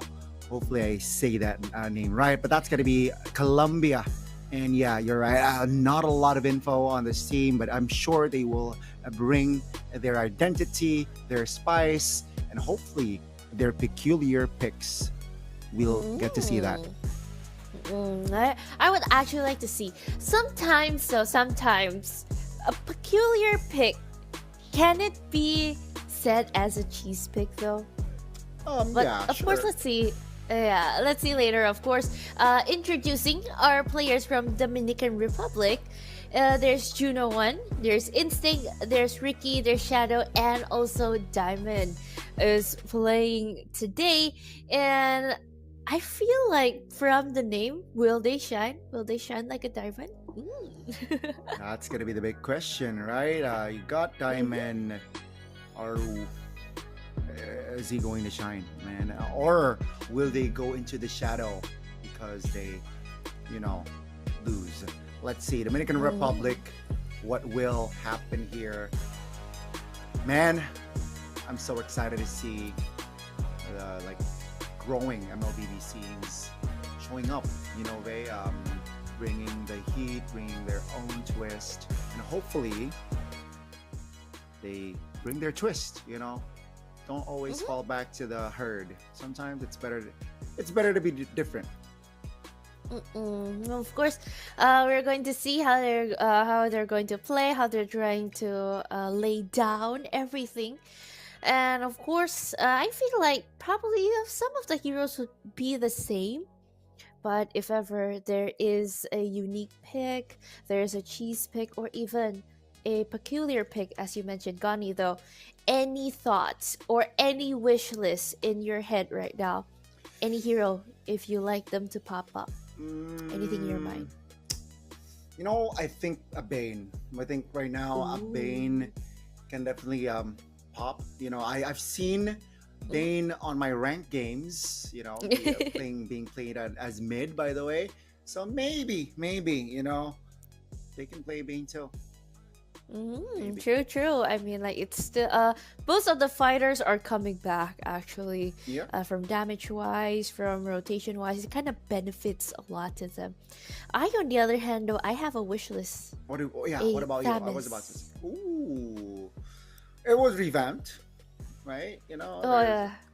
There's a slight adjustment, and Mhm. yeah, I think that was maybe can Maybe. come to surface. You're right. Yeah, Yeah, that's a later. good shout. Tamus, Bane, if you Mm. guys are watching, hopefully you pick it up.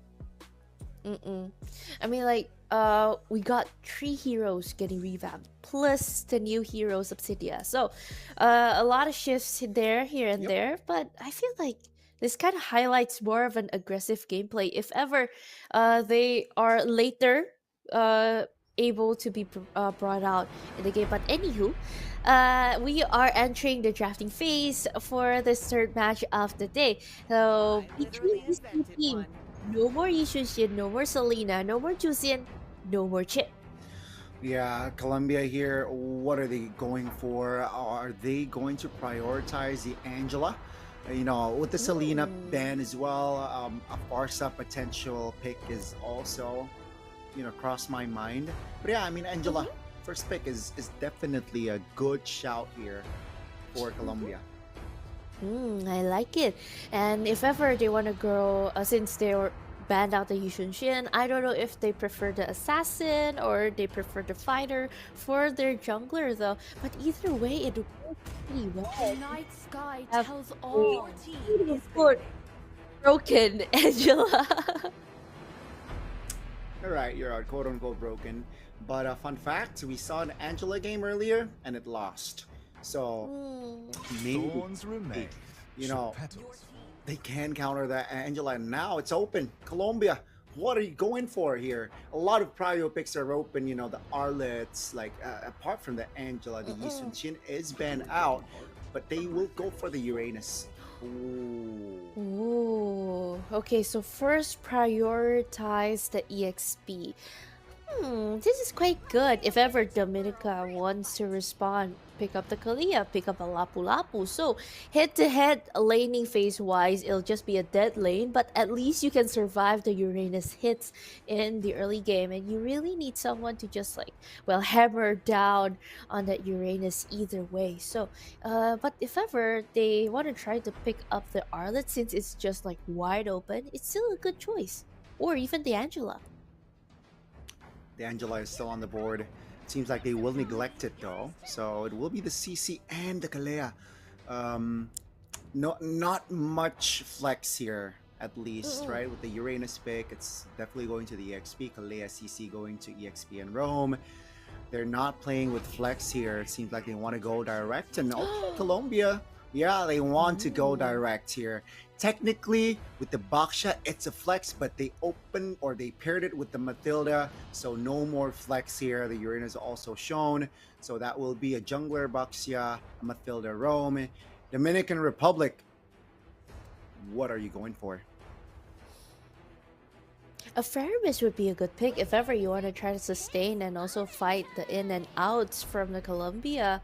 But of course, securing one of the damage dealers as a joy to at least just smooth things around and you can just play around would actually let you have a good playground here against those tanky heroes. But the question is the joy's damage enough to burst them down?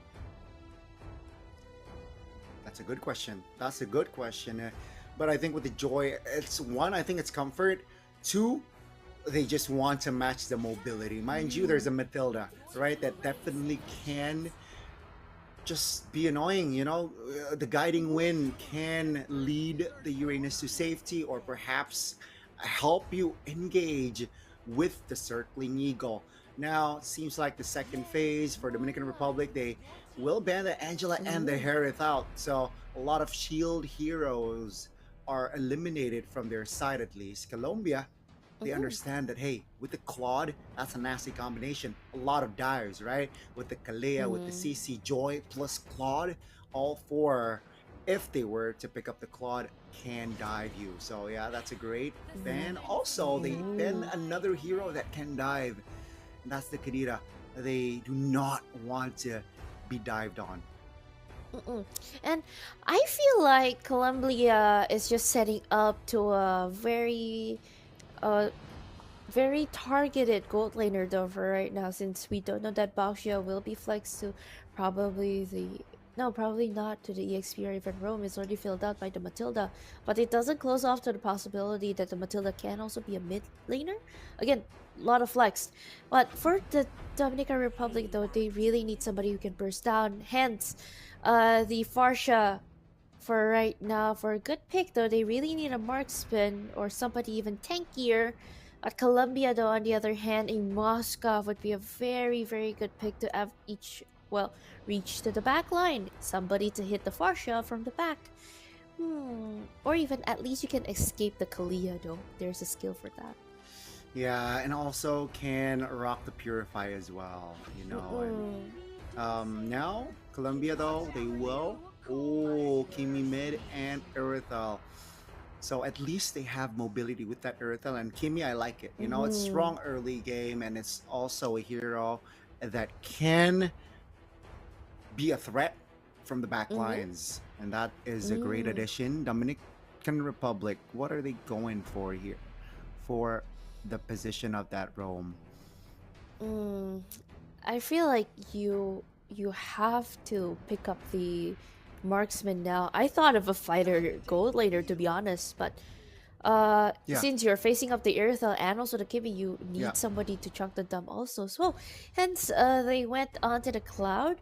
I feel like the Colombian team has more of a well-rounded Yes. setup though, but on the other hand the Dominican team, they are very aggressive on their lineup.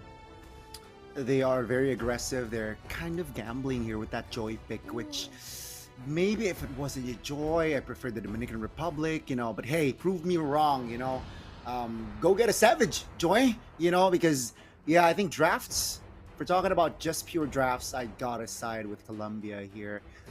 It's well balanced. There's a lot of hero that can tank, and remember, with the Flask of the Oasis, that Matilda will use or will make, that will allow a lot of shieldings, a lot of support for this sort of composition, and just adds more depth, adds more layer for their composition. And ladies and gentlemen, we will see game one very, very soon. And of course, I really like to start with a draft from Colombia. I like it too, Gani. I agree with you totally. But on the other hand, let's also not close off the possibility of an early advantage for the Dominican Republic. So let's see how it goes because we are entering the Land of Dawn for match number 3, game number 1. Still with me, Faye, and also Gani on the desk. Still with you guys until the end of the day. So, right now though, for the early, I kind of worry though for the Dominican Republic. But if they can maintain that early aggression, I'm pretty sure they're going to be okay. Just suppress the Kimi and the Irrital before they can get the item power spikes. Yeah, definitely. And even right, if you take a look at the talents here, Jun, Farsa wants a little bit more secure. You went for the safer route there with the tenacity built in that Farsa. So that's an interesting approach. Yep, definitely here. First minute, nothing too crazy. 4 purifies. That is wild from the side of Colombia. I guess safety can be fun. And I feel like so far it's just a clearing wave pattern for them. Leveling wise, it's not bad though. Diamond has a little bit of a gain here for both sides of the jugglers. Both are still on the 4th level, so pretty steady for an early game, Gani. Pretty steady. Nothing too crazy. You know, both teams just hovering around, waiting for perhaps an overextension. Yep, the turtle is up now. Oh, there's a movement on towards the bottom side. Okay, jumping in, and turns out with the Feather Strike tanking in a lot of damage though for first blood onto the side for the CC. But on the other hand, no, Matilda aiming for the back. Nobody's going to follow that up yet though. But the Kimi is just dealing way too good of a damage. Hence, the Dominican Republic can open up and finish that turtle early for free. Yeah, that was a very, very weird engage. But hey, oh, that's a flicker. Oh, so Tsunami Slam quite on point actually, aiming for HA. But for now, they gotta disengage. Again, they have the power to engage, but there's just no one there to finish it off yet. Yeah, unfortunately, perhaps was there a miscommunication there? Because you want to engage and then with the burst damage that Farsa has, right? It just makes sense, but it seems like there was a slight miscom between their communication. But let's do a quick item check here. Yeah, Silence Robe, you know, Red Knot, makes sense. And ladies and gentlemen, 3 minutes in, just a kill between them. The turtle goes to the side of Dominican Republic as well. and you can see the gold is basically at an equilibrium. So it's still anybody's game here. To be honest, and also from the Dominican Republic, they're just waiting for a good moment to just like spark up, I guess. And I mean, like between Ricky and also Shadow, they're just trying to engage right here, right now. Feather airstrike just to zone everybody out, and if ever your aim is just for the turret right now, Astro is just looking for an opening, but so far, taking around quite good, and no plays are getting made because Replic is just up there and getting his jungle's worth. It's a slow game. It's definitely a slow game, but Colombia got their revenge, got a kill. Um, it's towards, yeah, it was actually towards Instinct bottom side earlier. So now with 15 seconds on the clock for that second turtle, it seems like Dominican Republic, they're actually rotating towards the top, and Matilda is able to give out that information for his teammates. And yeah, you can see Kalea, you can see Parsa rotating towards the mid. And now we are going to shift our focus for potentially a big fight here. That's the Parsa for their airstrike early. Just to zone everybody out, but that is quite expensive resources, especially like the Tsunami Slam though, getting Astro right in the hits, and even the Joy banking on that electrifying beats. Not enough though, too much damage getting dished out by AJ, and since you do not have that retribution power, this is a chance for the Colombian team to just start into that turtle. But still, I feel like the team fight is just getting started from that. Yeah, mind you, Replic, no retribution as well. So both teams, or both junglers rather, they're taking it slow. They're trying to delay the turtle take. Shadow's retribution will be up in 3. Also Replics, and it seems like now, I don't think Shadow has enough time to go through turtle. Oh, at least I thought. Seems like they will fight though. They will fight big. Uh-oh, Tsunami Slam just fully commit onto Astro. Still gets to get out though, but still 2 flickers getting burned out so easily by the Dominican Republic. But still, in another fight, Ricky is just the main target here. Thank goodness. He still has his jump to just move back. With the control. Oh! Ooh, Shadow still gets that turtle with that retribution. Quite on point, but Instinct tanking too much damage though. 1v4 is definitely not in his agenda for a good time for today. Oh, so unfortunate. I was about to say, with the river control that they have, surely it's a free turtle, but Shadow finds the angle and the timing to collect the Grand Theft turtle there. And yeah, that will be the second turtle of the game for Dominican Republic. Now, A GTT. Yeah, a GTT indeed. 6 minutes in, it's again nothing really separates them, right? Gold lead, it's still very much even. Oracle though for Ricky, that's extra, shield for that Kalea. Playing it slow. I think both teams here are somehow afraid. Oh, that's a great sidestep. Yeah, again, both teams are really good at keeping their distance and picking their battles. Somehow, some way though, to be honest, this is quite cute to see. Both sides of the teams, even on different roles, they somehow mirrored each other. But even here, to see Replic getting tanked down and gunned down like that, even with the Feather Airstrike, no burst damage feelings yet, but Instinct though being aimed right around at the head, aiming at Diamond, but at the end of the day, no heavy crossbow is just being initiated. But Replic aiming at Diamond with the flicker, finally to go out and to go home. A lot of resource getting burned out, but no kills are getting in their pockets yet. Nope. They will get the structure though, so that's a win for Colombia here. They are playing the macro game. They do not forget about the objectives, and that Uranus is just a nuisance. Why? Because controlling that far lane is so good for Colombia now. Perhaps they are eyeing for that last turtle. Gotta keep an eye for Shadow though. Last time round, he steals it. Uh-oh, Ricky is coming in. Oh. Oh, good thing Replic got that turtle quite well. But Shadow, on the other hand, needs to pay the price. No more GTT. But on the other hand, though, down at the bottom lane, Tsunami Slam also initiated already. But goodness gracious, you were able to pull back out thanks to Astro. It was a great clean turtle take here. The last one, mind you. And let's see, gold earned, top two being the top, no, yeah, gold laner and the jungler. Oh, there you go. Top two being both gold laners. Diamond just switched with Shadow. And yeah, so far, so good. But Diamond is behind 800 gold, and that's significant, especially minute number 7 here. And you can see Zeno already so confident in taking fights. Oh, and even jumping in and dealing that much range to the back and even scaring that Instinct CC off. And since they kind of hold pressure on, I feel like this mid lane structure is going to fall any second now if Juno is not there to just stand on guard. Talking about gold though, it's not much of a difference though, Gani, but how can they win this?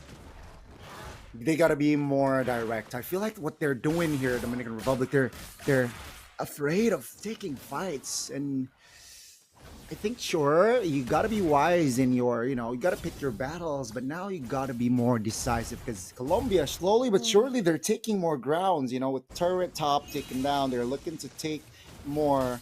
Dominican Republic, they're getting strangled here. And I mean, from Colombia, they're just pretty clear. If I get that turret and I don't want to fight, then I'll just go home.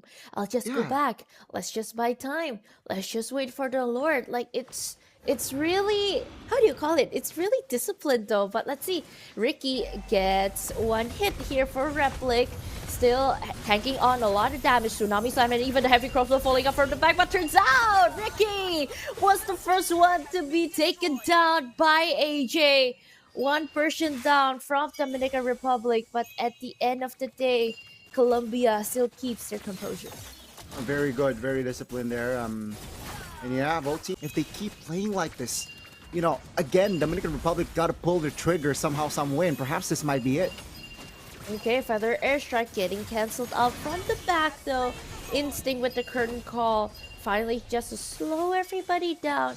But the zone from the Uranus is a little tad bit too aggressive, I might say, for Dalika. But still okay, still good. And Dominican Republic still gets to keep their mid lane structure. Yep, still standing, still stands. And again, I think they're just funneling gold towards Diamond. That's the right play. But, with the Kalea, with an instant burst like June with the Farsa, you'd expect Dominican Republic to be more proactive, and this is it. Oh, getting kidnapped right in the middle of it. But Replic is still able to survive through all of that. And even so, Shadow was the first down again to dive in too deep. But again with the fight still continuing. Uranus just zoning everybody out. No more moments, but Diamond too much front. Too much hits. And Ricky down on the next. And even Dalika was the one to be in the front, tanking all of those aggro turrets. But at the end of the day, the finisher from the Colombian team is just in the hands of Zeno and even that Kimmy. Oh, take a look at the damage from Zeno there. But yeah, I think, man, it's so hard, right? Because 4 Purifiers on the board and the Kalea, it struggles to find the right connection with a lot of Purifiers on the board for Colombia. And wow, what an outplay from Spells here from the side of Colombia. Very, very intelligent. They got the inner turret here, inhibitor bottom taken down even. So now what they can do is just rinse and repeat, They just pick their fights. When they want to siege to take a turret down, then they commit a fight. And that is that's what is just been done from side of Colombia. But Astro picked up in the wrong push again with the Purify. It was just so good. killing spree by the Iritel. Zeno was just to sweep with it and even committed on a double. One getting picked off. Tsunami Slam quite a little bit early, but Ricky wasn't able to survive through all of those DPS dished out by Colombia. But hey, Wowie Gani, it's just too much. It is definitely too much. Take a look at the 3 oracles built by Colombia. Mind you, with the Matilda, that adds a lot of death. Uh-oh, Zeno. Okay, still able to survive that, but The they base. cannot go back though. The base was just cleared out too fast by the Colombian team. It was just a distraction, turns out. But hey, this was the win and how they try to win this out and pocketed the first point in 1-0 for Colombia. Man, what a clean, direct, decisive win from the Colombians. And they were able to display good mobile legends. And mind you, the 4 purifiers, I think that really shut the Kalea down. Because now, whenever Kalea wants an engage, just purify. It's not that deep. And the Kalea will not be able to find a connection. And great approach there. What a win. You can see, it's Dominican Republic getting out macroed, getting out tempoed, and Colombia is definitely just the intelligent team here in the first game. Rather, they were able to find the fights, they were able to find the connections, just slowly but surely choking Dominican Republic to their demise. You can see, right? The damage wasn't there for Dominican Republic even towards the end, and the Tsunami Slam was a Tsunami no-no in this game because the Purify, and this was almost a final push. June taken down almost there with the flicker, and it's just again just an intelligent display of Mlbb from side of Colombia. They really thought things through with all of the purifies, and at this point, it's either you really respect it or you fear it. But if it's 4 people handling on that purify, it's just the Kalia won't work at this point. And even if we're looking at the items, 30 minutes with a huge gold gap between these two teams. It's just really of a good showcase on how Colombia just manages to fall through. With the Fast of the Oasis really emphasized on even 3 oracles getting built up by these 3 chunky frontliners, just really let the chance for Zeno and also AJ to just let loose. They're just able to shoot arrows or even lasers everywhere in this point. So I mean, it's just a pretty solid lineup from the draft, and they were able to execute it up until the end for the first game. Hence, let them win this game for today. What a win from the side of Colombia. I gotta give them that, a very strong display of Mlbb. But hey, they, after casting the first and the second series, I gotta expect a comeback, right? I gotta expect a comeback here. I gotta expect Dominican Republic to just wake up and then defeat Colombia in the second game. But man, what a game. And guys, they and I will take a short break before we enter the second game between Colombia and Dominican Republic. We will be back in 5.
What's up, guys? We are so back. World Esports, Iesf, and we are about to begin game number 2 between Colombia and Dominican Republic. Back with us, it's gonna be Goni and Vey here. Man, Vey, after seeing that first game, are you confident in seeing a game 3? There might be a chance though, to be honest, because between Sure, match sure. number 1 and match number 2, it kind of seems like one-sided. So that's why it got to a point that it is unlocking the game 3. Yeah, But I for hope the so. third match though, Gani, I see a little bit of a different sequence, because from the first game you see both are strong, both are aggressive, Okay. but it's just a matter of moment between Okay. these two teams. So if ever there might be a chance though, it can end in 2-0 if somehow in some way Team Colombia can sniff out a good moment. But it doesn't close off to the possibility of Dominican Republic is also able to sniff out a moment. They can actually turn it backwards. So Hey. let's see how it goes, because I feel like the draft, it's faster than what we've witnessed for Argentina and Brazil, and also Argentina and Bolivia. So let's see how it goes, because this time they switch it out. They're gonna do a switcheroo here on the sides here, right? Dominican Republic, they opted to ban 2 heroes that were picked up by Colombia earlier on. That will be the Baksha and Matilda. So that's the instant respect coming from the side of Dominican Republic. Colombia, I think it's more of a preference, and they prefer not to go up against Lancelot and Yisan. So 2 junglers already off the board, and technically with the Baksha, 3 junglers off the board. Now with the Uranus, that's another hero that was picked up by the side of Colombia earlier. A lot of respect coming from the side of Dominican Republic here. Yeah, it's funnily enough to see that the first phase picked by the Colombian team the game before was just all banned right now. Yep. It just doesn't show. It wasn't just a sign of respect. It's just a sign of we don't want to face that lineup anymore. Nope. So Nope. please have mercy on us. So we're going to just close everything off here. But Yeah. this kind of gives out a chance if ever the Angela would like to be picked up. The 1-1 is also open. True. If ever you want to bring up the Farsha or any other typical burst heroes, this is the time for you to play. And I think that with the Selena ban, I think Colombia, they're setting up for a Farsa response, right? A hero that definitely can be annoying if you're on a Farsa. That is the Selena. And Colombia is saying, hey, let's ban the Selena so that later, second pick, we can pick up the Farsa. And okay, Dominican Republic says, let me pick up the chip, mobility. Yeah, it's not even mobility, it's just teleportation, right? You can just teleport to the action. And let's see here, Colombia, with that, will they still commit to that Farsa pick? And mind you, the Zushin is still open, the Gatot Kacha is still open. There you go. They will instead lock the Zushin in. Hayabusa is technically, if they're really comfortable with the Hayabusa, is also very much open. And I like the options that you gave out, Connie, because they really need somebody to either be a stopper or a moment maker, because that's the only way for you to just kind of counter react on how the chip plays out. But since there's no Arlet or even Gato getting picked up by Colombia, they try to opt out to the CC. Probably they're also more comfortable in that hero, but this kind of gives the chance for the Dominican Republic team to get their hands on those expensive trades of heroes that they can actually just lock down in this instance, or probably pick someone tanky if they want to finish up their frontliners and pick up marksman probably in this scenario. See, they're taking their time here. Technically, Arlet is still on the board. Phobius is also a shout against the CC, and not it's an unlikely exchange, but ooh, I like it. I like the glue. It really adds more, annoying factor in your composition. And to add to that, you added yourself an artillery with that Farsa pick. So yeah, they have the range, they have the mobility, quote unquote, with the teleportation on that shortcut. Colombia, what are you going to respond with here? Fred is not good against the glue, so I will sway away towards the fighter picks. Are you going for an attack? Oh, they're doubling down basically. You know what? We don't care. We know it's not a good. It's not really good against the glue, but let's just hope there's an angle. Because probably from their side, it's also I mean, like depending on the junglers also. There's somebody you can call a very good assassin type of jungler. There's somebody who's can be flex and somebody who can just adapt to the fighter position. So probably in this scenario, we could see that the Colombian team would actually prefer a fighter jungle as a response, or probably their comfort pick. So since they opted out for a Fredrin, Dominican Republic just like, nope, I don't want an Angel hovering around in this scenario.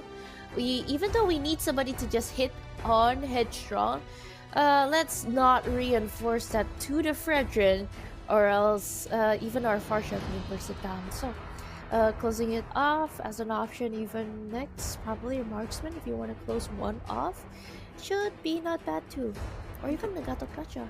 Gatot is definitely a possibility, but I think the Claude here. I think both teams are looking for a Claude pick here. I like Claude on Colombia. I also like Claude on Dominican Republic. Just adds more one mobility, two, you know, a hero that can dive. The AOE is also so good, and yeah, let's see. Will the Claude be picked up here for side of Colombia? It will. So yeah, a very good addition, right? A hero with CC, with Fredrin, and the Zushin. Technically, all four heroes can just jump on you. It can disrupt the formation. Gotta be careful here, Dominican Republic. Mm-mm. If you want to go aggressive, I would like to see the Hayabusa Ooh, and probably a Moscow. So, since you're already good at teleportation and you do not have anybody who's able to enable and follow up your patterns of like moving around fast from the Colombian team. So it's good to play on the far lane, but instead of a Moscow, they shift to a Harith and Colombian closing it off with somebody who's can't control the AoE. yep. So it's a Gatot Kacha at the end. Ruby, the Gatot Kacha, picked last. You mentioned the Moscow, but it's gonna be the Harith. They somehow they want more magic power with the burst, right? They have the far side, they double down with the Harith as well, so that the Hayabusa can somehow be the sole physical damager, in a sense, where maybe the Colombian players are building towards the magic resist, magic items, the Silence Rose, the Athenas, perhaps the Radiance, so that the Hayabusa can deal maximum damage with the Shadow Kill and the Shurikens. Gatot Kacha, though, a very great pick as well. A hero that also can dive, mind you. So all five heroes from the side of Colombia can dive either towards the back or, front to back. That will be the 10 heroes that will be deployed to the Land of Dawn to also perhaps close out this series and to close out day one of Iesf, the American qualifier. Still with Ghanaian Bay, Land of Dawn, here we go. Okay.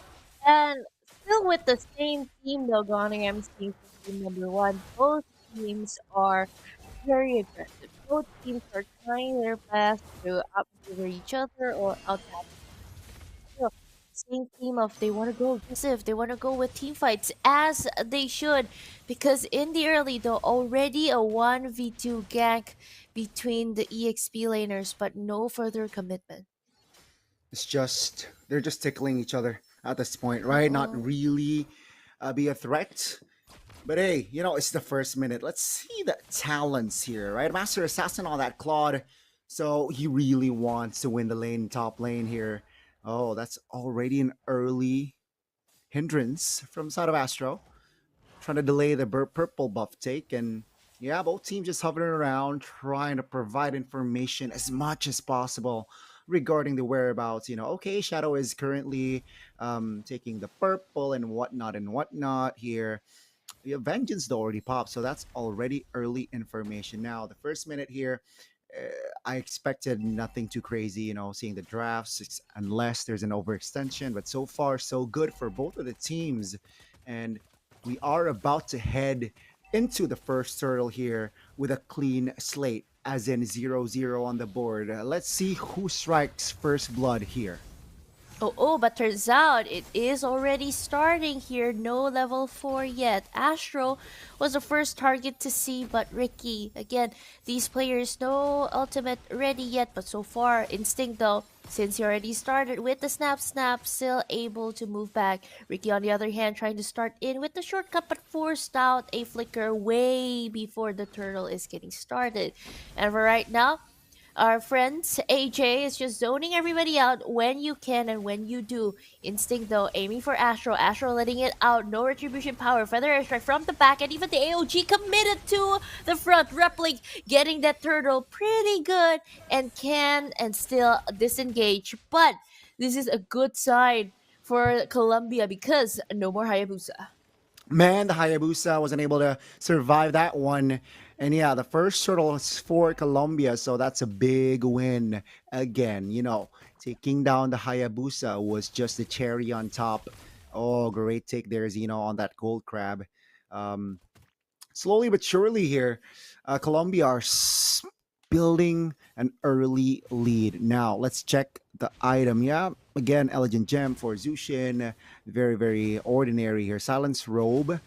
Early one for, Replic. Again, we mentioned that because of the glue, the Farsa, and the Harith, of course, you want to build the magic resist first.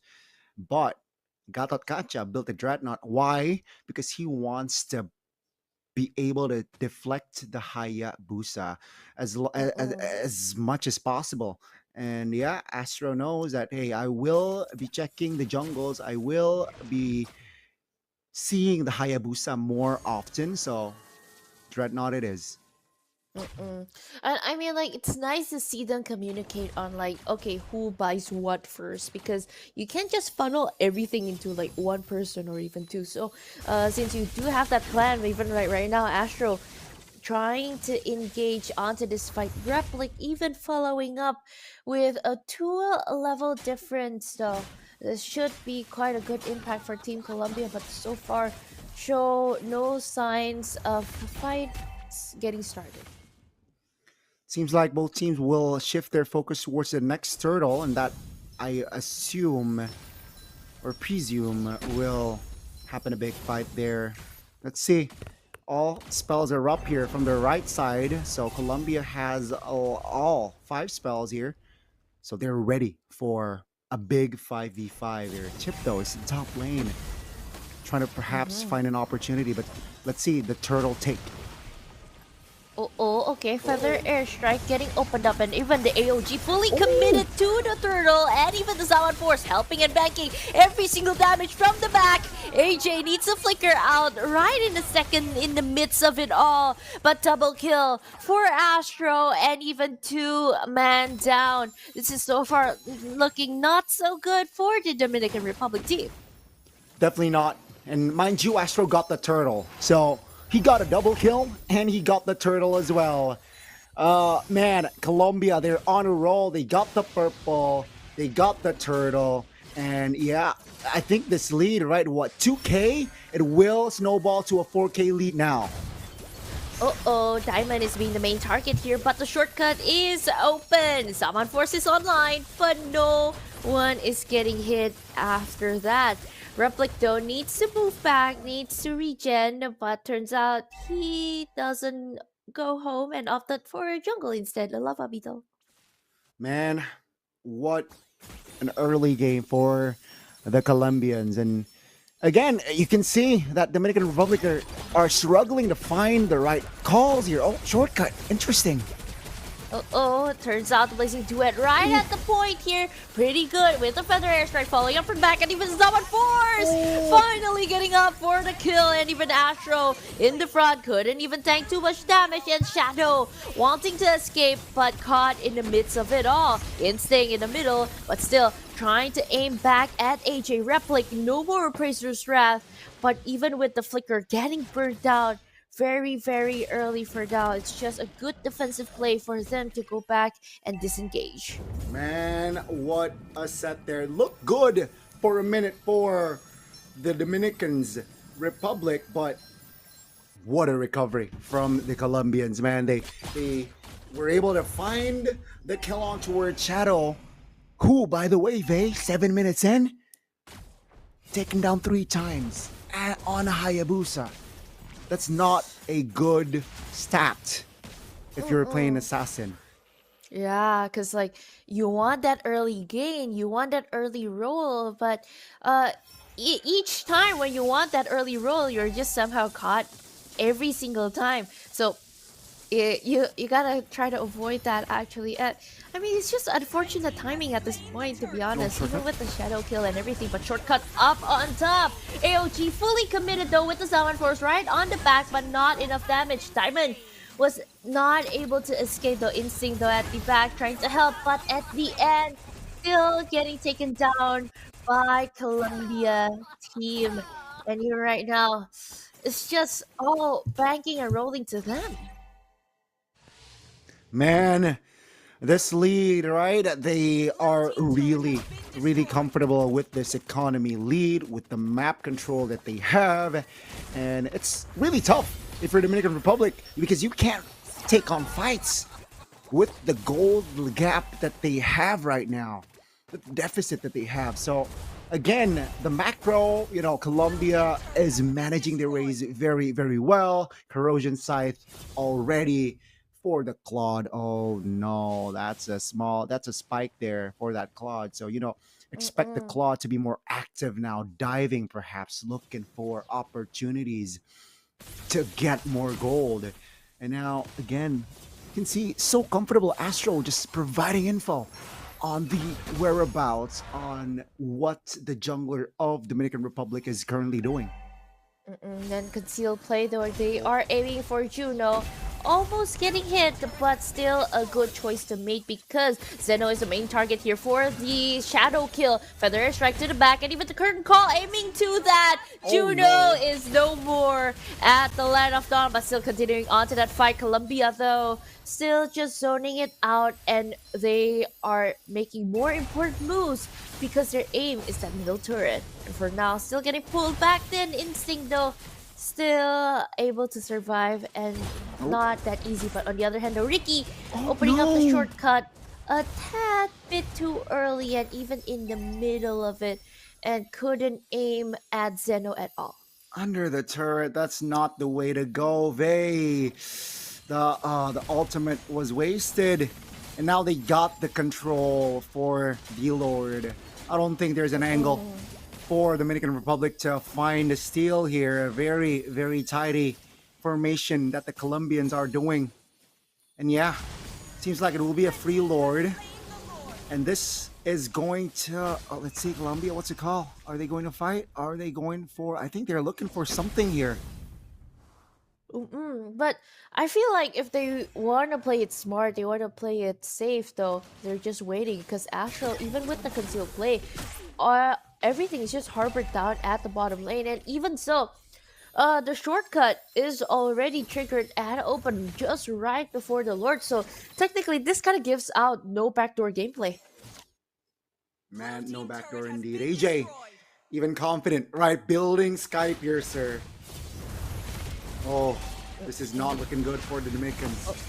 AOG jumping in quite on point, and even with the Blazing Duet chunking everybody down, Ricky is out of the picture. Shadow though, on the other hand, is just the main target between the CC, and also Diamond is out of the picture. No damage dealers, leaving just 2 high ground defenders, only one actually, not Instinct, to defend all of these waves. And so far, no more Holy Shield for all 3 bases. And our friends from Colombia, they are entering and even stammering in from the middle lane. And so far, Replic is just in the front being a menace. Woohoo!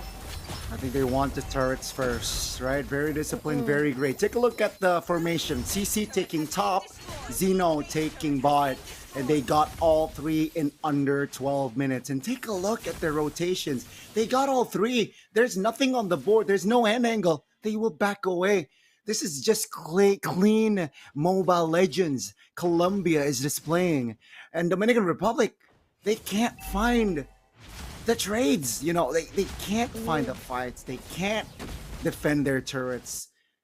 What Colombia is doing right now is just waiting for the inevitable, unless they overextend. But you're not banking on that moment. If you want to win, somebody needs to overextend, because right now Ricky teleported to the back, but everybody is just shooed away back to their base. Ricky is down by AJ. AOG missed a little bit, but at the end of the day, Juno and Diamond is the main target here. A little bit tad late into the fight, but Shadow almost committed that Shadow kill, even with the quad Shadow getting triggered up. Colombia, though, is definitely entering early on. Instinct is just waiting for a good moment here. Shadow isn't able to defend because every single minion is just coming in, backing down. A 2-0 clean for the 3rd match of the day goes to Colombia. Hey, after a full best of 3s in the first match, after a full best of 3 in the second, it seems like Colombia will not continue that trend. They will end this best of 3 in a 2-0 fashion. Unfortunately, Dominican Republic will not be able to find the equalizer here in the second game. But man, Colombia, just too clean with it, wow. And you can see. Yeah, again, still the same gaming style. Exactly. They were both strong in the early. They were able to just waiting for the skill to tip. But at the end of the day, somehow, some way, it's just always tipping to the side of Colombia. Hence, they get to win. They got the power spike already. They already gained a lot of gold. They created the gap so much. And they forced Dominican Republic's team to just forced in a lot of fights. They had to fight and they couldn't even go back home. Hence, there were a lot of gold to be accumulated by the Colombian team. And at the end of the day, even so, with range and with power and everything, they weren't just able to just give a second to just move back. Hence, well, this is the final end moment, I guess. Yeah, it's just done and deal, right? Even after first, second turtle, Colombia, they understand how to manipulate the waves. Oh, we got a perfect, ending with a 1, 2, 3, 4 game duration, 12 minutes and 34 seconds there. But my June, Ricky, Instinct, Diamond, and Shadow, unfortunately, man, you weren't able to find the rhythm. Colombia, what a clean, sweet victory here. A 2-0 fashion. And we mentioned the Sky Piercer from the Zushin. When your Zushin or when the opponent's Zushin built Sky Piercer, that means the opponent is just snowballing like crazy. And you can see even from the damage to tower, just 440 for the Dominican Republic side. It's again a one-sided victory, I suppose, especially if we're talking about the second game. And they, take a look at the deaths, right? Only Zeno and Astro caught once. The rest got a clean stat there, 0 deaths to their name. And again, it's because of their playstyle, how disciplined they were, and how just the angles that they're looking for. They do not force any unnecessary fights. When they commit, it's for something.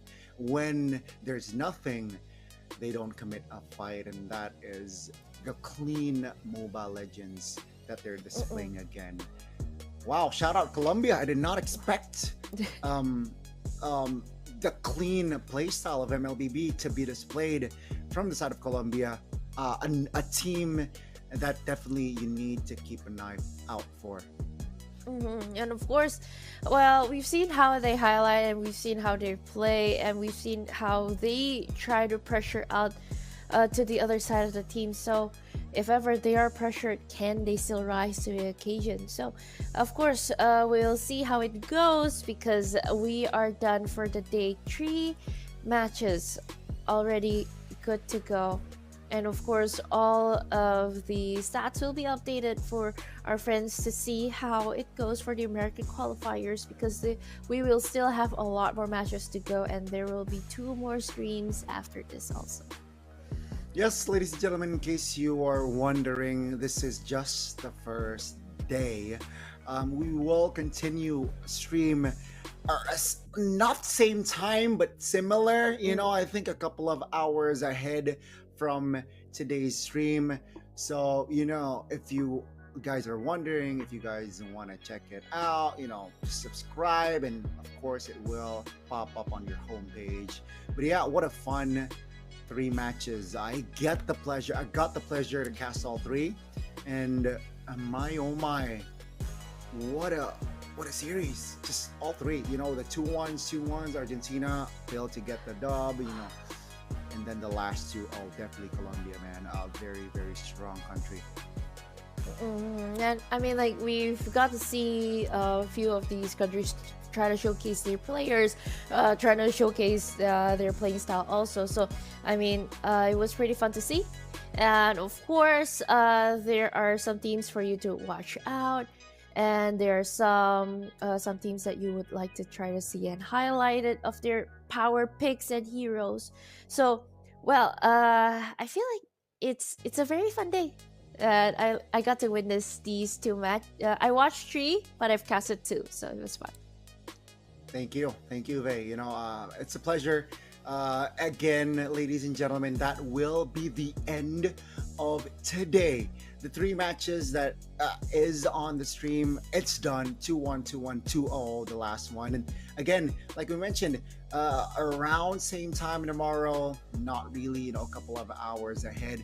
But yeah, more banger matches definitely for the next couple of days. Please stay tuned for the World Esports Iesf American Qualifiers. See you tomorrow. Donnie, Vey, signing out. Bye-bye.